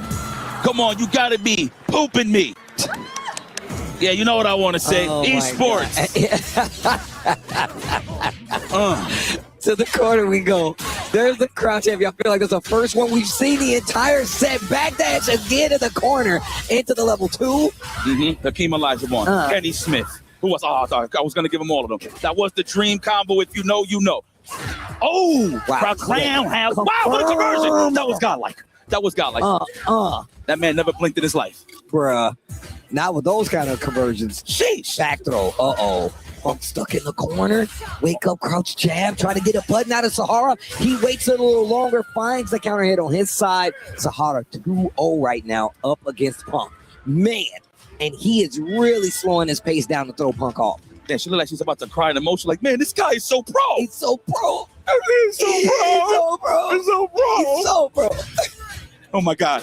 Oh, spacing on the crouch jab. That's a duff. I don't even say duff, but that was a duff. No, that is a duff. She ain't tricking with Homer Simpson either. Right. Let's go. Fall back and relax. The win normals for the spacing. There it is, the crouch strong. Punk with the great defense, though. You know, Punk has been doing great on the defensive side. It's just in terms of really making it count when it comes to damage. Sahara is definitely on the lead on that side. Oh, wow. Little fake. Gets the trade combo, goes into the DI for Punk, and now we have Sahara and Burnout. But we've seen the jump multiple times. He did it again. Burnout with the level 1. Sahara trying to go to set point. Man is holding North for real. But I mean, I don't blame him. I would have done the same thing. It's the fact I'm so surprised that Punk is actually falling for it. And there you have it. Look at him. He's so happy. He's like, wow. I told you, bro. That look on his face, he's like, man, I did it again. He's done 2 back dashes. He's done 2 corner back jumps, and both of them have won him games, bro. Jesus. All right, Punk is going to have to really raise that difficulty setting. Punk the guard. How are you feeling? There it is. That's a beautiful start with the jump roundhouse. Drive rush for the follow-up, but snipes out the offense again with the perfect parry. Side switch, didn't commit to anything big. Punk is in a big life lead, and Sahara knows he's in trouble, so fights out of it. What a catch on the spin knuckle. Jesus, bro. With the big buttons on top of that. Usually you want to keep it safe with the light buttons. Is he going to get the level 3? Yes, he does. Right on time. That it's going to be enough. Punk is removing the headphones. Yes, this is. We don't need a survey for this. Beautiful finish here from Sahara. The Capcom Cup champion took it against one of the greatest ever, Punk the God. And look, man, Punk is ridiculous, but he has not had the best runs at the EWC. It's just how it goes sometimes, no matter how good you are. But that could be anybody, bro. We've seen the best players come here after a crazy tournament and has have the same thing coming. But Sahara going to take it 3-0 versus Punk. What? First and foremost, it looked like Punk was in his groove, and still Sahara slowed him down. I'm telling you, Punk was good, and in that one scenario where he up backs, that's what throws Punk's offense off immediately. And it was like one of those scenarios, yeah, you know what? I agree with that too. I would have smiled the same way. But man, beautiful stuff there to Sahara. Like, obviously, to fight Punk at a high level, it's crazy, man. So good stuff. But guys, don't go anywhere. More crazy matches on the way when we continue.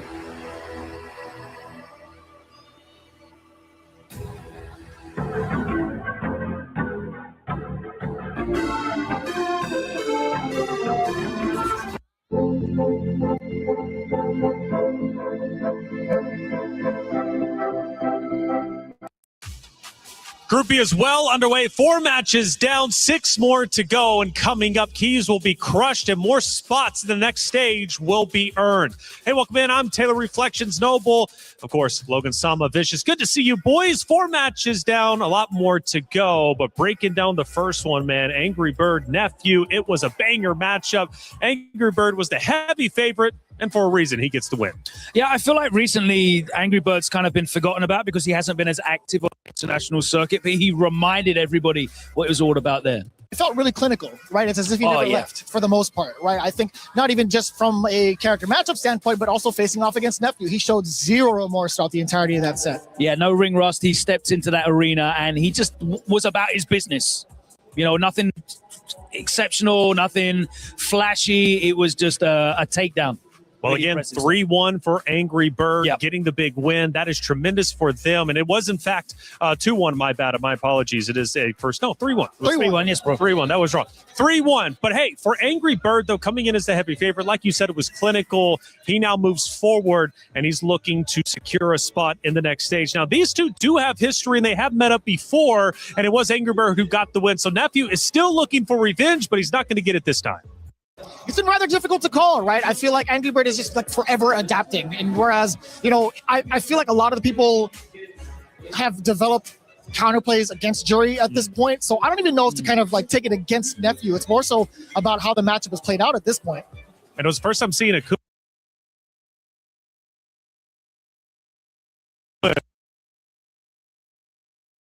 at least when it comes to this series. Angry Bird getting that one. But it wasn't just them playing. It was Chris T going against Crime, and this one went the distance. Yeah, this was a heartbreak, man. Chris T looking sensational. He was the one who was in control of the space, and he had some unbelievable whiff punishes against Crime. He was really, really like asserting his dominance. He got to set point, and something changed. Yeah. It was such a composed comeback from Crime, wasn't it? Vicious. It was insane, man. Obviously, he wins 3-2, but like Logan said, he was down 2-0, had to come back, and he did. How rare is that when it comes to Street Fighter 6? I don't think it's too rare nowadays. Like once we've transitioned over to like the 3 out of 5 set, that's been happening like quite a good amount. It's just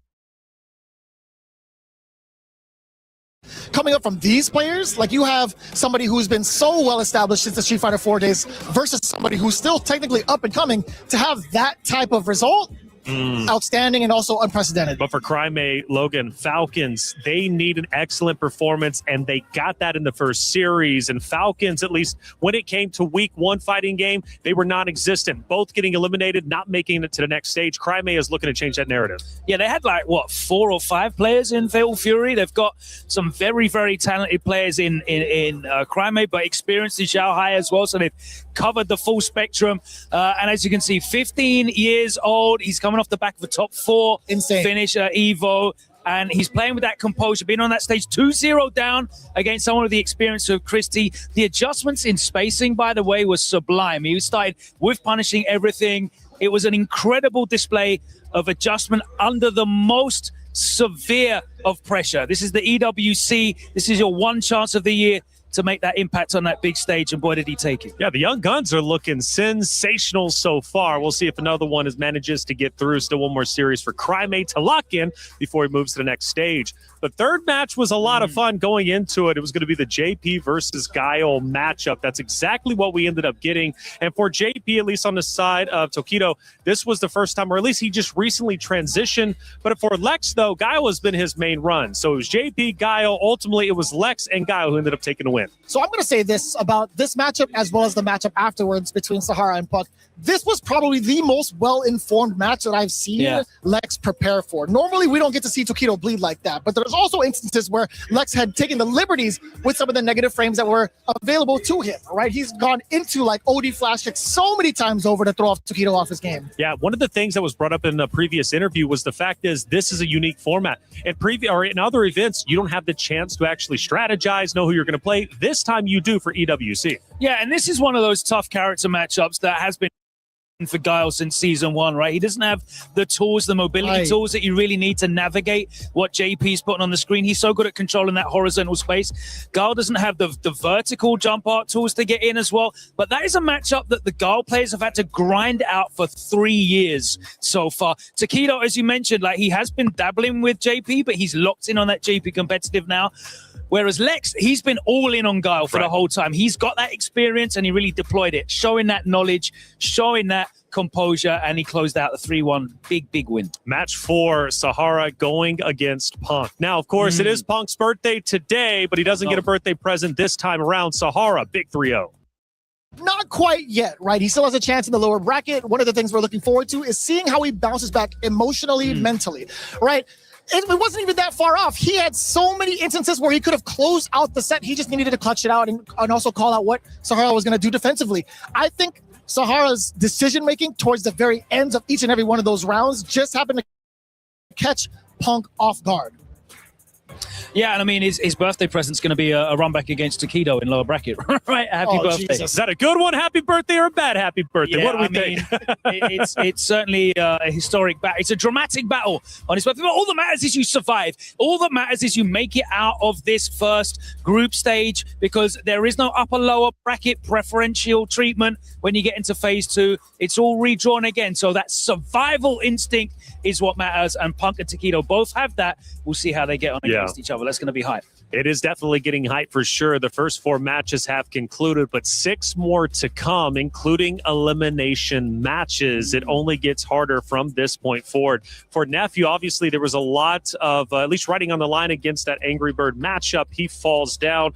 Then on the opposite side, Chris T, emotionally. You mentioned, of course, Punk having to emotionally come back. What about Chris T? He's now in the lower bracket. He was securing a win up until the very end, and now he's fighting for his life. I mean, he is a very emotional guy, right? He's very invested in the game. He's got such a passionate approach to Street Fighter, and he always has for the whole time I've known him. But he's also got a very calculated approach to it, so that's going to be very interesting. But I don't know many people that are as composed as Nephew, right? He's cold. He's been that way for a hot minute, right? He barely shows any sort of emotion, and he always leaves it out on the stage, always in gameplay. There hasn't really been much to like significantly shake him, but it could be to his downfall, right? I want to see what kind of encourages him to play a little bit sharper. Sure. Well, Ryan's going to be breaking down the next 6 matches again. There will be players moving forward. There will be players losing their run. Ryan, what are we looking at for the next 6 matches? It's absolutely crazy right now. I mean, we've got Lex, absolute clinical performance versus Takedo. He's going to be taking on Sahara, the Capcom Cup champion, who made very short work of Punk. And on the other side of that winners, we've got Angry Bird and Climber, who are setting up behind me right now. Of course, the 15-year-old from Chile really representing, took down Chris Tartarian in epic fashion. A close set. And speaking of Chris Tartarian, he's going to be going up against Nephew, the cool card, cold and calculated. Never shows emotion. I like that from Vicious. Very, very true. And then Takedo is going to be taking on Punk, the birthday. I mean, this is all to play for. Losers are going to come out of this, man. These champions, these stellar performers, everyone on this card is insane, but 2 of them are not going to make it out. This is sad. Back to you guys. It is sad, man. I don't know what that laugh meant. I mean, I hate to break it to Ryan, but it's even sadder because 4 of them aren't going to make it out of this phase, right? That's right. That's 4, which is, again, it's brutal, man. You fly all the way here. You tried your best to qualify to this stage. You get on stage. You get 2 matches. You're done and dusted. But that's just how EWC goes. It's a brutal format, but it really does formulate the best players. And ultimately, one can be champion and only one. Who's it going to be? We're going to have to find out over the next days. Hey, EWC's incredible, and so is our EWC play. Come in here and play my game. He knows nothing. Let's go! Tyler 1, you're done. Raw energy. Awesome, blow the house down. EWC play might be nice, but so is the coverage throughout all of EWC, not only here, but also on Amazon Prime with Level Up. A lot of people are haunted by their past. I'm inspired by it. They're not just playing for themselves, they're really playing for their entire family. They have defeated their demons. They have crushed the curse. Level Up series, something you guys have to check out. It's already there, at least from previous years, but this year they're coming in fresh. It's a great series, and who knows, this might be featured on there in just a little bit. Now, we've been listening to the chat. Let's actually take a look as to what they are saying. Sometimes these get crazy. AB, too strong. What do we think? That sounds about right. That's Angry Bird. It's something that's kind of expected. He's coming out the woodwork as strong as ever. He's playing a very, very strong character. There's no doubt that there's any falsehood in that statement. One of the few people still sticking with Akuma, though. We don't see him that much, but yeah, it was a dominant victory. He just shut him down. Bodega match coming from the Gamer Panda. That's Ken versus That's who? the Ken yeah, versus, Ken Ryu. Ken versus Ryu. Taking it back to the Bodega. Where's Yipes? He was talking about that in the opening video back in the day. No cats on display there. So Keto needs to get Akuma or Ryu back. True or false? Judging by that, I'm not too sure, actually. I'm not too sure because now he's under the tutelage of Kakeru. So it's like, it's hard to call. think it's hard to call. All right. Hey, we're going to be paying attention to everything you guys are saying. If you want to be featured, make sure you're chatting out there because we love to get you involved with the broadcast. And speaking of which, it's time.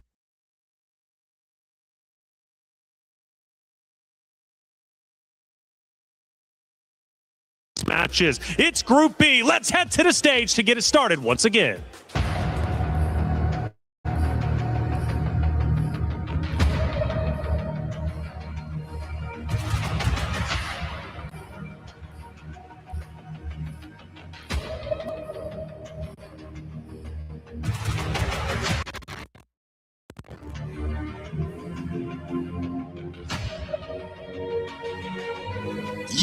Yes, ladies and gentlemen. Of course, we are keeping things rolling with the action. And I got to ask, are you enjoying the matches?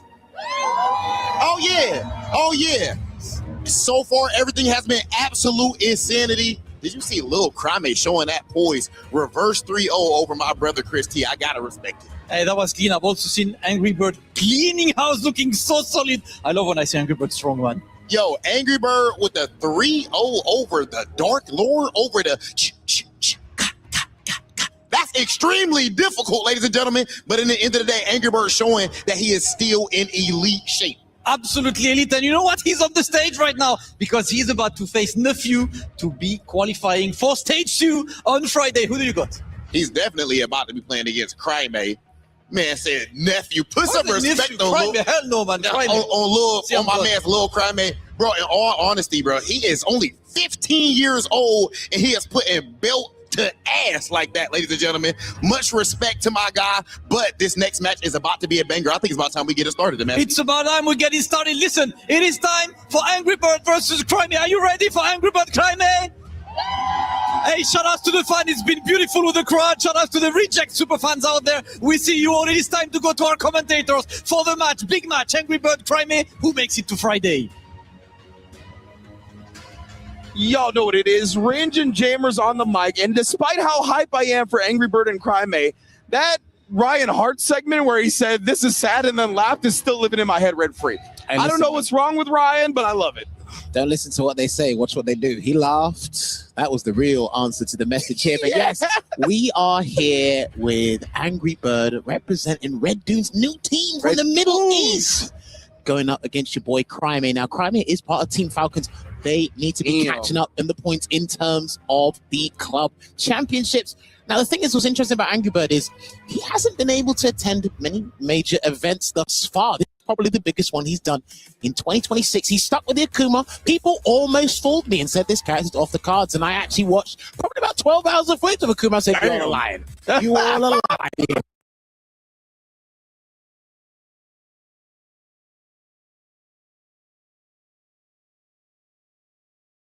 See who's going to be putting the opponent down in this set. And Crime already starting off with a lethal light kick with punish. Caught the landing frames right there, but I don't think he expected to.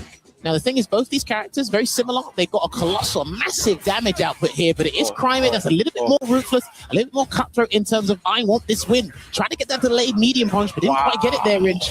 Yes, indeed, but Angry Bird using that back roundhouse, calls out the jump. Definitely got some damage off that, but Crime, he didn't want to commit right low on the drive gauge, so he's just buffering that Shigeki.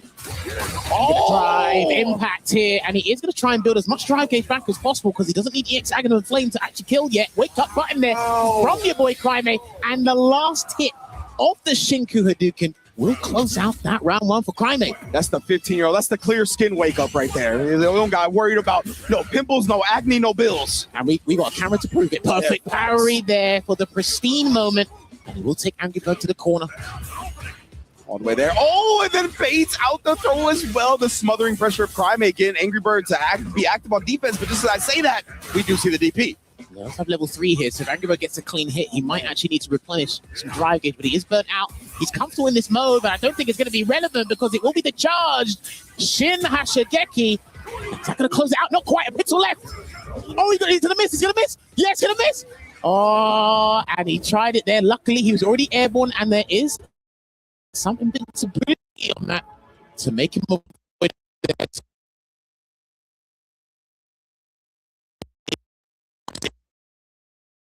Of course, he would have kept Angry Bird out as well if he didn't wake up with anything, right? That is why you saw the DP in that instance. Charging the fireball there. Nice drive rush into the anti-air to close it out in that situation. Oh, wow. Ended up pressing into the overhead. That was wild. Just visually, but Primate finding the hits again here. Ooh, trying to go. Does eventually catch Angry Bird flinching. Coin with a delayed button, it looks like there, and that was the meatiest overhead, and it hit his shin, so that doesn't quite count in terms of visualness, but that should be, not quite. Wow, delay on the wake up DP as well. Called out Crimate's delay timing himself. That was some layered Oki, but nonetheless here, trying to fish for the big forward heavy. Crimate staying at prime position to get an easy whip punish. Well, it's been pitch perfect spacing for the most part, and actually when he loses his turn, Crimate, he then uses his reactions to beat Angry Bird to the punch, and then capitalize on that damage even more. Oh yeah. You mix that with how young he is. That is a deadly combination towards victory. Another breakaway there with the DP. He hasn't blocked one of those yet. Yeah, Crimate has a great balance of playing in the mud and playing clean. Yeah. Oh, speaking of which, right there, right, the drive rush, beat into the button that time. Thought he was going to get the whip punish, but the space on the donkey kick keeps him safe. Just missed the opportunity to get punished, kind of Adamant Flame there, but Angry Bird can still pick this up here. Charges up that Denjin. Oh, they both hit the air at the same time. Here they are on the jumping and the chop. We'll confirm off that. Again, both players below the 3 bars. That's why Crimate forcing the issue with drive rush. Doesn't spin the level 3, surprisingly. Oh, but you know, Angry Bird ain't gonna leave nothing on the table here. Level 3, let's go to another round and make Crimate try to beat him all over again. 1000%. I think you said it with James Chen, one of the World Warriors there, but as James says, rounds are a vital resource in this game. You get to restart, and you get to come back and rebuild your momentum here. And that's what Angry Bird is exceptional at doing, and a good check into that medium Tatsu to chase him down, and he's been stand blocking a lot, so Angry Bird's gonna have to clock onto that. Indeed, right. Switch it up for the drive rush, low pressure. All right, now waking up with the deep. Yeah, it did go low, but wasn't really ready to convert with anything significant. Almost as he turned pale again, and good pull on the brakes there from Crimate, really trying to be malicious and burn Angry Bird out. Oh, he can swap it into level 3, and it is gonna be the Shinsoryu, and it actually is gonna put Angry Bird in throw range to lose the game. Actually, if he gets thrown, he might still be alive. I'm not sure. I mean, if he blocks, I was gonna say, if he blocks one normal, it does not build enough meter, so he was completely locked out of any hope of surviving that sequence. Crimate up 2-0 in the blink of an eye. And the funny thing is, my God. Oh, and again, off to an exceptional start here into the Denjin. Angry Bird, I want him to be a little bit more cutthroat because he does redefine aggression, but Crimate's got a point to prove here as well, so. There we go. Angry Bird starting to find it now. A little bit of hezzies, but Crimate with the wake-up backdash. What a call-out. And this is tough for Angry Bird, I was going to say, because he's got to get burnt out. Yeah, you don't want him to be up close when he burns you out. You've just got to push him away. Buy some time. Lovely anti-air once again there from Angry Bird. Indeed here. At least for Angry Bird right now, we're in the middle of the screen, right? We don't got to worry about getting DI'd, get stunned in the corner. But he's got to watch out for a jump, or Angry Bird might have to hunt for a demon flip. Good block there. That great block in the overhead. Ryu now. Ah, what a cancel. Sees the DI come out, and Crimate shuts it down, even in burnout. This kid is on one round away. And again, now he's playing with hesitation there, and Crimate does smell blood, catches him with the active frames of that standing heavy punch, got him boxed in the corner. Another breakaway Ghost Shoryuken here. Crimate's not going to let him breathe. He's not going to let this man breathe. That was off the heavy drive rush cancel, right? Like Crimate is not even trying to bait anything out because he's just getting lethal with it. Takes down Angry Bird 3-0. What a convincing showing from Crimate, who's going to qualify into Friday. Locked in, laser focus, brought the correct tools for the job, and he said, I don't care who's in my wake. We are here to get a job done, and I'm pretty sure the higher-ups at Falcons are extremely pleased with the start to this campaign here for our young Chilean. But I'll tell you what, it's not about how you start, it's how you finish. But we need to see if we find this man on finals day, because that is super, super important there. But yeah, let's take a look back at what transpired there. I think he just beat him to the punch every time, man. That's pretty much what surmises it. It really did feel like that.